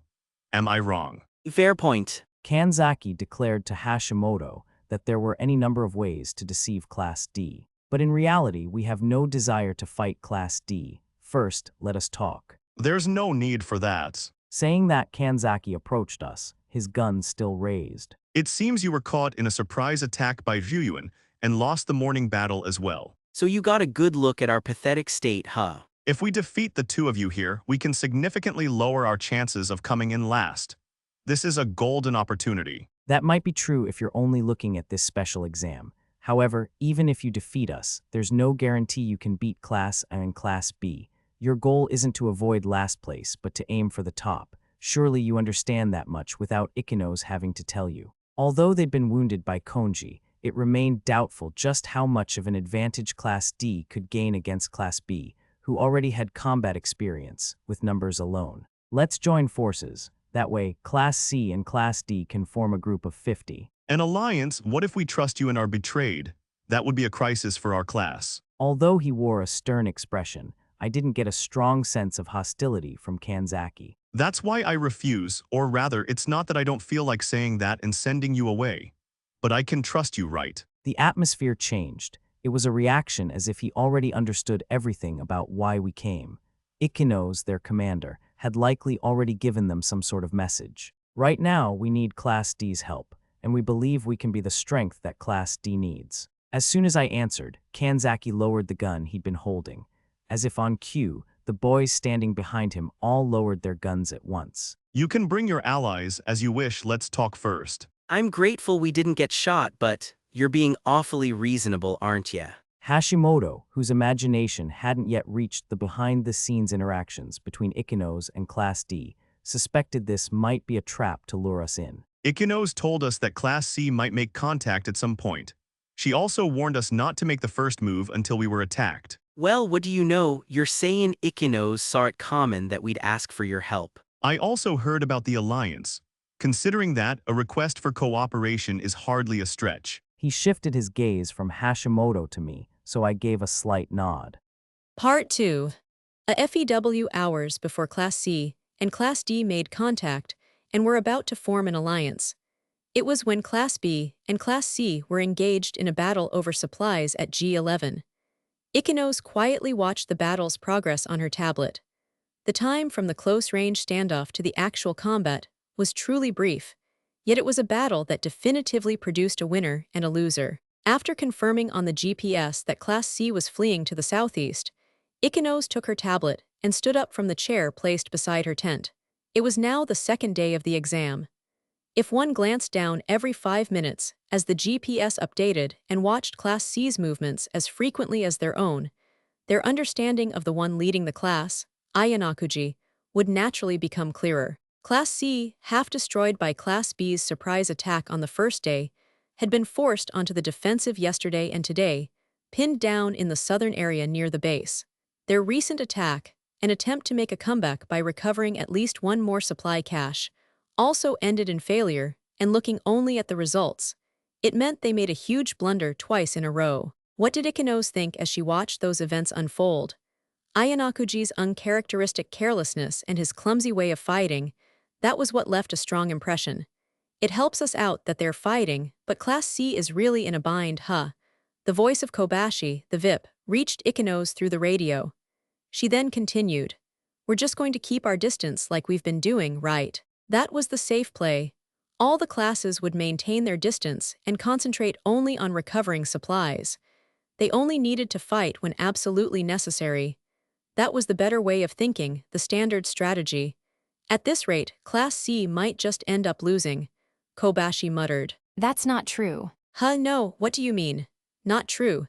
Ikenos smiled and sent gentle words over the radio. Ayanokuji-kun won't lose. No, I won't let him lose. Having said that, she once again explained in detail the story of the alliance she made with Ayanokuji.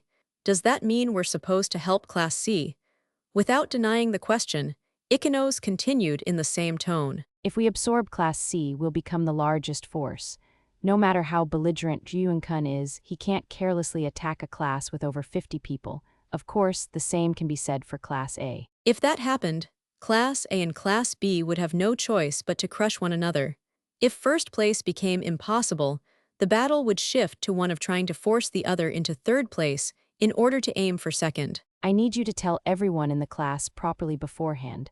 Ayanokuji-kun will be making contact with Class D, so when he does, make sure we absolutely do not attack first. It came through even over the radio that Kobashi, who hurried off to get Kanzaki, was conveying Ikenos' words with gestures. He might have wanted to object, but there would probably be no arguments. Judging that her class was ready to accept Class C for the time being, she quietly stood up. And then she gazed at Class C's current location. MHM. Ikenos hugged her tablet, and her thoughts drifted to Ayanokuji. I understand, Ayanokuji-kun, I know what you're thinking. As if trying to link her thoughts with his more than anyone else, her consciousness was always directed toward Ayanokuji. Kanzaki-kun wants me to ask, just to be sure, if this will really be for Class D's benefit. He seems anxious after seeing how Class C has been acting so far. That's a needless worry, because Ayanokuji-kun is. Quietly over the radio, Ikenos stated her thoughts. Part 3. Timidly, without completely letting their guard down, the students of Class C joined Class D at their campsite. It would be difficult for them to open up right away. In some cases, their wariness might not fade until the exam ended. I myself anticipated as much, but that prediction was soon overturned in a good way. The unique characteristic of Class D, the trust Ikenos cultivated towards the members of Class C who were unable to readily reach out, the Class D students actively spoke to them, treating them no differently than they would during their usual school life, and they even encouraged active mingling between students who didn't usually have strong connections. In a situation where it would have been perfectly normal for Class D, with their numerical advantage in the special exam, to try and take the lead, they treated them as equals. That opened the closed-off hearts of Class C and rapidly lowered their guard. Of course, complete trust couldn't be formed immediately. However, there was no doubt that they made an impression strong enough to make one think that if they were to be betrayed by Class D, then it couldn't be helped. The charm Class D possesses is incredible. Shiraishi, too, seemed to be one of those impressed by the sight. I'm surprised, too. It's a strength that can't be seen from class rankings or test scores alone. To maintain an alliance, both sides must be equal. It would never work if the powerful party tried to dominate from above, if one side became too subservient, or if mutual suspicion were allowed to spread. With Class A or Class B, it would have been impossible from the start. The information that Classes C and D may have formed an alliance in this special exam, based on GPS movements, has likely been reported from the commanders to the VIPs and shared by now. At this stage, it's become difficult to oppose the combined force of the CD alliance, which is now the largest group. But we couldn't let our guard down for a moment. If anything, we had to become even more vigilant. How do you think the top two classes will assess this situation and act from here on out? If I'm just stating my wishful thinking, I'd want them to crush each other somewhere that doesn't involve us. Even though our alliance has the numerical advantage, if either of them challenged us, more than half of us would be eliminated. If that happens, the remaining class can aim for victory by taking advantage of the conflict. However, the same could be said from any class's perspective. Naturally, making the first move wouldn't be easy. Part 4. IT was 6:00 p.m. on the second day. The supplies we acquired included food such as nutritional bars, 2 kilograms of white rice and canned goods. In addition, there were 5 new plastic bowls and cups and thoughtfully, 5 pairs of disposable chopsticks as well. We decided who would eat the white rice with a fair game of rock, paper, scissors, under the condition that no one could refuse without a reason, and I became one of the winners. I decided to gratefully accept the warm meal. White steam billowed gently from the lid of the mess tin over the evening campfire. With the orange-dyed sky at my back, sweat beaded on my hands as I judged the fire's heat. Before long, after the quiet crackling of scorching rice echoed through the quieting forest, I opened the lid and a cloud of fluffy steam billowed out. Under the setting sun, the freshly cooked white rice shone with a particular brilliance. Just as I picked up my chopsticks, Shibata, who'd been watching me from a distance, approached with his lips pressed firmly together. Hey, Ayanakuji. Sorry to bother you before you eat, but you got a sec. I don't mind, what is it? How should I put it? We're allies now, right? So I just wanted to say hi or something. He said it while his eyes darted around, scratching his head vigorously. This is kind of a weird question, but, Go ahead and say it. When I prompted Shibata, who was unable to get to the point, his averted gaze met mine. The thing I want to ask is… Just as he seemed to have made up his mind and opened his mouth wide, another person approached from behind. Pardon me, Shibata, but could you give us a moment? I have something to discuss with Ayanakuji. It was Kanzaki, who'd taken the lead on serving duty. He approached with an empty mess tin in one hand. Oh, yes, and no problem at all. See ya later, Ayanakuji. As if fleeing, Shibata ran off and left the area. Do you need something? I forgot to tell you something important. Regarding the chain of command from here on, Ikenos has said to entrust everything to you, Ayanakuji. I see, I appreciate that, but are you okay with that? My satisfaction is irrelevant. Ikenos is the leader of Class D. There are no longer any students in this class who would object to that. Such impressive loyalty. Or perhaps their fangs had already been broken, and they simply stopped caring about such trivial matters. In any case, if things went smoothly, I had no complaints. Even after I told him what I'd forgotten to mention, Kanzaki made no move to leave. Is there something else? Oh, there's something that I just can't seem to accept. Having said that and pausing for a moment, Kanzaki continued. Why did you propose something as unprofitable as an alliance with Class D? I don't understand why you'd go out of your way to lend us a hand and give us a chance to get back on our feet. There's no why to it. We were hit with a surprise attack from Ryuan's class and lost half our classmates in an instant. Without this alliance, we would have inevitably ended up in last place in this special exam. That means the alliance was certainly meaningful. That's just looking at the result. You were scheming with Ikenos behind the scenes to form an alliance before the island exam. No, even before we became third years, weren't you? At the very least, I can't imagine Class C had any need for it at that point. You should be able to recover on your own and compete with Class A and Class B. Kanzaki had met my father, Ayanakuji Atsuomi, and just as Kanzaki's father admired that man, so did he. Consequently, his opinion of me, Atsuomi's son, was also inevitably high. You're overestimating me. I'm no fool. It's not just because of your father. I've watched you for more than 2 years now, so I'm well aware. You have the power to turn the tide of battle all by yourself. That's an odd thing to say. I lost half my classmates to Ryuan's surprise attack. And just this morning, I took an all-or-nothing gamble, lost 6 people, and failed to secure any supplies. If you don't call that overestimating me, what do you call it? Of course, no one is perfect. Anyone can make a miscalculation like that, or rather, even before that, Class C just isn't suited for fighting. That's precisely why. Can't you think of the alliance as insurance, just in case? It won't have a major impact on Class C if Class D rises up a bit, and it's useful in other ways, too. If we couldn't count on Class D growing and rising over this next year, then Horikita and Ryuan would only have to focus on Class C. It's easier for us to operate if their attention is divided. I'm not extending a hand for nothing. In terms of overall strength, Class C was certainly a step ahead, but in reality, it was Class C that was now asking for help, and Class D accepted. Class D is still developing. You can count on your potential for growth. Still developing when we're a lap behind. There's plenty of time. If we can manage a 1-2 finish in this special exam, the gap with the top classes will be trivial. Am I wrong? I can't shake the feeling that they are still out of our reach. But I suppose Ikenos believes that with you we can aim for that. Even after all these failures, Ikenos doesn't seem to doubt your abilities. That was probably connected to why she said she was leaving the command to me. I finished my white rice and gently closed the lid of my mess tin. Then I stood up and moved to Kanzaki's side. It would be a problem if Ikenos were the only one aiming for Class A.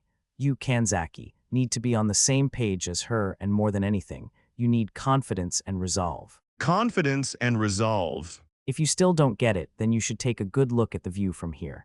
You may want to deny it, but the strength that only Class D possesses is on clear, almost amusing display. In the scene spread out before him, students from Class C and Class D were conversing without any wariness. You should try to better understand just how incredible it is to be trusted. It was an environment where Class D, superior in numbers, could defeat Class C with a single surprise attack if they so chose. If their opponents were Class O or Class B, they definitely couldn't have felt at ease. They would have been fraught with anxiety, wondering when they'd be backstabbed. Why don't you come visit the sports gym sometime? That's out of the blue what brought that on. It's what they call being so close, yet so far. You should start by getting to know what kind of person Ikenos is up close. I knew I might not get a favorable answer now, but it would be enough to simply plant the thought in his mind. Chapter 6, The Real Goal. Class B spent that night in tents pitched on the edge of the beach at E12, so the sound of the waves could be heard nearby even from inside. Ryuyun laid in his tent, lost in thought as he stared at the low ceiling. When he heard footsteps nearby, a faint shadow appeared. It's past 9 o'clock. At Katsuraga's quiet report, Ryuyun silently sat up and went outside his tent. The students who'd been waiting for Ryuyun to emerge greeted him one after another. He ignored them and walked over to Katsuragi, who was waiting with a map spread out. Ibuki and Ishizaki were also waiting for him with grim expressions. From last evening to this morning, no students from Class C or Class D have been eliminated. In fact, the two classes are now clustered together, intermingled. So they teamed up, huh? I thought it was strange. There were no signs of combat from the moment they made contact, but for it to come to this. It's the only way for the nearly annihilated Class C to survive, I guess. Heard they were making some weird contact with Ikenos too. Means they were planning to team up from an early stage. Now that it had actually happened, it seemed like the best possible move for the wounded Class C to take. Yesterday's battle with Konji was also a huge blow. Losing 9 people is a considerable loss. The fact that Morifuji survived without being eliminated was a silver lining, but... Man, I really wish he'd just charged into Class C and Class D instead. In this matter, the fault lies heavily with Kamiya's group for their rash, semi-provocative actions after their paths crossed. Had they quietly let him pass, it is highly likely a conflict could have been avoided. He said after summarizing the report from Morifuji, who desperately returned to the main force yesterday. Oh, but Fuyuan-san, that Konji guy retired just a little while ago. Guess he's satisfied after hunting down some small fry. What a self-centered bastard. The sacrifices were not insignificant, but it means one threat has been eliminated. That's precisely why the frustration with Kamiya's group's failure is mounting, however. But Morifuji's group was trying to contact Kanda before they fought Konji, weren't they? As Ibuki interjected, Ishizaki also spoke up defensively. Right at that moment, the Class C guys attacked to secure supplies, so the radio was tied up, right? I don't think it's fair to blame only Kamiya's group. They just had bad luck. Katsuragi, to whom those words were directed, looked quietly at Ryuyun and opened his mouth. Bad luck, was it? Do you really think so? Nah, the timing was just too damn perfect. If they were serious about stealing supplies, they should have been able to rush over a bit sooner. Maybe they delayed a little to aim for when Kamiya's group would run into Konji. The main force and the detached unit. It was obvious which radio would be prioritized. If Ryuyun had been speaking directly with Kanda, he could have relayed a message to Kamiya's group with little time lost, but with a VIP in between, there were inevitably delays and errors in the information transmission. You mean he planned that? If so, that's too perfect. I can't believe it. Katsuragi folded his arms and once again recalled the events of yesterday. I also believe, as Ryuyun said, that there's no doubt Ayanakuji orchestrated this, aiming for the moment Kamiya's unit and Konji would overlap. However, he likely didn't think the probability of an actual engagement was high. It is more natural to see it as him aiming for a byproduct of his own attack. If Kamiya's group calmly altered their course or hid themselves, they wouldn't have ended up in a fight, judging from what Konji said to Morifuji. Ryuyun and Katsuragi had the same thought. Even if that wasn't the case, They firmly shared the understanding that their opponent was someone who'd do that kind of thing. Ryuyuan-san, about Class C and Class D becoming allies, how are they gonna decide who gets the higher rank? Wouldn't they normally not be able to agree? Obviously, Class C's gonna compromise. No matter how you look at it, they're headed straight for last place on their own. I can just picture M crying and begging Class D to help them out in exchange for letting them take the glory. Oh, I see. Ishizaki said, striking his fist into his palm in understanding. That's the key point. The issue of ranking, which would be a source of endless dispute if they were equals, becomes a viable alliance precisely because of the difference in their positions. They've certainly played a troublesome hand. As a result, their side has swelled to 50 people, and the difference in numbers between them and us, who lost Kamiya's group, now exceeds 20. The tables have completely turned. Katsuragi explained the situation was no longer optimistic, but Ishizaki once again slapped his palm. Then how about we team up with Class A? Together we'd have 60 people. And would we, who are similarly at a numerical disadvantage, concede and give first place to Class A? Well, that's can't be helped, right? But no, that's no good. Ordinarily, an alliance was not something easily formed. For two classes competing for the seat of Class A, not even a single class point was something they could readily compromise on. To begin with, there was far too little merit for Class B in teaming up with Class A only to hand over first place. There was no trust between them, and it was uncertain if they could even form an alliance. Even if they did, there was no guarantee they could beat C and D. Rather than shouldering multiple risks like that, it was more efficient for Class B, in its aim for the top, to defeat Class A directly and secure third place or higher. If this had been a move right at the start, we would have still had several options. But for them to form an alliance here on the third day is more troublesome than I imagined. Even the path of defeating the crucial Class A was now hampered by the difference in numbers created by the elimination of Kamiya's group. It was inevitable that this would hinder their battles when the number of usable areas drastically decreased. What will you do, Ryuyuan? Today's actions may well decide the outcome of this exam. His judgment as leader was now being tested. He was the sole focus of Katsuragi, Ibuki, and Ishizaki. All eyes were on Ryuyuan. The initiative had, at some point, slipped from Ryuyuan's grasp and was now passing to the opponent who should have been at a disadvantage.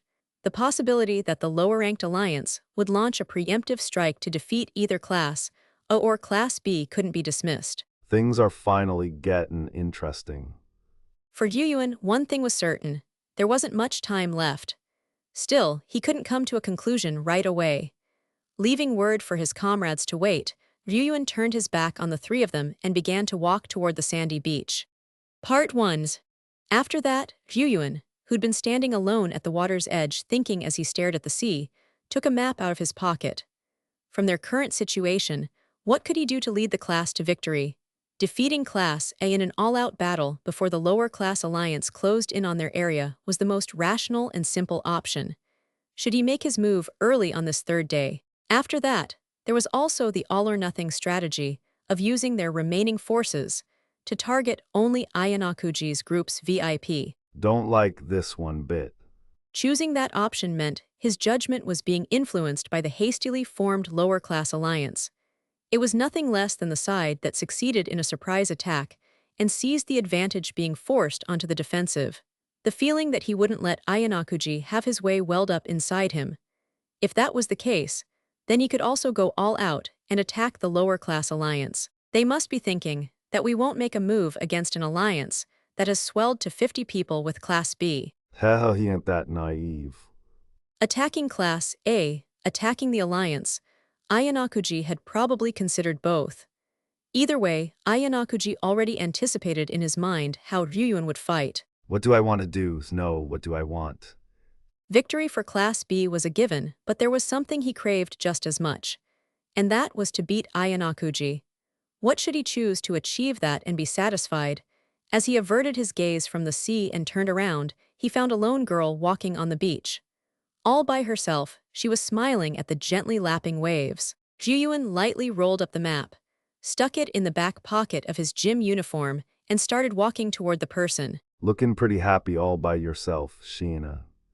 Oh my, good morning, Ryuan-kun. Shiina, who returned the short greeting, turned to face Ryuan and smiled cheerfully. Since we're at the beach, I was taking a little walk. After answering, Shiina looked at Ryuan's stern expression and surmised his state of mind. I heard that there is a high probability that Class C and Class D have joined forces.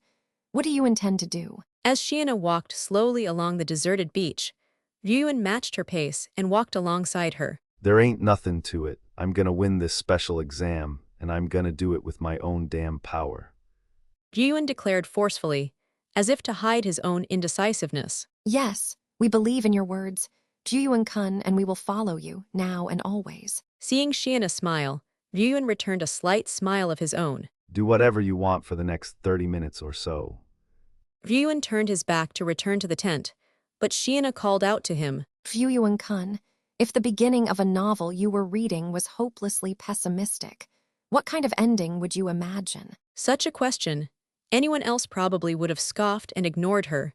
He stopped and thought about it seriously. Then he immediately found the answer within himself. Unfortunately, I'm not a fan of stories with depressing beginnings, but most stories are made to be convenient, ain't they? If that's the case, then wouldn't they usually turn out for the better? That's true. The structure of a story is such that readers are most moved when it turns from darkness to light. So works with sad starts often become the foundation for depicting rebirth, atonement, and healing. Conversely, if a story begins on a bright note, a sad ending often awaits. After replying, Shiina continued. However, it's a wide world out there. There are many masterpieces that are sad from beginning to end. What are you getting at? That it's best to be mentally prepared for whatever might happen. Not just for this special exam, but for what lies beyond as well. Just as there was a chance of victory in an exam he thought he might lose, defeat lurked in an exam he thought he could win. And that it wouldn't necessarily always follow that rule. So in the end, it means we don't know shit about what's common, huh? Fufu, perhaps that's so. But still, I'll force my way through with my own power, whatever it takes to take down Ayanakuji. I believe that's for the best. Looking into Shiina's eyes as she answered, Ryuan gave her a sharp, testing gaze. And that's even if I force some kinda cruel choice on you down the line. Ryuan knew full well that it was a malicious question. That was precisely why it was a question that, ordinarily, he shouldn't have voiced. But Shiina met his gaze without looking away. If it would be for the sake of everyone, for the sake of the Class B that is so important to me. After she answered, Shiina gazed at Ryuan with a smile. In that case, I won't hesitate, no matter who my opponent is or what the outcome may be. Good. After meeting the gaze of Shiina, who answered with resolve, Ryuan returned to the tent, where Katsuragi and the others waited. Part 2. Day 1, Day 2. Each class tried its best to avoid combat and focused solely on securing supplies. They held one another in check and watched, scurrying about various places to gather supplies. The only spectacular development, to repeat myself, was the surprise attack by Class B and the few-minute shootout on the second day that we initiated to secure supplies. However, moment by moment, the off-limits areas were steadily increasing. For now, it was only the outer perimeter, 2 squares deep. In other words, each class simply had to move away from the coast and shift slightly inward. Avoiding large-scale combat would have been easy at that point. But from the third day onward, that would almost certainly not be the case. The representatives of the Class C and Class D alliance, who set up a base in K13, began a discussion, joined by several students from both classes. Where have you been all morning? I even went to your tent to get you know. My bad, I had some business to take care of. When I offered a light apology with my right hand, Hashimoto stared at it quizzically. Ain't it kinda dirty? It's nothing serious, don't worry about it. More importantly, let me hear what you were discussing. Oh right, Kanzaki, please continue. I was just saying that we've reached a difficult phase. We've used most of our handheld provisions, and it wouldn't be surprising if they were depleted by noon. Also, Sumida and Minamikata have seemed somewhat unwell since this morning. They themselves say they are still fine, but I don't believe they will last until the exam is over. I received Kanzaki's report on the Class D students. If one is the VIP, it would be a bit of a hassle, but if they're guards, having them retire now may be an option. In any case, I want you to tell them not to overdo it. The damage will only be greater if they lie to themselves and force it. Ah, yes, saying that will likely put them both at ease. Moriyama, my apologies, but would you mind relaying Ayanakuji's words to them? Nodding as if to say, leave it to me, Moriyama headed off at a run toward the tents that were being taken down. But man, we're obviously running low on supplies. We got nothing but a bunch of starving folks over here, too. Pressing his stomach lightly, Hashimoto muttered wearily. Yes, and it's already the third day of the exam. There must be a limit to how much longer we can continue collecting from a distance, which means a battle over supplies is finally about to begin. Let me hear your thoughts. When Kanzaki asked me about our plan for the day, I nodded silently. There are broadly two methods for determining our plan. One is to envision the objective you wish to achieve and map out a path to it. The other is to gauge the enemy's aim and thwart their intentions. I spread out the map and began to explain in a way that was easy for Hashimoto and Kanzaki to understand. On the first day, Class B, or rather Ryuan, launched a surprise attack on Class C. What do you suppose the reason was? What's there to suppose? He figured he could deal a huge blow to the enemy by catching them off guard. It's the story of him taking a risk and successfully pulling it off, ain't it? If the lottery results had been different and Class A was next to us, would he have attacked in the same way? Kanzaki crossed his arms, thought for a moment, then nodded. Wouldn't Class A have been the ideal enemy instead? If you think about it that way, attacking becomes the obvious choice. My thinking is different. I believe that if Ryuan couldn't launch a surprise attack on Class C, he wouldn't have initiated a fight using his trump card tactic from the very beginning. Why did it have to be the lower-ranked Class C? Because in order to win, he considers my existence to be one of the most troublesome obstacles. To Ryuan, you're his arch-rival now. That makes you the best opponent to take down with a sneak attack. I can't say I don't get what you're saying, but even so, I can't accept the conclusion that he wouldn't have attacked Class A. Even if they weren't ideal, he should have had no problem attacking. If they could knock the top-ranked Class A to last place, Class B would be able to pull itself much closer to that position. What Kanzaki wanted to say was simple. There's a troublesome presence in Class A from the start. Needless to say, it's Konji. At the beginning, it was impossible to judge whether he intended to participate in this special exam or not. In fact, you felt he was an element of uncertainty too, didn't you? Oh yeah, that's true. Even if he didn't intend to participate, Konji was still with Class A for a short time after the start.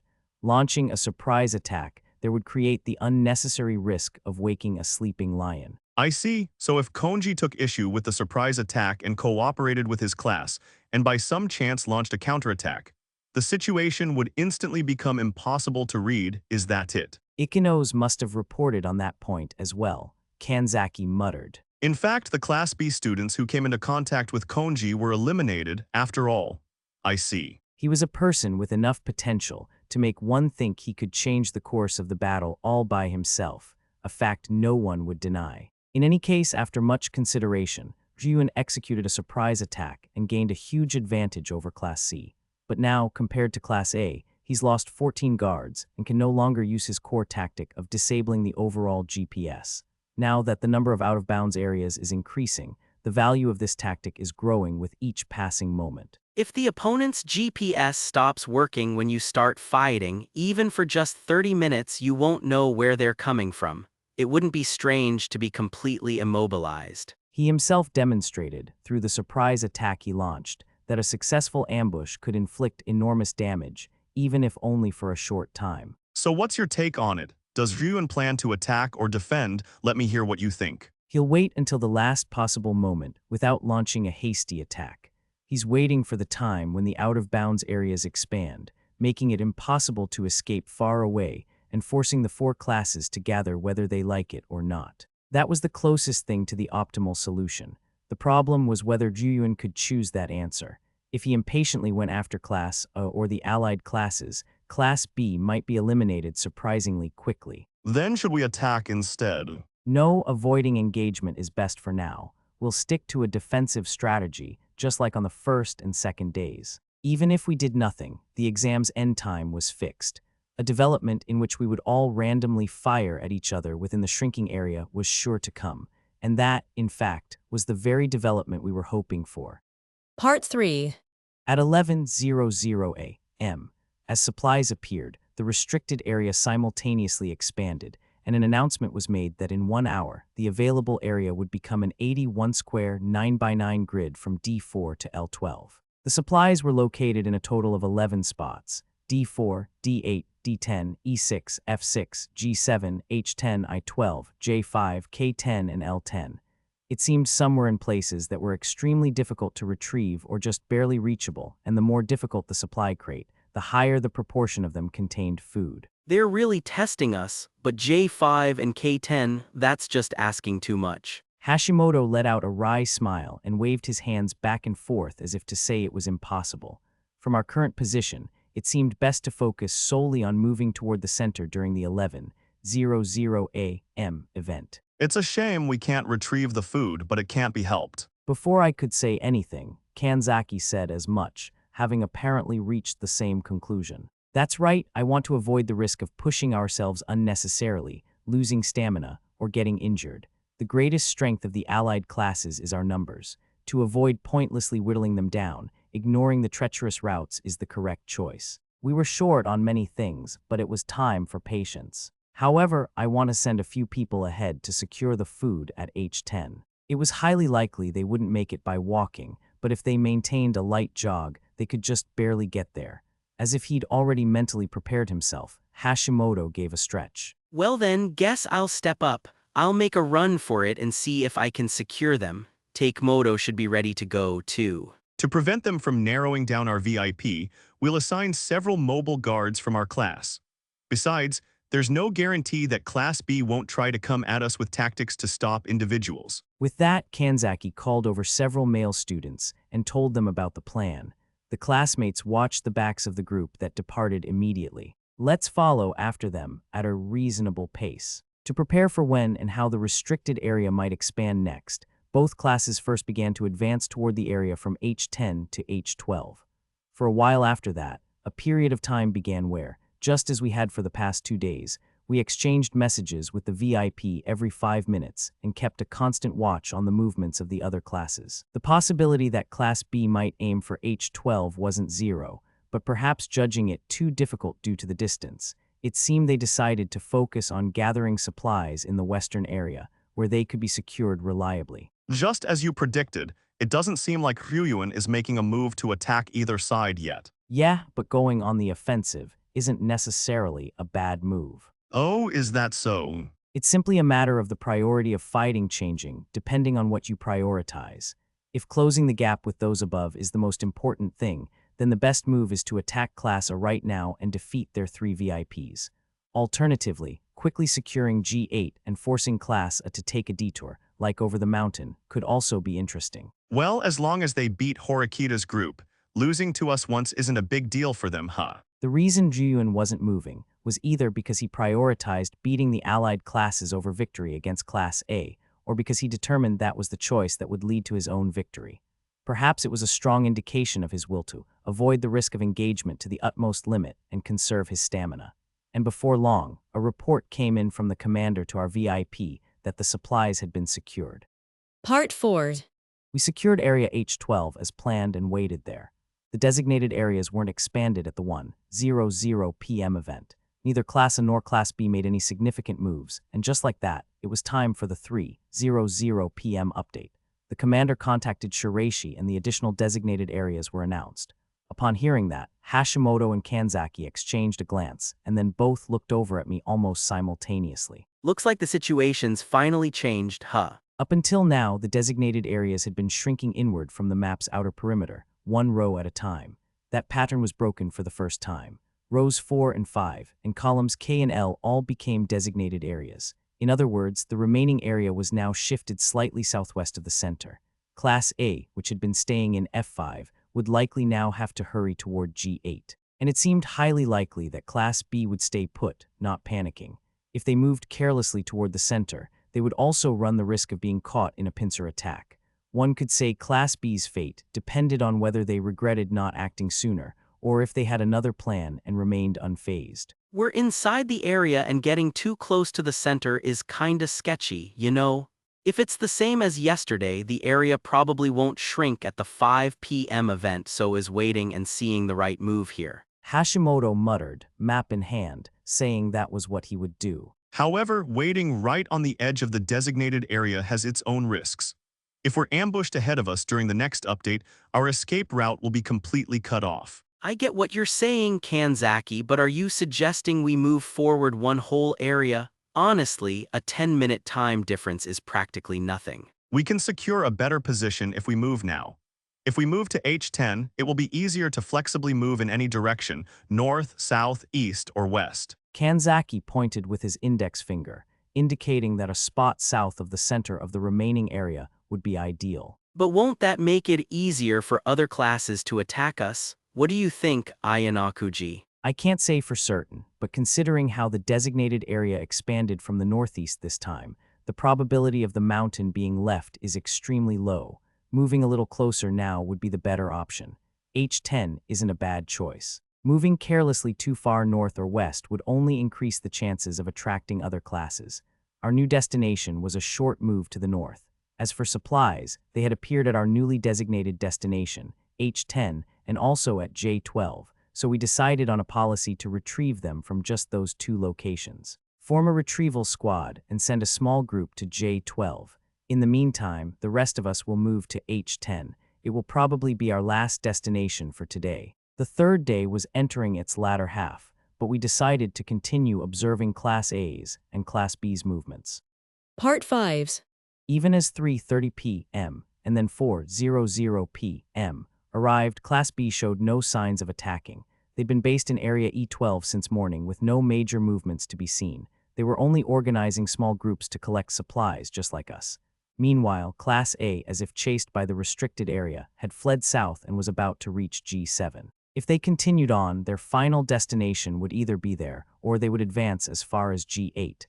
Either way, it seemed that area would be their goal for the day. Finally, we closed the distance to the point where we could reach the enemy's base in a matter of minutes. However, it was time to change course. It looks like we should make an adjustment. An adjustment? What do you mean by that? It was true that events had taken a turn I hadn't anticipated, but in that case, all I had to do was restore the balance from my end. Kanzaki, come here a sec. Just as we arrived in H10 and were taking a break, Watanabe waved his hand and shouted. I knew at once that something happened, so I, being nearby, headed over to Watanabe with Kanzaki. There, lying in the shade of a tree, was the figure of Ninomiya, breathing heavily. Amakura, who was anxiously by her side, looked at us while placing a hand on her forehead. She hasn't been feeling well since this morning. I think she's started running a fever. I think she's at her limit. Ninomiya had her eyes slightly open, but she seemed unable to even pretend she was all right for our sake. She would occasionally cough, her expression twisting in pain. She should retire immediately and have the school come pick her up. Kanzaki nodded when I said that, and Norihito immediately ran off to the VIP. A few students have been coughing since this morning. It's possible we might have a few more students retire between tonight and tomorrow. I couldn't rule out the possibility that it wasn't just a matter of poor health, but that some kind of cold was spreading. Even though we were outdoors, the students had been constantly moving around in close proximity for the past 3 days. I reiterated that there was no need to push themselves. This was likely also an effect of having shared the food we obtained with Class C, who hadn't been able to secure much to support them. A lack of nutrition could disrupt the autonomic nervous system too, leading to a weakened immune system, making it easier to become ill. Sorry to bother you while you're busy, but today's final event is about to start. I left Kanzaki in charge of the situation and returned with Hashimoto to where Shiraishi and Sanada were. When 5:00 p.m. came, the analyst's tablet was updated. As soon as the screen lit up, Hashimoto let out an involuntary whistle.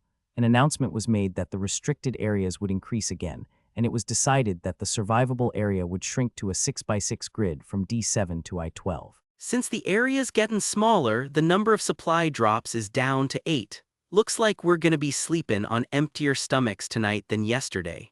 The only ones we can grab nearby are in G9 and H12 or so. I'll go to G9, take Moto, and about 6 others lend me a hand. I called over Moriyama, who was passing by, and asked him to gather more people, telling them we were going to retrieve supplies. You're going too, Ayanakuji. You can just save your strength for the final day, you know. No, there's something I want to do. I'll explain the details to take Moto on the way, so have Shimazaki fill you in. Oh, got it. Be careful out there. I told the members to get ready to leave in 3 minutes, and I began my own preparations. A weapon, 1 bottle of water, and portable rations. I also took a 1-person tent. After that, I took Takemoto, Moriyama, and the others and hurried to the northern part of G9. We found the supply crate right away, and inside were 7 single-serving meals. Of course, for an alliance of just under 50 people, it was a drop in the bucket, but even that was very much appreciated. I looked at my watch and saw that it was about to be 5:25 p.m. I had Takemoto check the status of Class A in Class B and found that Class A had finished collecting supplies and was about to enter Area G8. Class B's situation hadn't changed since morning. It's already evening, but it's pretty scary with them just a stone's throw away. Let's hurry back. Moriyama said that, and I and Takemoto followed his lead, beginning our swift return to H10. After walking for about 10 minutes, I called out to Takemoto. Class A is moving as planned. Contact the commander now and tell them to disable my personal GPS the moment the next GPS update occurs. This is what you were talking about earlier. Are you really going to do it? Yes, I'm not coming back today. You remember the plan for after you return to the main group, right? I know. I've properly shared with Shimazaki what to do if you get taken out or if you don't. Don't worry. Takemoto nodded, though he still looked somewhat uneasy. Moriyama gently put his hand on his shoulder. Leave it to me until we get back. I'll make sure he gets there safely. He gave a thumbs up, so I returned the gesture. Well then, there wasn't much time left until 6:00 p.m., so I decided it was time to really hurry. Part 6. In the evening, after finishing their supply retrieval, Horikita and the others arrived at G8 around 5:25 p.m. This arrival time was a result of their constant wariness of an ambush, which had them keep the option of taking the route south from E6 to E8 open until the last possible moment. And just as they had 5 minutes prior, they received a report that the students from Class B and the Class C/D Alliance were keeping their distance from G8. I wonder what happened to the 8 GPS signals that went to retrieve supplies at G9. The instructions she'd been emphasizing over and over were confirmed by Matsushita through her VIP, Wang. It seems that at 5:25, they were all observed moving back toward H10. What the hell? So Fuyuan didn't make a move after all, even though they were up against a small group. They assumed that if one side moved, the other would move to intercept, but it didn't lead to a confrontation.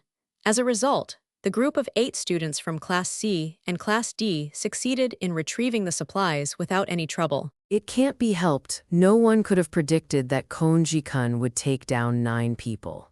Yeah, I guess, but one thing's for sure, he wasn't fighting for us. He even casually dropped by the beach and retired afterward. This ain't a game. Horikita nodded once in agreement with Sudu's words. Konji accidentally entered a state of combat with 10 students from Class B who moved to retrieve supplies, and he defeated 9 of them. All 9 people he took out were guards. The VIP wasn't among the defeated students.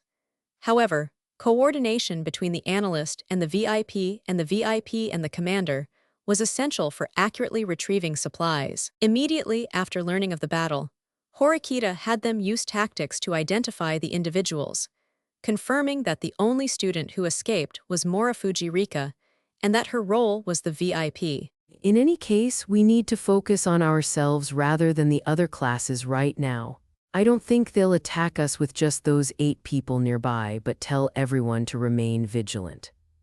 Since they were only 10 or 15 minutes away in a straight line, the possibility that they would attack using individual GPS shutdowns was not, for the time being, 0. That was why she communicated to Matsushita to keep watch without letting her guard down. It was 15 minutes later that Horikita, unable to fully shake her tension, finally felt a sense of relief. After 3 GPS updates, the Class C students who'd been staying north of G9 finished retrieving their supplies and moved southeast. It was when she finished confirming that they were about to rendezvous with their allies in their designated waiting area, just before passing slightly through G10 and on to H10. There were only 20 minutes left. It was a distance that neither Class B nor the Class C/D Alliance could possibly cover. Good work, everyone. We can get some proper rest around here today. At her voice, her classmates all lowered their weapons at once and took their tents out of their backpacks. Because the trees were dense, they could not pitch their tents together, so each of them began to work separately. It was just then. A loud scream suddenly came from one of the boys, Hondu. Horikita's heart skipped a beat for a moment, but the cause of the scream was immediately clear. It was because a tree branch had pierced his tent, opening up a small hole. Damn, there's seriously no space to pitch a tent here. It can't be helped. This is the best position if we're to prepare for tomorrow. Be careful as you work. In about 5 minutes, Horikita finished setting up her own sleeping quarters and stretched once. This is rough. Although they hadn't engaged in combat, they were about to face the third night with food constantly scarce and not enough water. Her body was already in a state where it was beginning to show signs of its limit. It was a harshness unlike that of any uninhabited island exam from the past 2 years. A short distance away, Horikita spotted Karuizawa and 2 other girls who'd just finished their work and recalled what she wanted to talk about during the day if she had time. She approached them. Do you have a minute? What's up, Horikita-san? Since she had even less stamina than Horikita, the signs of her fatigue were pronounced, but she put on a smile and looked at Horikita. There's something I want to ask you, but it's difficult to talk about here. She excused herself to Shinohara and Anodra, who were near Karuizawa, and they moved to a spot a short distance away. Something you want to talk to me about. It's something you don't want overheard, right? Yes, well, a little. As a cool breeze gently enveloped the two of them, Horikita took off her goggles as if to catch her breath. The time was almost 6:00. As a rule, they had to keep them on until the exam ended, but she judged that it wouldn't matter anymore. Seeing this, Karuizawa also took off her goggles. It's pretty hot keeping these goggles on, isn't it? Karuizawa let out a breath and relaxed into the pleasant breeze. Ask me anything. We're friends, aren't we? Without even looking at Horikita, who'd been unable to broach the subject, she asked, and Horikita steeled her resolve. It's about Class C and D. In the end, we've come to the evening of the third day without the GPS signals of either class decreasing significantly all day. It's a situation where there's no doubt that the 2 classes have joined hands. Yeah, there's no mistake about that. It's easy for losing classes to team up. This much had been talked about all over the class from last night until now. It wasn't something that required a private conversation between the two of them. If that were the case, she immediately understood that Horikita wanted to take it one step further. What's bothering me is when the 2 classes decided to team up. We couldn't make contact with other classes when the special exam details were announced and their starting positions were far apart with our class in between. Since communication between commanders was also impossible, there was definitely no contact. Class D is a special class. They might have felt sympathy seeing Class C in a wounded state. However, that doesn't mean it's easy to suddenly accept a half-destroyed enemy. It shouldn't have been easy to form an alliance without some prior arrangement. Yeah, Hirata-kun and the others said the same thing. They were speculating about all sorts of things, like maybe he not only threw the match, but also gave them private points. Karuizawa spoke while reminiscing, and while Horikita agreed, she voiced another possibility. Right after he left the class, he and Ikino's-san became close. Well, close might be the wrong word, but I've sensed that they've been closing the distance between them. The opening ceremony when he left the class. That day, Ayanakuji already met with Ikino's in addition to the Class C students after school. Perhaps their cooperation had been in motion beneath the surface since then. Wanting confirmation on that point, Horikita replied to Karuizawa. I see. Yeah, I think so too. In fact, I'm sure of it. So you think the same? Yeah, the relationship between Class C and D has definitely gotten deeper than before. Karuizawa nodded firmly.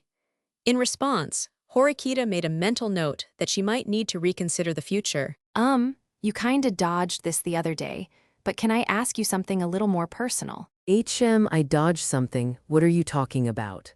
Even though you're enemies now, do you like Ayanakuji-kun, Horikita-san? When you said more personal, you meant that.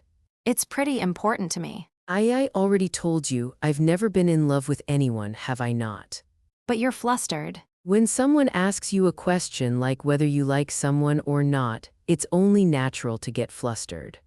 Placing both hands behind her back along with her goggles, Horikita averted her gaze. Then do you like Sudokan? Of course not, he's a dependable classmate. See, you answered instantly, and it was a similar question. With a grin, Karuizawa pointed at Horikita as she made her point. That's... It was true, when it came to Ayanakuji, her mind would freeze for a moment and she couldn't think straight. She felt it for some time. It wasn't as if she'd never questioned it. And yet, she still hadn't found the right answer for her own feelings. If you're holding back because of me, you don't have to. I don't think it's a bad thing to like the same person. Besides... For a moment, the smile vanished from Karuizawa's face, replaced by a shadow. Besides what? She couldn't help but ask. It's not just me and you who like Ayanakuji-kun, Horikir-san. Ikino-sen does too. She does. No, I'm not that surprised, but is that true? It's true, and I think their relationship is probably more than you imagine, Horikita-san. You mean they're dating? For a moment, she wondered if that might be one of the reasons they had formed an alliance. But Karuizawa shook her head and continued quietly. I don't think so, but it's something close to that, I guess. I'm sorry, I don't quite understand what you mean. Just as she started to ask for more details, noisy voices came from the direction of the campsite. Karuizawa in front of her also sensed the faint disturbance and their eyes met. Just as it seemed to have gone quiet for a moment, the noisy voices returned. This time, they didn't die down, and with the passage of time, the clamor grew twice as loud. Mixed in with those voices, the sound of a projectile flying could be faintly heard. A dry sound echoed repeatedly. Is someone shooting? Am I imagining things? That was the question. However, the dry sounds continued to come from the direction of the tents. There's no mistaking it. The sound of someone firing a paintball gun rang out. During the exam, they'd fired paintballs for practice several times, so it was by no means an unusual sound. Even so, a sense of unease filled her. The time on her watch showed it was just past 5:57 p.m. Strictly speaking, it was a time when the exam was not yet over. But it was impossible. She received a report that all 8 GPS signals remaining nearby were on their way back to the enemy's main force. From that point, even if they aimed for Class A, there was no way a normal person could have made it in time. Let's go back. The two of them ran toward the direction of the sound. She hoped it was just a shot fired on accident or playing around. Horikita strongly wished for that, but upon returning near the tent, she noticed the disaster. Ijuin, standing stunned nearby, noticed Horikita's presence and turned around. Ugh, I was shot. Ijuin clutched his abdomen, where a paintball splattered and the alarm on his watch was ringing.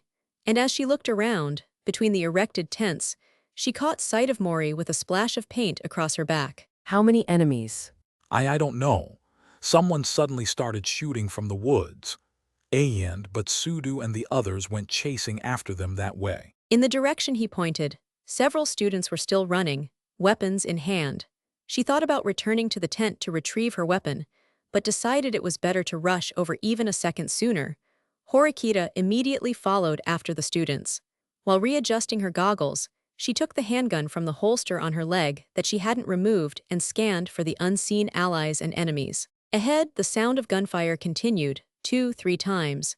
She'd fired the handgun several times in practice, but even so, she'd yet to fire a single shot in actual combat. It was the same for her allies fighting back ahead of her, who'd been caught completely by surprise. A sense of urgency grew within her, thinking that it was no different from when Class C was ambushed. Where are you? If there were multiple enemies, she felt she should have spotted at least one, but she saw no one other than her classmates. Kicking up dirt and treading on leaves, Horikita spotted a human silhouette ahead and raised her gun. But it was an ally, not an enemy. She found Onodra sitting down, having been shot in the back. Noticing the footsteps, Onodra turned around, her expression regretful, but she immediately pointed to the northeast. Don't worry about me, that way. Thank you. She passed by her and rushed ahead, gun raised. Where her vision opened up slightly, she saw several students continuously firing their paintball guns toward a single point. Corner him this way. He went that way. Lost amidst those voices, Horikita tried to grasp the situation and called out to Miyamoto, who was holding a shotgun. The enemy, how many? It's Ayanakuji. Ayanakuji. He came barging in here all on his own. They At that moment, several classmates moved in from the left and right, trying to circle around behind a large tree. So he's over there. Miyamoto nodded. Even Horikita, who just arrived, could see at a glance that Ayanakuji was completely surrounded and in an inescapable situation. He'd already been cornered.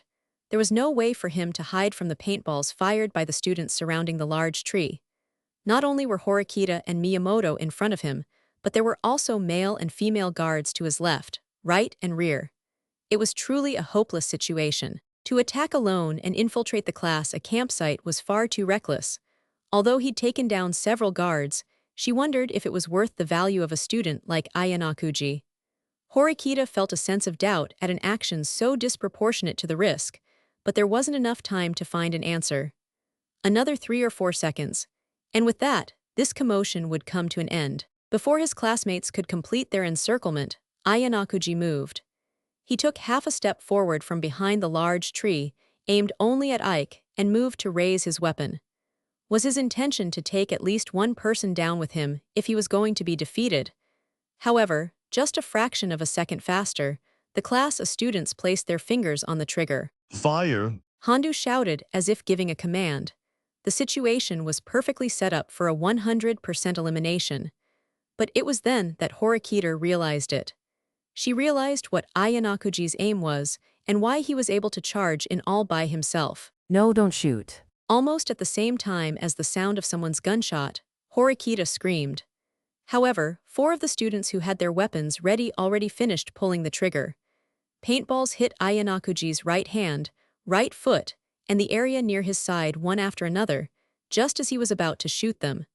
The alarm blaring from his watch clearly indicated he was out. I did it, I'm the one who took down Ayanakuji. Serves you right, Ayanakuji.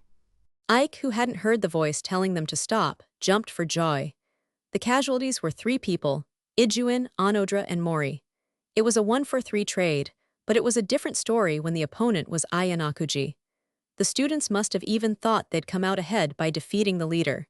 In a situation where it wouldn't have been strange to be celebrating, Horikita squeezed her eyes shut. It's no use, he isn't out. Huh, I'm tellin' ya, they were clear hits. His watch is going off and everything. The classmates exchanged high fives, unable to contain their excitement. But the one who was calmer and more composed than anyone was the man who should have been out. My bad, Ike. It looks like you're the ones who are out, not me. What the hell is that? I don't get It's 6 o'clock. It's already past 6 o'clock. The watch Horikita confirmed by bending her left arm had just passed 6:00:32. Wise. The moment it turns 6:00 p.m., that day's test ends.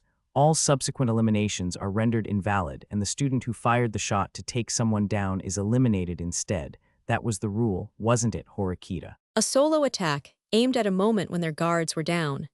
The anger of having their comrades taken out and the perfect opportunity to defeat a traitor. The students, driven by impulse, had completely forgotten about the current time. If it was even 1 second past 6:00 p.m., the elimination was invalid. The signal emitted from Ayanakuji's watch clearly recorded him as safe. If you charge into the enemy camp alone, you won't get away unscathed. You deliberately used that, didn't you? That's right, my bad. Ayanakuji answered and glanced at Horikita for just a moment, but immediately looked away. Sometime after 7:00 p.m., the school staff arrived and supplied Ayanakuji with a new tracksuit, after which the 4 students who fired and hit him outside of test hours retired by self-reporting. The result of one person charging in alone was that he forced a mistake from his opponent and got as many as 7 students eliminated. While the commotion still continued, Ayanakuji silently began to set up his tent. Hey, what the hell are you doing setting up a tent here? I was under the impression I was free to set it up anywhere, but am I being a nuisance? Of course you are. That's no good, Hondu-kun. It's better not to keep Ayanakuji-kun at a distance. Huh? So what are you saying, Harada, that we should sleep with the enemy? Fighting outside of hours is forbidden, and if Ayanakuji-kun cheats, he'll be retired. What I'm trying to say is that if we keep Ayanakuji-kun at a distance, it will be easier for him to escape. Besides, at 9 o'clock tomorrow morning, he absolutely has to start from the same area as us. Oh, right, so we can just blast him with paintballs when morning comes. Because you understood that, you decided to set up your tent here too, didn't you, Ayanakuji-kun? Even if I were to keep my distance and set up camp somewhere else as if to escape now, it's obvious you'd just come to surround me in the morning anyway. It's better if we both don't waste our energy. Hey, I don't think you realize you're in the enemy's cage, do you? Next to Hondu, Shinohara, who'd been glaring with resentment over Ike being eliminated, grumbled this. That might be true. Answering matter-of-factly without denying it, Ayanakuji went inside the tent he'd pitched. Horikita was unable to say a single word and could only stare, dumbfounded. Chapter 7. The Time of the Decisive Battle. The Uninhabited Island Survival Game exam, a maximum of 3 nights and 4 days, finally reached its last day.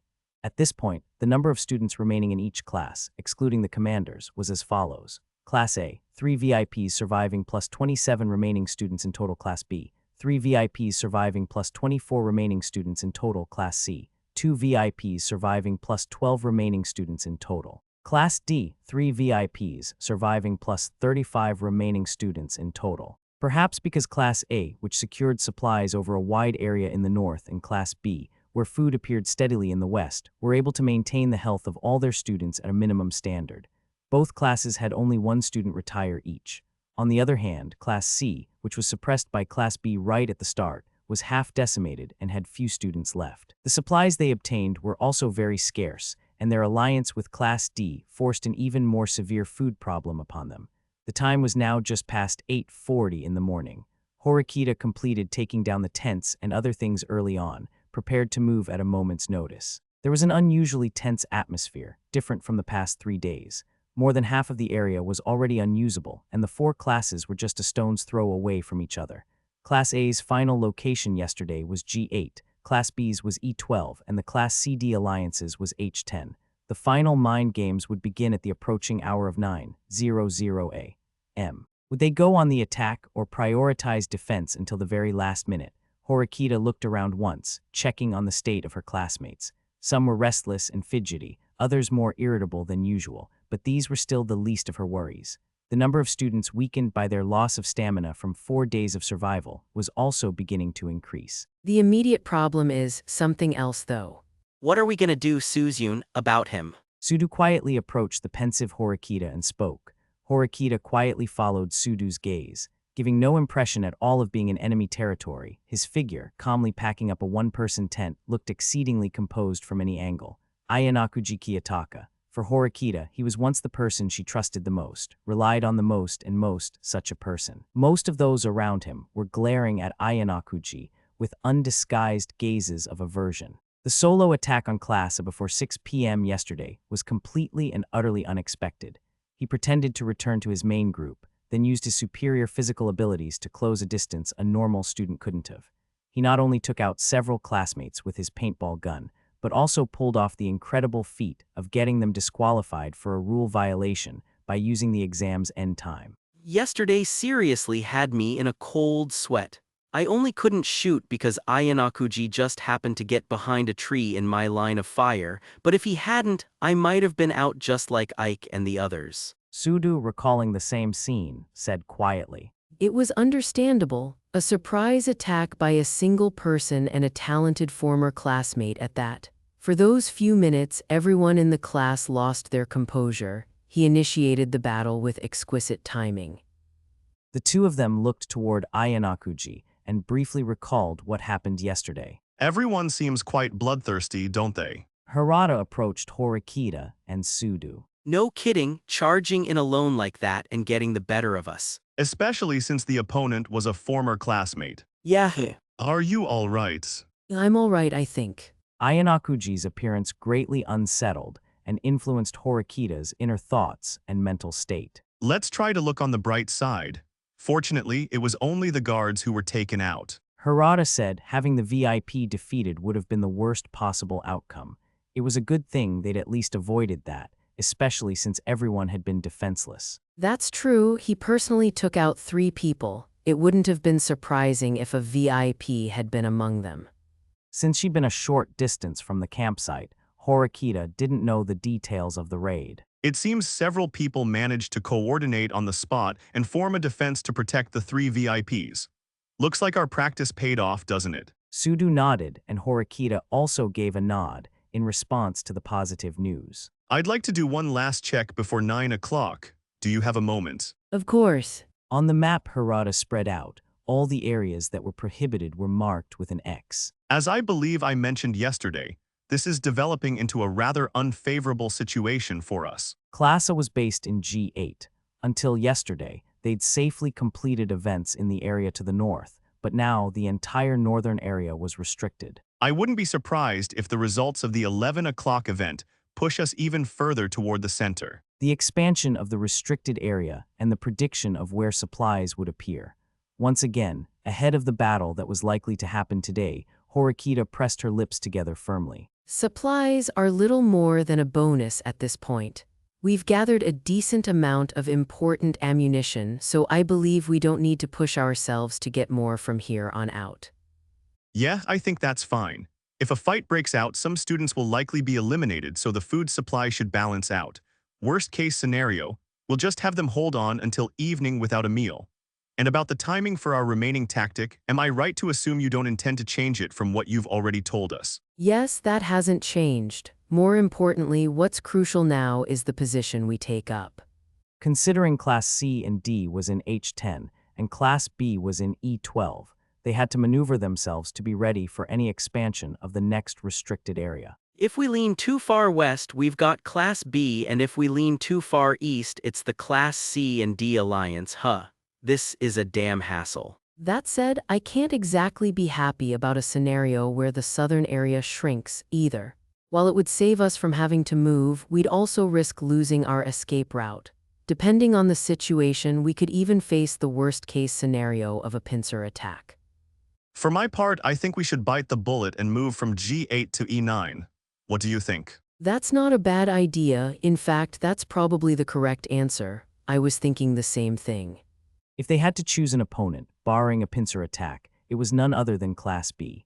Their VIPs were unscathed, and their number of guards was nearly identical.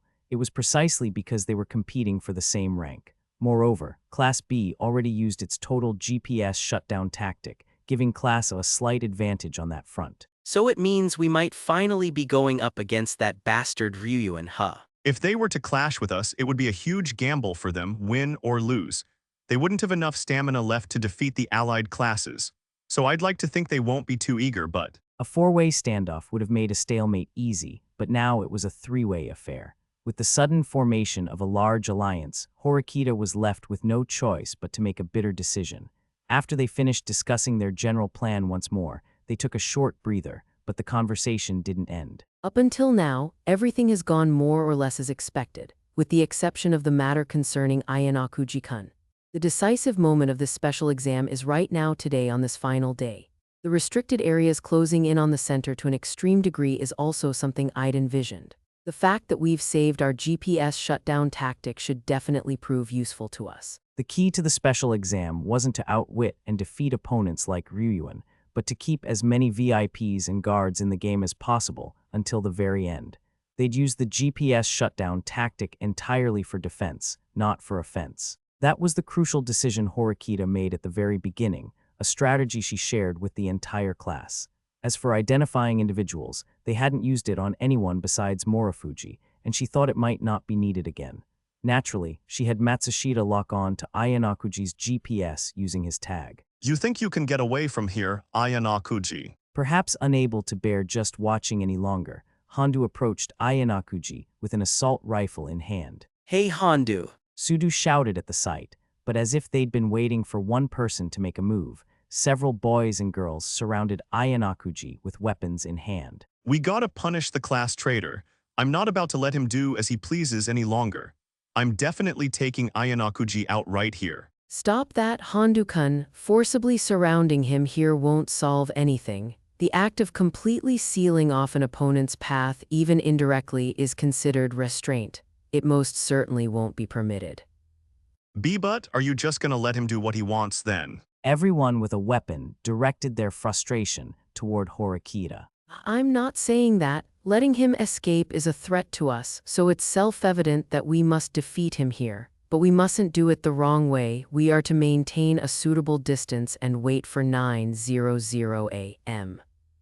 A path about a meter wide would suffice. Horikita figured that as long as they maintained enough space for Ayanakuji to walk freely, no problems would arise according to the rules. In response, the classmates glanced at one another, then moved to either side to create a path. After looking at the narrow path, Ayanakuji looked toward Horikita and the others. The right call, headquarters is undoubtedly tracking every student's GPS in real time, 24/7. They know I'm in enemy territory and they know I'm surrounded like this. If my GPS didn't move and I was eliminated right at 9:00 a.m., the school would investigate the situation. I'd naturally claim I was restrained with my path completely blocked. The probability of you being penalized for a violation would be high. Yesterday, Ayanakuji was eliminated after 6:00 p.m. and was rescued by school staff who rushed to the scene. Although malice wasn't found on the part of the students who fired outside of exam hours, they all received the penalty of elimination for a rule violation. She couldn't let them repeat the same mistake. No matter who Ayanakuji was, if things stayed like that until 9:00 a.m., he would have no chance of escape. At best, the most he could do was fire his paint gun at the same time and take one person down with him. Arg, this is so damn frustrating. The enemy's right in front of my eyes, damn it. Forced to clear a path and wait for 9:00 a.m., bound by the rules, Hondu yelled, frustrated by the dilemma. If this were a real battlefield, my method of fighting would be completely useless. But this is a special exam. It's a strategy that's only possible because I can use the rules and be protected by them. You should try copying it sometime, if you get the chance. It was a provocative statement. Perhaps it was meant to bait someone into attacking rashly. Just in case, Horikita once more told them to wait until 9:00 to fire. Karuizawa watched the situation from afar, clenching her hands tightly, and the time passed 8:50. 10 more minutes, we won't let you escape. Absolutely. With the exam start time drawing near, Ayanakuji quietly took a step forward. Tension ran through the class of students as they aimed their muzzles, fingers on the triggers. What are you planning to do, Ayanakuji-kun? What am I planning? Nothing. If there's a path, I'll walk it. Ayanakuji started to walk. In response, the class of students began to walk at the same pace. They had 16 guards in total, both boys and girls. Horikita took into consideration her classmates' feelings that they had to defeat Ayanakuji there, but in truth, she didn't want to send a single one of them. I'm going too. Horikita grabbed Sudu by the shoulder, stopping him as he tried to dash off from her side. Don't, I'm sure it's no use. What's that supposed to mean, Suzyun? If he had resolved to fight us at 9 o'clock sharp, we could defeat him, but I'm sure he won't fight. He'll pour every ounce of his being into getting away. In the dense, tree-filled forest, Sudu was probably the only student who could keep up with Ayanakuji's outstanding physical abilities. In other words, he could easily shake off the 16 of them in a chase that would only last a few minutes. It was because he had that confidence that he could calmly spend the night in a tent next to Class A. But I'm confident I can keep up with him. He's got a lot of luggage, too. That's exactly why I can't let you go. At 9:00 a.m., in a worst-case scenario, a one-on-one fight between Ayanakuji and Sudu could occur. If that happened, it was impossible to know who would win. If by some chance Sudu lost and Ayanakuji escaped, Class A would suffer an even greater blow. But hey, doesn't this mean we're playing right into Ayanakuji's hands from start to finish? I know, but just as he said himself, he skillfully used the special exams rules this time. This isn't a situation that can be solved with brute force. Moreover, the guards who pursued him would also exhaust their stamina. The reason she didn't stop them was that she figured she couldn't. The depths of the forest grew noisy as 9 o'clock arrived. Before long, the guards who lost sight of Ayanakuji returned, having used up their ammo and stamina. Part 1. A little after 10 a.m., just as my watch told me, I shook off the class of students and entered H10, Takemoto and Hashimoto came out to greet me. It was the place I'd told them to wait if I managed to return safely. Yo, I got the report yesterday that you were out right at the very end and I got nervous for a second, but then I heard you were safe because it was after 6? Man, you really do some crazy shit. Despite his words, Hashimoto was smiling from start to finish and looked incredibly pleased. This guy's been all worked up ever since he found out you took out a few class of students and even made them attack you after exam hours. He's been obnoxiously bragging about it this whole time, you know." Looking exasperated, Takemoto said, "Good work," and lightly placed a hand on my shoulder. Of course I'm pumped. I was thinking there was no way you'd escape from the middle of enemy territory, and now here you are right in front of me. You really are something else, man. We kept losing points in the beginning. I'm glad I could make up for it, even just a little. More than enough. Well, the only real bummer is that we couldn't get the VIP, I guess. About that, I want to give out instructions right away. Flanked by Takemoto and Hashimoto, I started back toward the main group, where Kanzaki and the others were waiting. What kind of instructions? After hearing the instructions, Hashimoto and Kanzaki exchanged a glance, and though surprised, they immediately began selecting the people needed to carry it out. I was grateful that they got their heads working before they even asked about the true meaning of my instructions. I didn't say it there, but there was something I came to understand from infiltrating Class A. It was that class was slightly lacking the tension it should have had. This was likely because Horikita reassured her classmates early on by publicly declaring she would use her protection point to protect the class if they lost. On the other hand, Jiyun's class was probably different. Even though Kanda had a protection point, everyone was fighting desperately. That seemed to be linked to their so-called higher motivation, one of the factors that would decide the outcome. Shortly after, I regrouped with everyone and selected the students to send toward Class B. However, as the risk was extremely high this time, we didn't take the VIP. We sent out only 2 people, one student who was prepared to be sacrificed and one scout, and then the rest of us waited for that time, 11 a.m. The remaining survival area announced on the analyst's tablet was a 5x5 grid from D8 to H12. And the provisions that appeared were at D12, E8, F10, G9, and H12. But that wasn't the only important point. Although the restricted areas had been announced little by little with each new event cycle, on the final day, all of them were announced at once. At 1 p.m., it would be the 16 squares from D9 to G12. At 3 p.m., it would shrink drastically to just 4 usable squares from D11 to E12. At 3:30 p.m., E11 and E12. And at 4 p.m., the exam would end. It looked to be a fierce battle in an area so narrow that with only 2 zones left, it would be practically impossible to survive without getting out. Moreover, the grace period for staying in a restricted area was no longer 1 hour, but came with the grand bonus of a forced expulsion after an accumulated 60 seconds if you stepped into one after 3 p.m. Damn, this is crazy. If we leave even one of their guards standing, we could get wiped out. Hashimoto grumbled that it was by no means enough space or time to get away, but deciding they should focus on the immediate task, he shook his head once and continued. Only 5 spots, and other than E8, the 4 left are all food, they say. We can for sure get the one at H12. Looking at the situation, I decided what to do and gave my orders to the entire group through Hashimoto and Kanzaki. I will now explain the strategy. In response, the expressions of the students, including those from Class D, all tensed up at once. Part 2. Prepared for a confrontation with the allied classes, Class A retrieved the supplies that appeared in the southern G9 area and immediately completed their move to the F9 area. The time was 12:00 p.m. Horikita and the others temporarily stopped to receive a new report from Matsushita. It seems a Class C student was just eliminated between E12 and F11. The remaining student appears to be turning back, but what in the world could this mean? Upon receiving the bewildered report from Wang, Horikita and Hirata looked at each other. Did they try to retrieve the supplies at F10 without using a VIP? And then Class B ambushed them when they strayed a little from the path? I don't know, but there's no doubt that Ayanakuji-kun is the one giving the orders. Tell Matsushita-san to immediately use a tactic to find out who the retreating student is.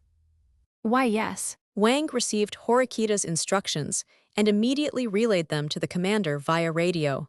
Not even a minute later, another message came in from Matsushita, who used the tactic to Wang. The retreating student is Nishi-san from Class C, and her role is scout. A scout, in that case, we can likely rule out the possibility that they were after supplies. Could it be that they used 2 people as bait to lure out Class B? No, but that would be a rather ineffective way to go about it. They've just pointlessly lost a guard, And there's no guarantee the scout will even make it back safely. Their true intentions are still unclear, but for now, let's monitor the movements of both classes from here, while securing a location that's easy to defend in case we're attacked. 10 minutes later, Horikita and the others noticed something was wrong. It became clear when communication came in immediately from Matsushita to their VIP, Wang. Horikita-san, Class C and Class D have apparently started moving north. To be precise, all their GPS signals are moving northwest from H10 toward G9. Kushida, who was standing right near Horikita, spread out a map, and Horikita peered down at it. For them to move to G9 at this stage, doesn't that mean there's a chance they're targeting us? Yes, well, if they're trying to take someone down, it's only natural they'd target Class O over Class B. And there's one more thing to report. Class B, which had been on standby in E12, has also started to move north. Both classes started moving 5 minutes earlier, with what seemed like perfectly coordinated timing. No way could it be that Class D contacted Class B for this very reason. It's possible they might have proposed a pincer attack to take down Class A. With Kushida calmly analyzing beside her, Horikita immediately relayed it to her classmates. WWW, what are we gonna do? There's no way we can win against 3 classes. If they are coming for us, staying here just means we'll get caught in a pincer. I think running is an option, don't you? There's a chance they'll run into each other in the meantime. She was forced to make a decision, even though it wasn't certain that they were targeting Class A. We're moving, let's fight Class B at E10. No matter how advantageous their defensive position was, that advantage would be blown away in an instant if they engaged with 3 classes. She judged that challenging Class B to a fight gave them a higher chance of victory. Everyone hurriedly shouldered their bags again and immediately began to advance toward E10. The next GPS update confirmed that Class B entered E11 and the allied classes were about to enter G9. Class A continued toward E10, but 10 minutes and 2 GPS updates later, the situation began to change again. As a result of the other classes realizing they'd begun to move 5 minutes earlier, Class B stopped their northward advance and began to retreat back the way they came, toward E12. Meanwhile, Class C and D stopped moving north and began to move west. They must have sensed we were trying for a swift conclusion and pulled back, but I was fully aware they'd notice. We'll proceed to challenge Class B to a fight. As the words left her mouth, a sickening feeling clung to her. It was because she was enveloped in a sensation of being swept away by a raging current that allowed no resistance. The Class C student sent towards Class B. If they conveyed the message to cooperate and defeat Class A, fully prepared to be eliminated, then the entire development involving all 4 classes was none other than a scenario orchestrated by Ayanakuji. Her ideal had been to stand her ground and observe until the very end. And yet, starting with a single raid from Ayanakuji, she allowed him to manipulate the state of the battle with such ease. This is Class A's weak point, Horikita-san. I'm sure you were prepared from the start for the risk that others with the shared goal of pulling down the top class would team up. Yes, you're right. For us, from here on out, this is where we show what we're made of. Horikita acted, believing it would lead them down the path to their own victory. Part 3. 1:00 p.m. The event updated and revealed 0 new supplies. This meant the phase for gathering supplies was completely over. The current locations of each class were Class A at D11, Class B at D12, and the Class C and D Alliance at E10. As a result of the repeated attacks and retreats up to that point, the situation progressed to a point where all classes were rapidly closing in on each other, though they hadn't made contact yet. Receiving a rapid-fire report from the analyst, Class A shouted to inform everyone of the restricted area. A little after 1:05 p.m., the VIP Yukimura received a new message from the commander and urged everyone to halt, barely 50 meters away from that exchange. Class B, who advanced northward, also stopped in their tracks. Class A is right in front of us. They're probably a few dozen meters away. Everyone stay sharp. Katsuragi took a half step forward and quietly informed his classmates. Every single one of you better take down at least one of them before you get taken out. Now that we're this far, who gives a damn how many we beat in that first day ambush? Any useless deadweight is a candidate for expulsion. With those words, Jiyuan put intense pressure on them, firing them up and making them advance forward quietly. 1 step, 2 steps.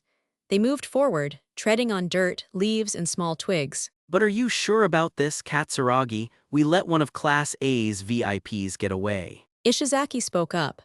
A short while ago, Ryuan immediately used tactics to identify the 2 GPS signals that had unnaturally separated from the main class group. Their identities were the escort, Mie Kakito, and the VIP, Wang Meiyu. If 3 VIPs are taken out, it's a total wipeout. They probably split off to avoid the risk of being annihilated in a massive brawl. For us to send pursuers, we would similarly need a VIP and a guard, a minimum of 2 people. But in a 2-on-2, there's no telling how it'll turn out. Miek's athletic ability isn't bad either. On top of that, it's not just Class A nearby. Class C and Class D are also approaching. Acting separately is far too dangerous. While they wanted to defeat them if they could, Ryuan judged it too risky to split off a small part of their forces to send after them in this situation. Class B staunchly maintained its stance of protecting the VIP with all its members. Something's off. At that, Katsuraga's expression tightened. Oh, what's off? They weren't engaging with the Class A group in front of them. It was taking longer than expected to make contact. We should be running into them any time now. This is a frustrating wait. If they moved in any of the 3 directions other than south, where they would run into Class B, it wouldn't be difficult to avoid contact. If they fled, they wanted to pursue immediately, but they could only learn the other classes' latest movements every 5 minutes. They couldn't give chase right away without receiving the new locations. Class B, which continued to advance slowly and with maximum caution, was informed of the latest positions by the commander 5 minutes later, but it was then that they learned a troublesome fact. It was because Class A hadn't moved in any of the 4 cardinal directions. Ryuan-kun, it says, Class A's GPS and our GPS are overlapping. So they used a tactic here, did they? For the next 30 minutes, they would be unable to track Class A. They knew that was a possibility, but it meant a period of extreme disadvantage for the other classes. Katsuragi immediately gave orders to protect the VIPs from all 4 sides. This was because they couldn't afford to have their 3 VIPs taken out under any circumstances. Fortunately, in preparation for such a situation, Katsuragi made them learn several hand signals as a way to issue commands without speaking. Having them retreat from the inevitable battle ahead was one option, but without their VIPs, they couldn't grasp the other classes' battle situations, and if the guards were wiped out, they would eventually be cornered and defeated. In the end, it was most efficient to keep them close. At least, that was how Ryuan was thinking and acting. Would they run, or would they attack? Everyone fell silent, holding their breath, so as to not miss the slightest footstep or any sign of trouble. The VIP who received the information from the commander took a pre-prepared slip of paper and scribbled on it gently, careful not to tear a hole in it. Then they showed it to Ryuan, who was standing nearby. C and D ahead. It was news that even the allied classes, who'd been approaching in a pincer formation, were now close. If the vanished Class A circled around, the risk of Class B being caught in a pincer attack would increase. Deciding there was no time to hesitate, Ryuan made the decision to retreat south for the time being, and just as he raised his arm to give the command, They are behind us. the one who shouted was Isoyama, who was in the rear. Multiple paintballs began to assault Class B from behind. They got behind us. Fall back while returning fire. C and D are coming, hurry. Once things had gotten to that point, hand signals were meaningless, so Katsuragi shouted, simultaneously ordering them to fight and retreat. The battle with the enemy that got behind them began. No doubt about it, it's Class A. I saw Sudu. Haha. Hearing her classmate's voice, Ibuki broke into a fierce, frightening smile. What's with that creepy laugh? You're giving me the creeps, Ibuki. Ishizaki, hiding behind a tree with her, looked at Ibuki, slightly taken aback. You know, I honestly didn't give a damn about things like that ambush on Class C at the start. She ejected the magazine from her submachine gun, confirmed that there were plenty of rounds left, and then slammed it back deep into place with a clack. because I've finally met the opponent I'm supposed to take down. Ooh, pretty ambitious for you. Thinking Class A is the biggest enemy, huh? Huh, you think I care about crap like that? I've just been itching for a fight because I wanted so badly to see that look of frustration on that Horikita girl's face. She said as she mercilessly fired paintballs from her submachine gun. A wristwatch alarm rang out, indicating she hit someone more than 10 meters away. When the magazine ran empty, she quickly removed it and reloaded a new one. Ibuki still had 7 spare magazines she'd been saving up until then. She could shoot more than enough. All my pent-up grudges. I'm gonna pay them back right here, right now. Oh, well, I guess it's not a bad thing to be motivated. For now, I'm gonna back up a bit so don't push yours. What the...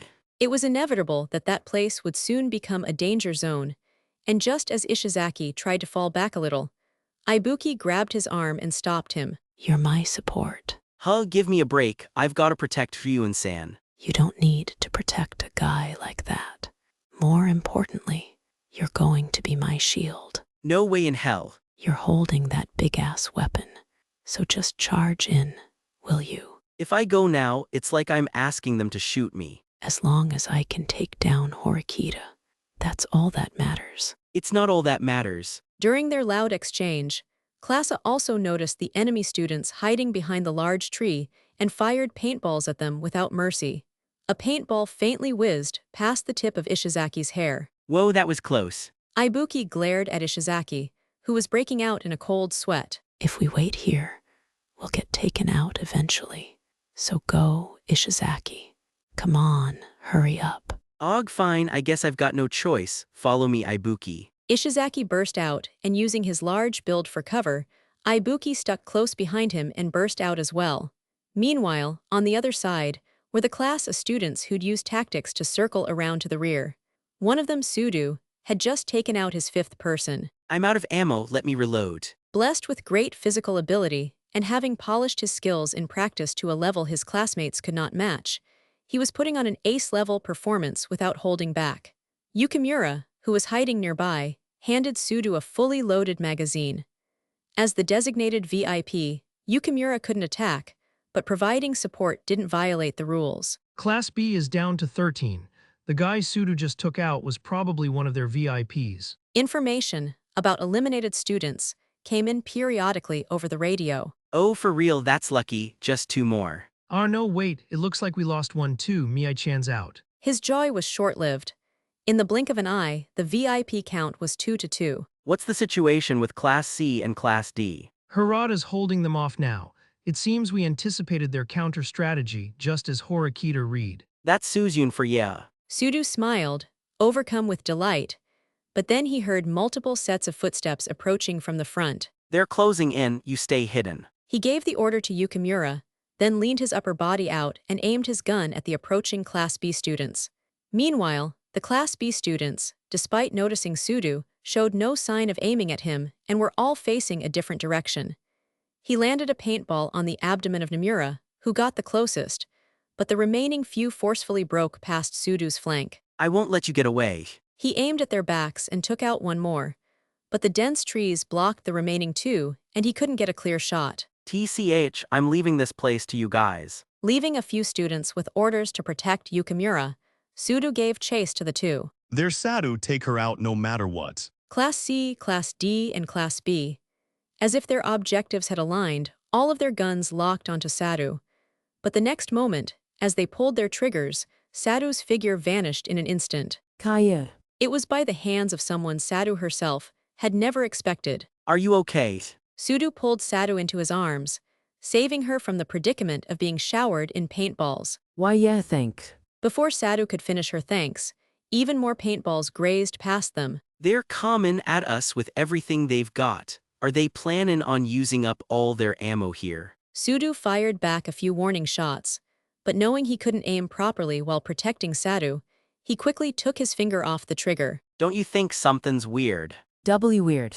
Look at the paintball marks around us. It's obvious way more guns are pointed at us, right? Even though there are a bunch of other allies hidden around. He said, looking at Inagashira and Akatani hiding behind the large trees to their left and right a short distance away. The marks where paintballs had actually hit and burst were visible, but that was only at the beginning. Now, concentrated fire was being directed at Sudu and Sadu's position. Isn't it because you're here, Sudu-kun? Nah, it's been like this since before I jumped in. In other words, doesn't that mean Class B knew you were the VIP before we even started fightin'? How really? Probably, they're ignoring the guards and are weirdly obsessed with taking you down. Sudu was confident he could handle it well if the target was aimed at him. But with a strategy that so blatantly targeted only Sadu, that became difficult. That was because even Sudu couldn't fend them all off if the other side was prepared to sacrifice 2 or 3 people. Maybe they figured out the VIP's identity somehow, and what's worse, maybe everyone's. Can they do something like that? Maybe. It got exposed when Ayanakuji-kun came here. I guess it's true he might have unconsciously protected the VIP, but where were you then? I was right inside the tent. I was scared, so I just stayed hidden. Hearing her words, Sudu broke out in a cold sweat as a certain possibility came to his mind. But right then, whether or not the answer was correct meant nothing. I don't think I can get away. At least you should run, Sudu-kun, and protect the other VIPs. If that's what it takes to win, maybe that's what I should do, but I'm not gonna let em take you out this easily. We just gotta fight. The accuracy of the incoming shots was by no means high. Sudu surmised that the skill of the unseen enemy guards wasn't great. He'd leap out, betting it all and take down all the enemies before Sadu was shot. Having made his decision, Sudu leaped out in front of the enemy. Part 4. From the surrounding clamor, Class C and D soon learned that an intense firefight had begun. At the same time, the commanders reported that Class A likely used a tactic, along with who'd been taken out. 8 from Class B and 5 from Class A. Perhaps as a result of getting the drop on them from behind, a slight advantage had begun to emerge in that short amount of time. Looks like Class A circled around back and engaged Class B. Yeah, if we keep advancing now, we can trap Class B between us. But you get it right, Kanzaki. The orders we got from Ayanakuji were. I understand. Nodding, Kanzaki immediately ran to the rear. He then began to move out with the members he'd spoken to in advance. After seeing them off, he turned his attention back to the front. It's been about 5 minutes since the shooting started, right? For all that, maybe not as many people have been taken out as I thought. When he murmured, speaking to Takemoto, who walked beside him, Takemoto also nodded in agreement. Doesn't that just mean they're fighting while prioritizing defense? Well then, shall we get going? Just as he rose from his crouch, a paintball hit the shoulder of Matoba, who'd been preparing beside Hashimoto. OHGH. His watch announced that he was out, and Hashimoto, judging it was dangerous to stay there, immediately fled. It's Class A, Harada's here, Hashimoto. Matoba, who'd been shot, shouted as he glared in the direction the paintball came from. Harada, didn't he circle around behind Class B? There, Hashimoto understood that it wasn't their entire class, but that class sent only some of their students around back, leaving several behind to deal with the alliance. Take us out with a small group, are they serious? At that point, Class A had 16 to 19 guards remaining. Assuming they assigned half of them to Class B, it wasn't realistic for the remaining 8 or 9 to take on an allied class of about 40 people. The number of paintballs that occasionally flew their way was by no means large. Even when they shot back, there wasn't an overwhelming retaliatory volley. What's going on? Hashimoto thought they split into 2 groups, but they might have actually been divided into even smaller units. The advance had initially begun with the intention of pressing Class A with Class B and the allied classes to drop them to last place. However, Class A's use of tactics shut down the overall GPS, and part of Class A circled around behind Class B. Meanwhile, the allied classes continued to advance, figuring it didn't matter if the target they were trapping switched from Class A to Class B, but the ones they were actually facing were from Class A. Just then, a faint shout could be heard from the direction Kanzaki went, the complete opposite of where Harada's group was hiding. Damn, what the hell? I can't even tell who's fighting where anymore. With the VIP no longer nearby, he had no way of grasping the details of the battlefield. That being the case, he cleared his head for a moment. The only thing Hashimoto could do was to confront Harada and the other class of students and win. But that was difficult. Hashimoto attacked, using his paintballs without hesitation, but they kept changing their positions, and he couldn't get a clear shot. What's more, the paintballs they shot back always grazed, just past Hashimoto. Not bad, Harada. You're way more skilled than I thought. There's no hesitation or mercy in your aim. Hashimoto broke out in a cold sweat, letting slip his frank impression of Harada, who was hiding up ahead. He knew from the start that Harada was good at sports, but his miscalculation lay elsewhere. The naked killing intent, unbecoming of a mere honor student, was what surprised Hashimoto more than anything. Even if it meant a mutual takedown, he would absolutely defeat his opponent. Even that level of intent seemed to be flying toward Hashimoto, along with the paintballs. Hi. While confronting his rising heart rate, Hashimoto racked his brain for a way out of the situation. Judging by the back and forth so far, Harada had slightly more momentum, but their skills were evenly matched. The number of rounds left in his magazine was less than half, and it was entirely possible that Harada had a spare. Even if he tried to use the terrain to flank him, it wouldn't be easy, given who his opponent was. No matter how you look at it, I'm at a disadvantage, huh? If that was the case, should he settle for a mutual takedown? No, that conclusion could wait a little longer. The only area where he could confidently say he had the upper hand was with his words. It wasn't too late to use them. Since his position was exposed anyway, there was no problem with raising his voice. Never seen you with such a desperate look on your face before. Did getting abandoned by Ayanakuji really piss you off that much? It was a taunt meant to agitate him, thinking it would be a win if it made his aiming hand waver. The loud voice that echoed through the forest was soon swallowed, and silence returned. How about it? I could ask Ayanakuji to negotiate pulling you into our class. You're a sharp guy and the girls love you. I bet we could get you a seat at the table, eh? He considered psychological warfare to be the key to victory and thoroughly tried to rattle him. Hashimoto thought that if Harada responded skillfully, he'd have him right where he wanted him.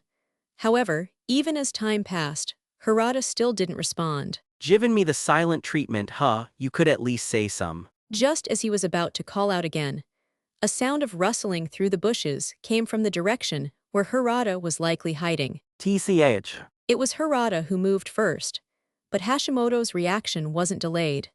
Conscious of their remaining ammunition, they read each other's lines of fire.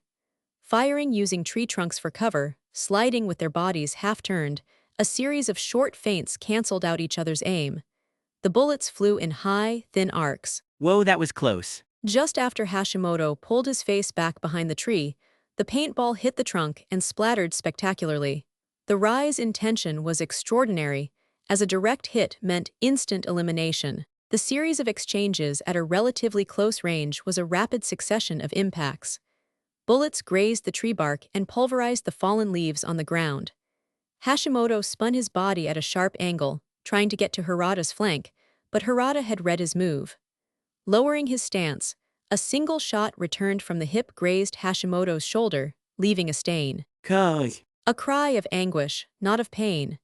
The trivial mistake born from losing the exchange of wits sent a chill down his spine. And I don't have time to be wasting on one guy. He held his weapon vertically and tried to recall the times he pulled the trigger during the fight, wondering how many rounds he had left.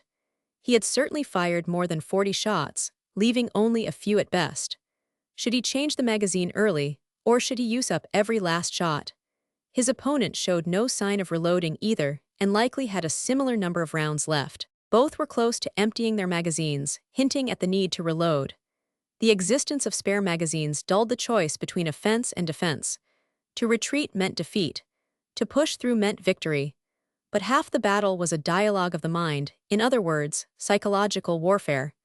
Every piece of information, from each other's breathing and the trembling of their fingers to their habits of shifting weight on the soles of their shoes, was crucial. For a moment, Hashimoto hid in the shade of a tree before trying a ploy in a low voice. Ayanakuji was saying he felt bad about what he did to you, Harada. As his voice broke the forest's silence like a rolling pebble, Harada's gaze faltered for just an instant at those words. Betting on that slight mental disturbance, Hashimoto leaped out. He squeezed the trigger with all his might. He certainly caught Harada by surprise. but although 2 bullets flew out, they missed and unluckily, a third failed to emerge. He was out of ammo. Harada immediately composed himself for a counterattack and pulled the trigger in return. Near Hashimoto's ear, bang! Paint splattered and color spread across the edge of his goggles' field of view. His vision was obstructed. That was a huge disadvantage. He dove back behind the tree and immediately kicked off the ground. His vision reduced to about 30%. Hashimoto immediately chose to create distance. He had to move quickly between the trees and regroup. Harada could have shot Hashimoto in the back, but he too ran out of ammo at that exact moment. He pursued him, determined not to let him escape. They changed locations, once again bringing themselves to a close-range standoff. It was a tense situation, where the match would be decided in an instant if either of them showed the slightest opening. With no time to worry about appearances, Hashimoto slid his goggles onto his forehead, removed the assault rifle's magazine, and immediately swapped it with his spare. He then desperately rubbed the stained goggles with his fingertips to get the paint off. But seeing no significant improvement, he had no choice but to slide them back over his eyes. So this is what they call a desperate situation. Hashimoto still had 50 rounds left, but when they ran out, it would be over. On the other hand, Hashimoto didn't know how many rounds Harada had. Of course, the same was true for Harada. He didn't know how many rounds his opponent had. There was even a possibility that he had no spare magazine and had just fired his last shot. In that case, should he risk it and close the distance before Harada could escape? In a battle of attrition, mental fatigue would set in before physical exhaustion. Should he aim for a quick, decisive battle, or try to bait a mistake from his opponent in a war of attrition? Their breaths overlapped as the pale afternoon light streamed into the forest. Who would be the first to make a fatal misstep? Breathing heavily, Hashimoto peeked the muzzle of his gun just slightly from behind the tree. Sweat dripped from his chin. He saw Harada's shadow move at the edge of his vision. It was now or never. Hashimoto took aim and leaped out at once, closing the distance to Harada. Immediately after, a dual gunshot rang out. The paintballs whizzed past each other, and a sound like the air itself was splitting echoed through the forest. Hashimoto felt a hot sensation on his chest. Lowering his gaze, he saw the paint that had hit him slowly spreading. Harada's shot, fired at almost the same time, had been slightly faster. The elimination tone sounded. It should have been a lifeless electronic sound, but strangely, it sent a chill deep into his body. Damn it! The shock sent Hashimoto to one knee. His breathing was ragged and his throat was parched as if it were on fire. The match was decided. He understood that logically, but his heart hadn't accepted the end. That was some serious spirit, Harada. This match is my loss. He praised Harada in a hoarse voice. It was a defeat that came after fighting with all his might. Harada didn't answer, he simply lowered his gun slowly. The movement stopped after a brief pause. His gaze, fixed on the kneeling Hashimoto, didn't move. The muzzle of the gun slowly rose once more. Hey, Harada. Hashimoto's breath caught as he looked into Harada's eyes. He could see a finger being placed on the trigger. Hashimoto was already out, and the match had been completely decided. If he were to add a follow-up attack, a heavy penalty awaited Class A. If this is a joke, I'm not laughing. The muzzle was pressed against his forehead. It was truly point-blank range, a position from which he might be seriously injured if the trigger were pulled. He might get shot.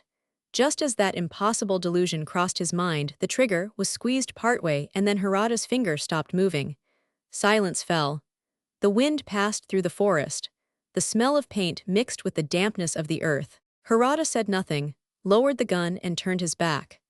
The students of Class A and Class C were still fighting in a different area, and he had to go support them. In the ears of Hashimoto, who was left behind, an echo lingered as if he could hear the unsqueezed trigger and a gunshot. Guess I pushed the honor student a little too far. It was a sharp fear, no different from actually having been shot a second time. Part 5. As the remaining time drew near, the state of the battle in various locations also seemed to be finally reaching its climax. The tactics effect has worn off, and it seems Class A's current locations were all displayed at once. As of now, there are a total of 43 students remaining. As for the breakdown by class, Shiraishi calmly explained the situation. Just as you said, Ayanakuji-kun, it's turned into quite a chaotic battle, hasn't it? Appoint a commander, gather supplies, keep your distance, read the enemy's movements, and avoid engagement. Then devise a strategy in preparation for the final decisive battle. They can carry things out reasonably well up to this point, but once the firefight actually starts, anyone would lose their ability to think calmly. What's more, without their VIP nearby, they can't even tell their own precise location, let alone the enemy's. Should they go right or left, forward or back? While they're wandering, they run into other classes, creating a chain of eliminations. The ones fighting right now aren't trained soldiers or even people who have played this survival game over and over.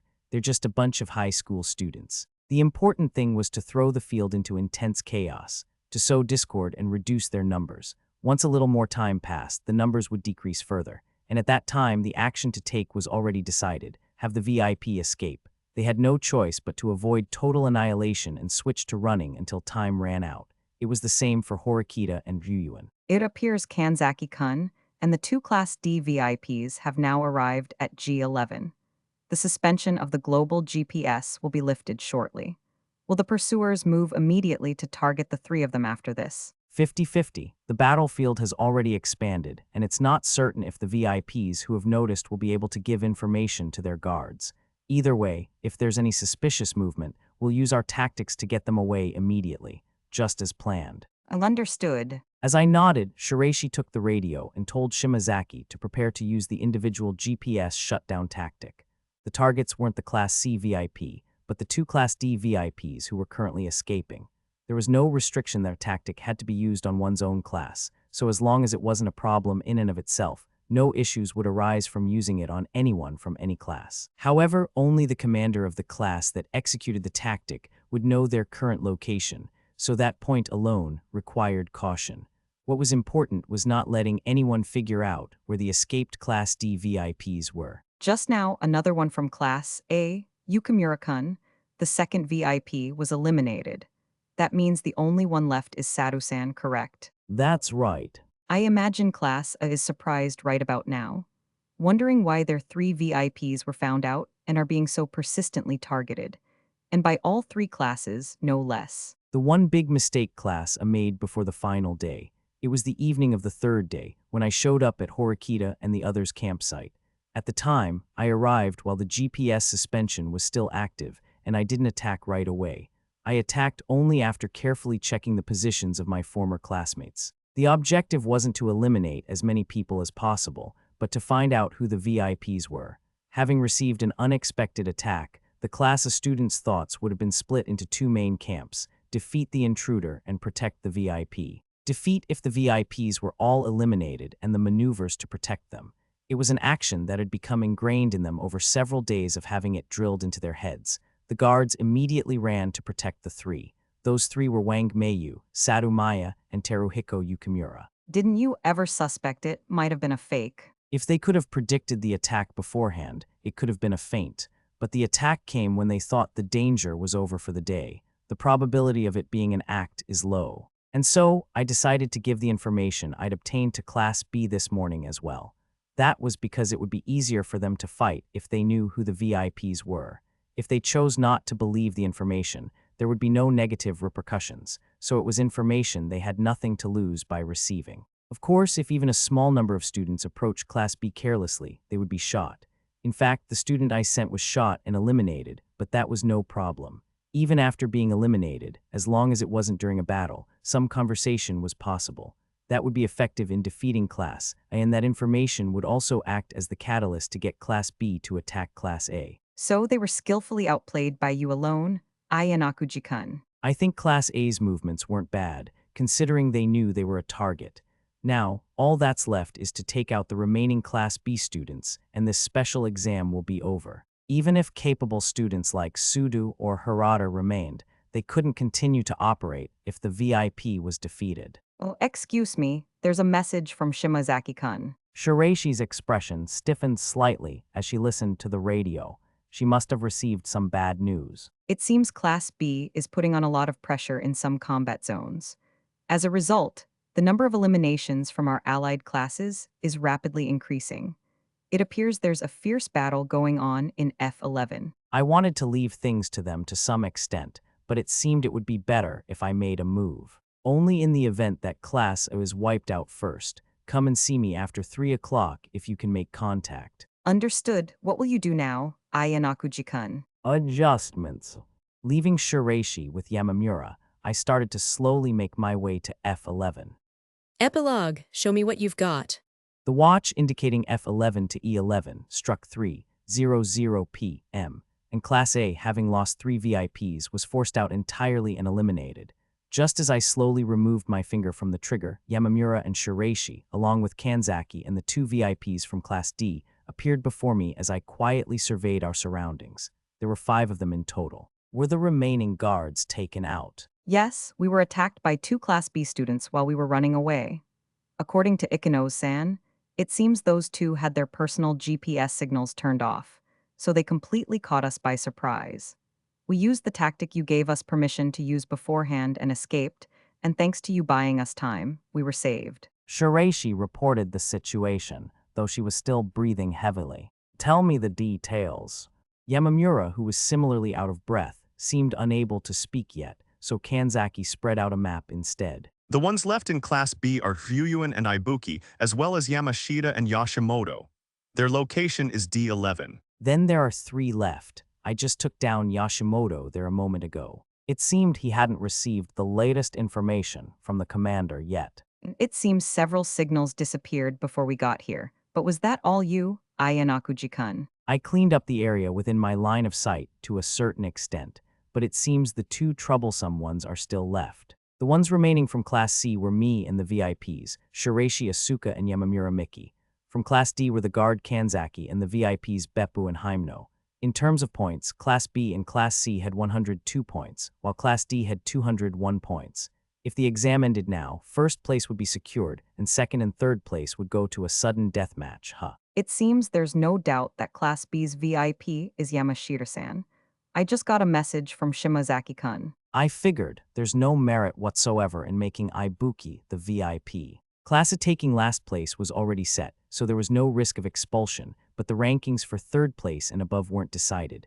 The key wasn't the number of VIPs, but the number of guards. With 1 hour remaining, if even 1 guard from any class survived, they could unilaterally decide the outcome.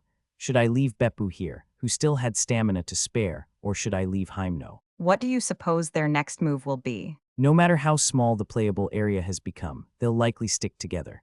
As for their tactics, there's a possibility they still have 1 personal GPS jammer left, but with only 1, they can't track our movements without a VIP, so it's not a huge problem.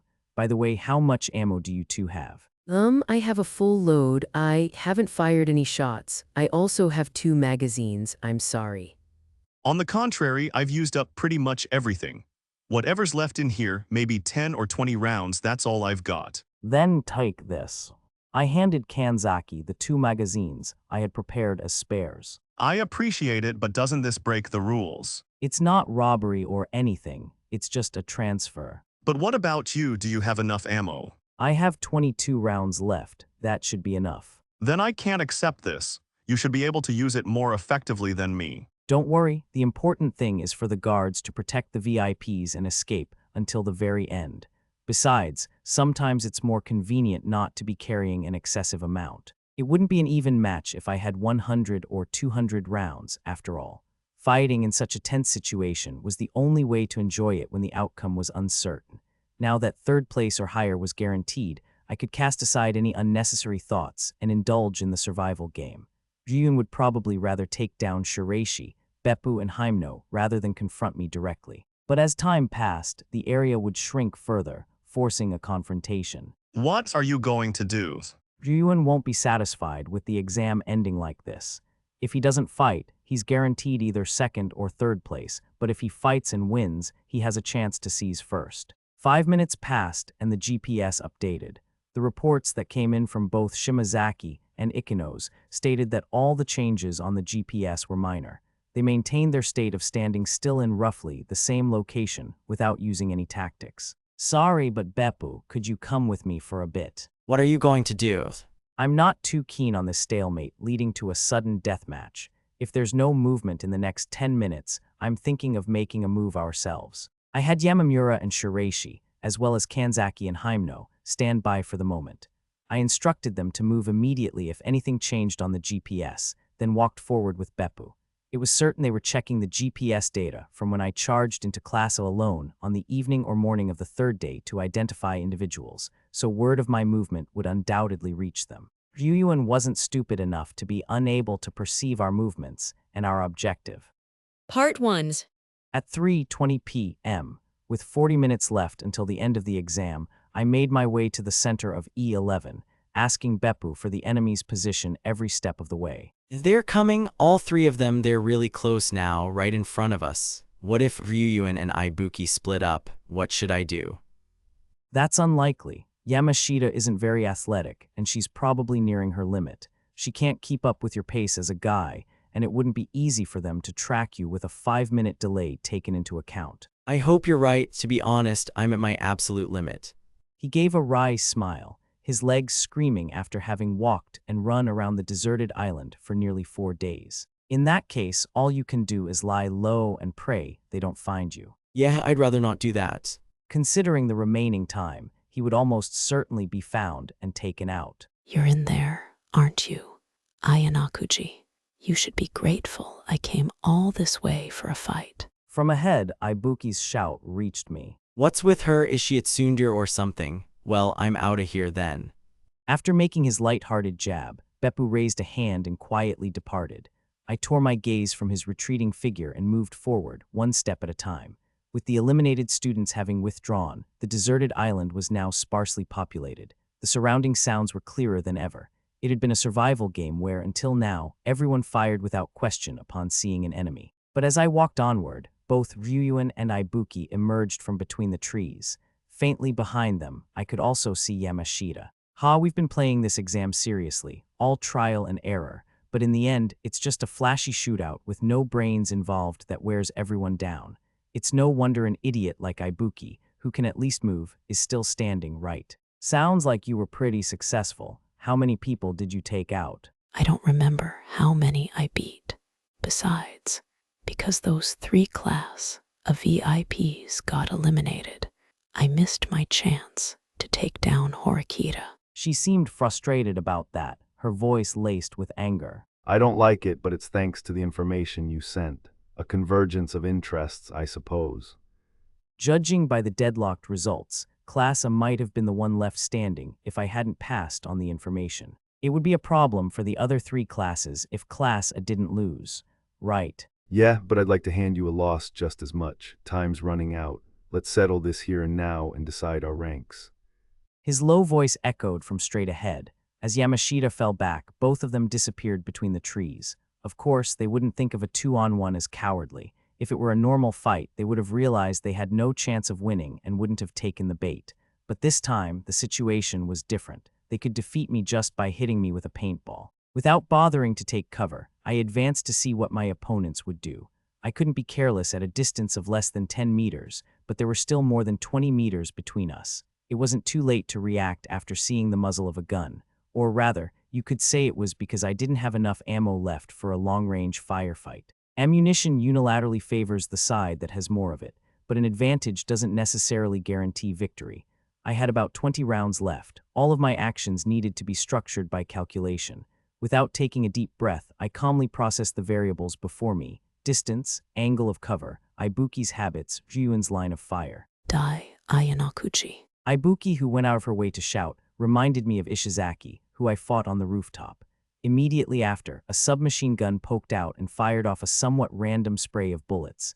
That wasn't meant to take me down, but to serve as bait, to make me take cover, cutting off my sight and hearing so I wouldn't know Ryuan's position. Submachine guns have little ammunition. The moment she fired off all 30 rounds, I kicked off the ground and closed the distance to Ibuki. Seeing this, Ibuki spun around and slipped low between the trees. I dropped my stance and fired a short burst. The trajectory wavered slightly, shaving off one leaf, then another and grazed Ibuki's shoulder, but since the paintball didn't burst, her wristwatch didn't signal a hit. Ibuki glared at me, her teeth bared in a grimace that resembled a smile. Then she hid securely behind a tree and began to reload. Since I didn't know Ryuan's current location, it was difficult to flank her to close the distance. The faint sound of scraping plastic reached me. Taking that as my cue, I moved a few steps to the side. By changing my position, I altered the line of fire and peeked through the trees to assess the situation. Deep among the trees, Ibuki's shadow moved slightly. The The moment I confirmed a gun muzzle peeking out in the corner of my vision, I reflexively dropped my body low. The sound of a paintball slicing through the air rushed past, practically grazing my ear, before it splattered against the bark of a tree behind me. Before I could even confirm the miss, Jiyun was already moving to a new position. I wanted to follow him with my eyes, but Ibuki, having finished reloading, had started moving again, so I broke my line of sight. She's fast, as expected. The petite Ibuki moved between the trees, running like a small animal. Moreover, she seemed accustomed to shooting with some accuracy while running. Bullets flew sporadically from her lightweight submachine gun, striking the large tree that was protecting me. Wary of her getting behind me, I took a few steps back and changed my position as well. Faster than the eye could follow, a branch swayed and leaves danced. Predicting her line of movement, I fired 2 bursts. The bullets struck the trunk and wood chips flew. It wasn't a direct hit, but it was enough to stop Ibuki's advance for just a moment. Where are you even aiming? You think you're gonna hit me with a shot that pathetic. You're a lousy shot. Ibuki's voice echoed between the trees. It was a provocation, but I didn't answer, just regulated my breathing.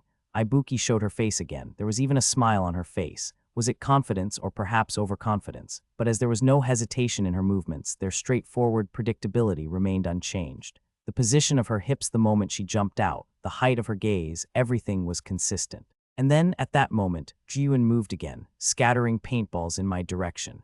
In a situation where one hit meant it was over, my attention was unwillingly diverted, and I focused on evasion. Then I pulled the trigger 3 times toward Jiyun as a warning, forcing him to back down. I had only taken my eyes off her for 2 or 3 seconds, before turning my body and gaze toward the spot where I thought Ibuki had last hidden. Gotcha. The shout came from 2 trees over from where I had set my sights. Thinking I hadn't noticed she moved, she boldly revealed herself and took aim at me. Why? It was true that I was looking at the place where Ibuki had hidden just a few seconds before. My body was facing that direction too, but there was one thing that wasn't: the muzzle of the weapon held firmly in my hand. The muzzle alone was pointed toward Ibuki, who just jumped out, seeing her chance to win. I confirmed the feel of my finger on the trigger and pulled. The bullet's trajectory cut through the air, flying in a straight line. Ibuki reflexively twisted her body, but she couldn't completely dodge it. A paintball hit her right thigh and burst. The judging tone echoed through the forest a moment later. Ibuki's eyes widened in surprise and she collapsed onto the ground. The electronic sound repeated. Og damn it. So this is how it ends. This is so fucking annoying. I told you I didn't want to do this. I had no time to listen to Ibuki's bitter complaints as the wind stirred behind me. I immediately turned and pulled the trigger on Jiyun, who was aiming at me, but the gun didn't fire. Meanwhile, Jiyun had fired while moving his body, so his shot barely missed my shoulder and failed to hit. Out of ammo here's. With my weapon in one hand, I broke into a run, heading south. He looked calm at a glance, but in truth, he pursued me without hesitation, like a beast about to pounce. That was the price for using up too much ammo on the small stuff. Right as I finished off Ibuki, the magazine was clearly and completely empty. Not a single paintball remained in my assault rifle. I bluffed by aiming behind me, but Jiyun continued to advance without flinching at all. A determined pursuit, shouldering the risk of his own defeat. My watch showed that the area had switched to E12, but I had no time to look closely at my watch. As straight and as short as possible, but the deep forest would not let me escape so easily. To the right, to the left, sometimes from underfoot. Nature attacked, preventing me from running at full speed. A paintball came flying from behind. Unable to worry about appearances any longer, I threw the cumbersome weapon in my right hand onto the ground. What awaited me beyond the forest was, of course, a sprawling sandy beach. There was no cover at all. I stopped after running about 20 meters across the sand. I surrender. I raised both my hands and said so to Jiyun, who aimed his weapon at me from behind. So even you can't dodge every bullet here, can you? A calmer voice than I'd expected came from behind me, though he was out of breath. Impossible. There's no way I can dodge them all. If it had been a concrete surface where my feet wouldn't get stuck in the sand, could I have put up a bit more of a fight? No, that was probably impossible. If my opponent only had 1 or 2 shots left, it would have been a different story, but that wasn't the case. That slim possibility had just vanished with the clack of a magazine being replaced. Gotta take every precaution when I'm up against you, Ayanakuji, right? Maybe, but why did you decide to fight me? It seemed like Ibuki was against it. Even in a 2v1, there's no guarantee we'd win a shootout against you. She probably thought she had a better chance of winning if she took an all-or-nothing shot at the VIP. With my hands still in the air, I moved only my neck to look behind me. And you thought differently. Nah, if it were just about winning, I'd have thought that was the better move too. But settling things by running away on a rare occasion like this, that ain't any fun at all. A far cry from victory. Ryuyuan had racked up loss after loss until now. Perhaps his obsession with victory had led to this 2v1. I understand your reason, but if that's the case, why haven't you shot me now that you've finished reloading? If the victory you desire is to defeat me, you're one step away from achieving it. All you have to do is put some force into your fingertip and pull the trigger, and it'll all be over. Without even a 1% shred of a lie, that decision would get me eliminated. But the reason he didn't was likely because he wanted a certain victory. Even though he already won, he couldn't believe he could actually win. Ha, you've got a point. I've gotten pissed off watching scenes like this in movies and shows myself. Like, if you've got time to talk, just shoot already. Correct. While we're standing here like this, Yamashita might be getting targeted by one of our guards. Maybe, but there are things you only understand when you're in a situation like this yourself. Ryuyuan was laughing, but he hadn't let his guard down in the slightest. He wasn't getting too comfortable with his overwhelming advantage. I just want to know, is this really you surrendering? How is the one existence I thought I couldn't beat going to escape this predicament? Or do you even think you can escape? If you do, I want to see it, even if it means risking my own defeat. After taking a breath, Ryuyuan took a single half-step back from me without changing his posture at all. No matter who you are, there's no way you can dodge every single bullet I fire, right? I already told you it's impossible. The muzzle velocity of these paint guns is about 90 m/s. Meanwhile, the average human reaction time is 0, 2 to 0, 3 seconds. If we were about 20 meters apart, there'd be some leeway, but at this distance, it's hopeless. Even if I could instinctively dodge a few shots, it's absolutely impossible to keep dodging them all until the magazine is empty. I glanced around lightly and stated the objective situation. If there were no rules, I might have the option of taking that slim chance to dodge, close the distance, and disarm you, but taking a weapon is obviously prohibited. Or if I had a handgun, I could have at least fought back, but anyone carrying a handgun is required to wear a holster visibly on their leg, so it's impossible to conceal one. With both overpowering you and fighting back sealed off, the only thing I can do now is keep dodging. Ryuyuan glanced at my feet to double-check. Of course, I didn't have a handgun. Yeah, that's right. No matter how you look at it, you're cornered. You've cornered me this perfectly, and you're still telling me to show you a way out. I'd like to see it, but if you can't, you can't. I'll take you down and go hunt the remaining VIP and guards. You're betting everything on your last remaining guard, huh? Readjusting his firm grip on the gun, Ryuyuan lowered his tone of voice a notch. Considering the time remaining, he would have to finish me off soon and re-enter the forest. Bet everything on the last guard. That's not a bad suggestion. The ones left are Kanzaki and Yamamura. Sorry, but I ain't got any intention of losing to Small Fry. Is that so? I'd say that depends on the conditions. Sensing something ominous in my words, Ryuyuan furrowed his brow. Keep walking forward a few more meters. Right, stop there. Ryuyuan made me walk, then stomped his foot on the sandy spot where I had just been standing. Guess there's no way you pulled a trick like luring me here to a spot where you'd buried a weapon, huh? It seemed he considered the less than 1% possibility and wanted to eliminate it. The idea of being lured isn't a bad line of thought. After I ran out of ammo, I threw down my weapon and ran away from you, but can you really say I was just running away? Hug. Doesn't it feel a little strange that I fled frantically, got lost, left the forest, and ran onto this beach? The area we can move through is already limited, but there's no way I haven't memorized the map. If I were going to run anyway, it would have been 100 times better to keep running in circles inside the forest. There's no merit to fleeing to a beach like this with no cover whatsoever, where the sand trips you up so you can't run properly, and you can't even dodge. 'Cause the forest has all the damn cover you could want, but still, I don't get it. Why would you lure me here to a place that only gives me the advantage? It's a matter of perspective. Having no cover leaves you defenseless, but at the same time, it leaves your opponent defenseless too. It's an environment where even a poor shot can hit an enemy with a paintball if they pull the trigger up close. Juyuan's brow furrowed even more. After all, it was a simple fact that while it was advantageous to Juyuan, it wasn't to me. And the forest is too quiet, but here, you can clearly hear the sound of the wind and waves. The risk of making unnecessary noise by stepping on a twig is low. It's the perfect place to sneak up from behind. From behind. Juyuan couldn't carelessly look away from me, knowing I was not to be underestimated. I continued to throw words at Juyuan, who must have been starting to feel a chill down his spine. You were chasing me, but at the same time, I was giving orders to my remaining guard. I told them that once it was confirmed to be one-on-one, I would lure Juyuan to this spot, so they should approach from behind and finish him off. And you think I wouldn't notice?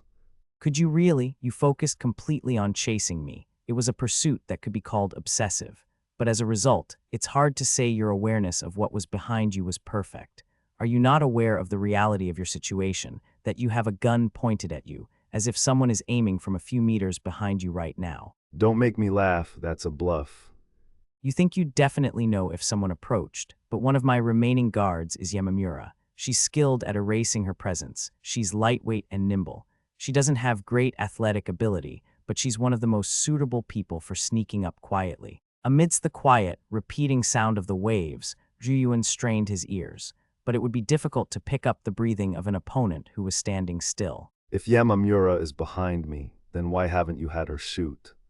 Same as you wanted to get all the answers, didn't you? Cuckoo, this is what makes it so damn interesting. I thought I'd cornered you into a situation where I was under absolutely no threat, but you've made me consider the what if.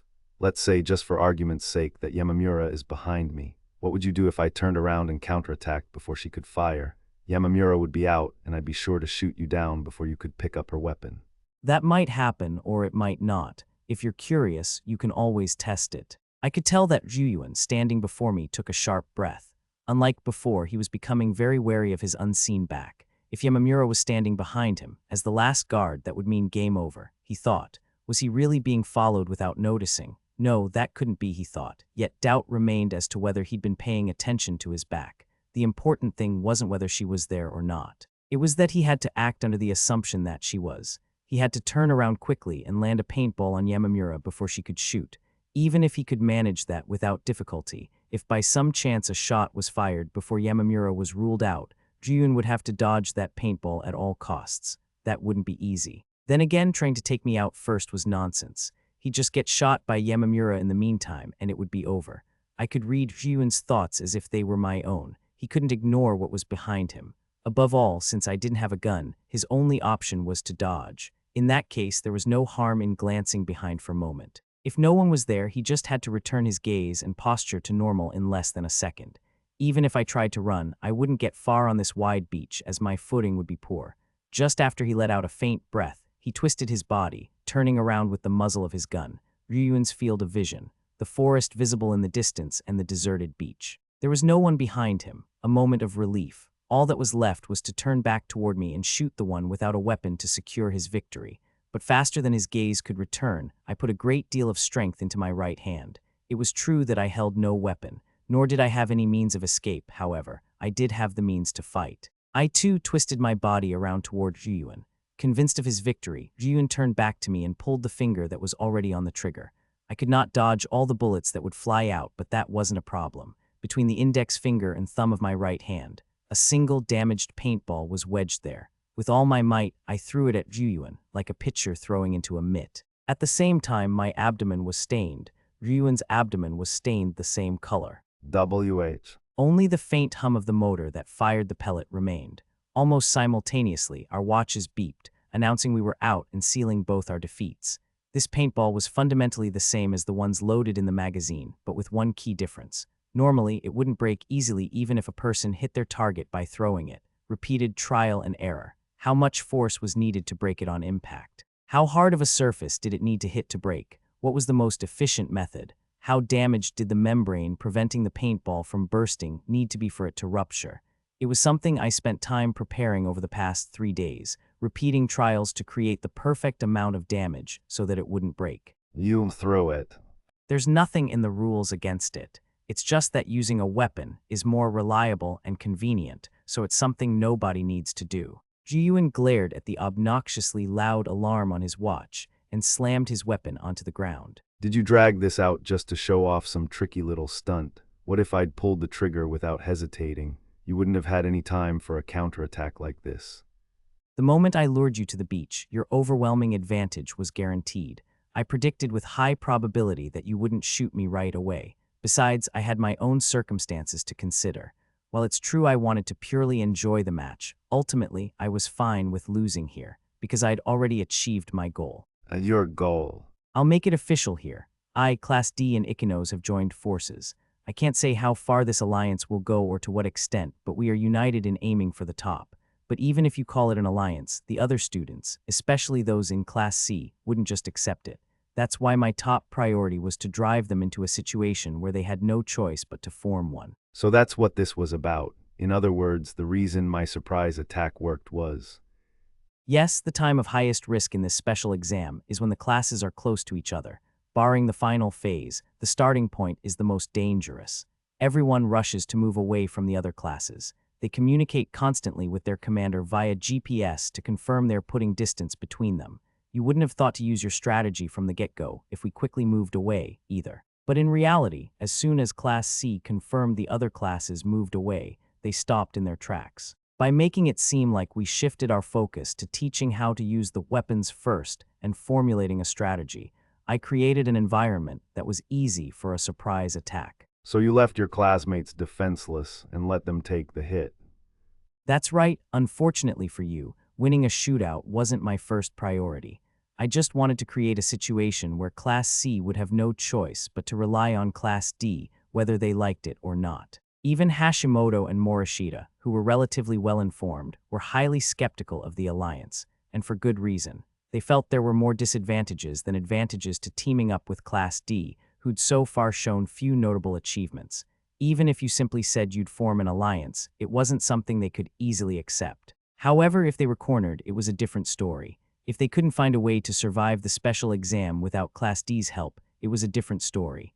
If a path to second or third place opened up on the road to rock bottom, it was a different story. And so, the Class C students came to plead for Class D's cooperation on their own. Of course, we probably could have forced an alliance even without the surprise attack. But what do you think would have happened if an unscathed Class C and Class D had joined hands? Even someone as bold as you would find it reckless to challenge nearly 80 opponents. That's why you can't easily make a move even against a moderately weakened Class C and D alliance. On the other hand, Class A would feel similarly. They'd think that at this rate, it would become a muddy battle between Class A and Class B for last place. Ryuyuan too spread out the map in his mind, tracing what he would have done. In that case, this thought naturally arises. Perhaps we could join forces with Class B just for this special exam, crush the lower classes first and then settle things between us. Do what the opponent did to get back on even footing.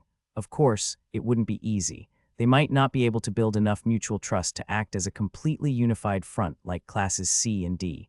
However, there was a possibility they could build a cooperative relationship strong enough to avoid direct conflict and pincer the CD alliance. I never would have thought you'd take a surprise attack on purpose, so you're saying I shouldn't have done it.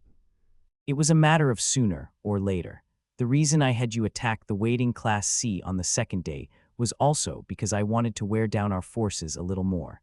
There were any number of ways to break my allies' spirits. That defeat on the second day was the clincher. Realizing they had no other choice, the Class C students personally requested an alliance with Class D. In the end, that idiot Ibuki was the most right, huh? This is the pathetic result of being too damn fixated on you. A declaration of defeat, but it was somehow different from the pathetic figure he'd cut in the classroom last time. I've seen your process of using any environment to win. In that case, from here on out, I'm not gonna show you any mercy in the truest sense. So you've been holding back on me until now. How very kind of you. Ryuyuan slowly picked up his weapon, averted his gaze from me and stared out at the sea. Then, without responding to my words, he started walking down the beach. After watching him go, I turned back once to retrieve the weapon I intentionally dropped, then returned to the base, arriving late. Then I returned to the ship and waited.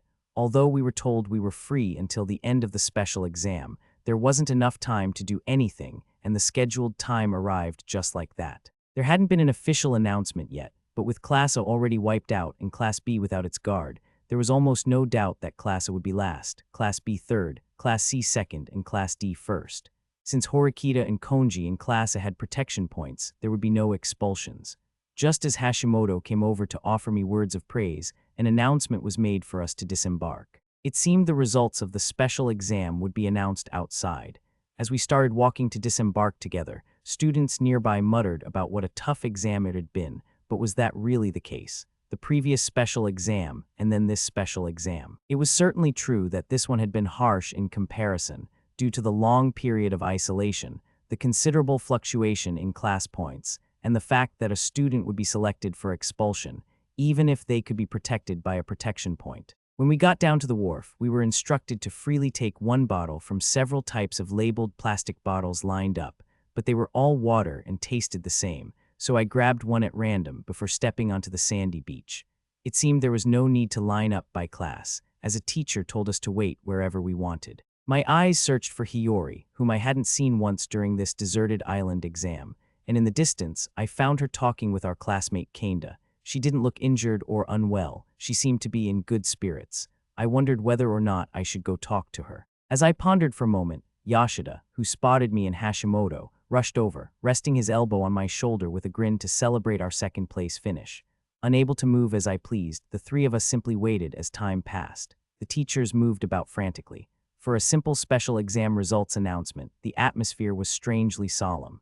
It wasn't the state of each class, but the teacher's demeanor that was odd. Even Hashinamiya-sensei, who should have been suppressing her joy, wasn't letting her guard down at all. Something was definitely off. Even Hashimoto and Yoshida, who hadn't noticed at first, picked up on the strangeness. The newly brought-in cardboard boxes were completely unopened. Man, don't you get a really bad feeling about this? What a coincidence, Hashimoto. I was just about to say the same thing. Both of us sensed the strangeness and realized that something new was beginning. Eventually, the exhausted Yamamura and the others were led back to the base by a teacher, and as soon as the last survivors were gathered, they were made to stand on the beach with no time to rest. There was a clear difference in physical condition and stamina between the students who were eliminated early on and those who had survived until the end, but no consideration was shown for it. Or perhaps even this difference was all just a prelude to what was coming next.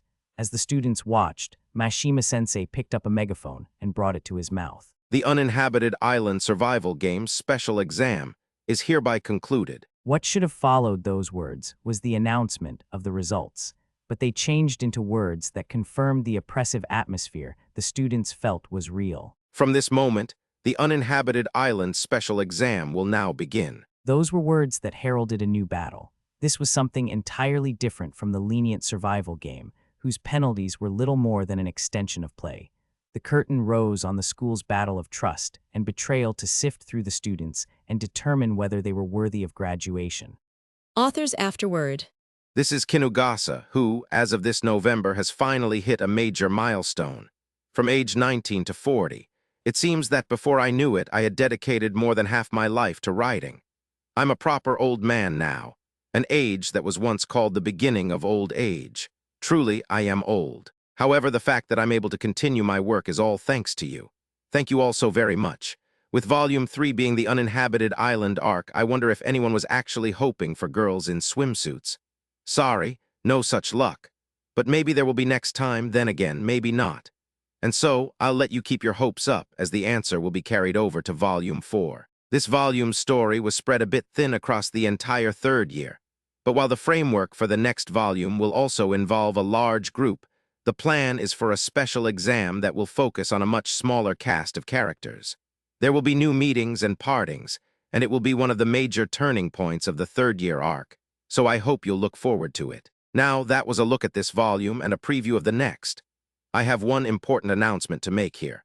While I've managed to somehow push my body past its limits, until now, recently, in order to maintain the publication pace, I've been continuously placing a great burden on my family and all related parties. Even with the writing of this third volume, honestly, I'm amazed we managed to get it ready for release. It was a daily, grueling battle, to the point that I don't think I could ever do it again. While I've managed to persevere this far with a great deal of support, I have concluded that trying to maintain this pace would not only cause further trouble and worry for those around me, but also fatally impact the work's quality more than ever before. Therefore, with the release of this third volume, I have decided to allow myself a little more time for the next release. Normally, the next volume would be out at the end of March, but instead it will be at the end of April, 1 month later, or the end of May, 2 months later. I cannot state anything for certain right now, but I intend to aim for the earliest possible return. I apologize for the inconvenience to all of you who are eagerly waiting, and I ask for your understanding. It's a bit early to be saying this, but let's meet again in 2026. See you then.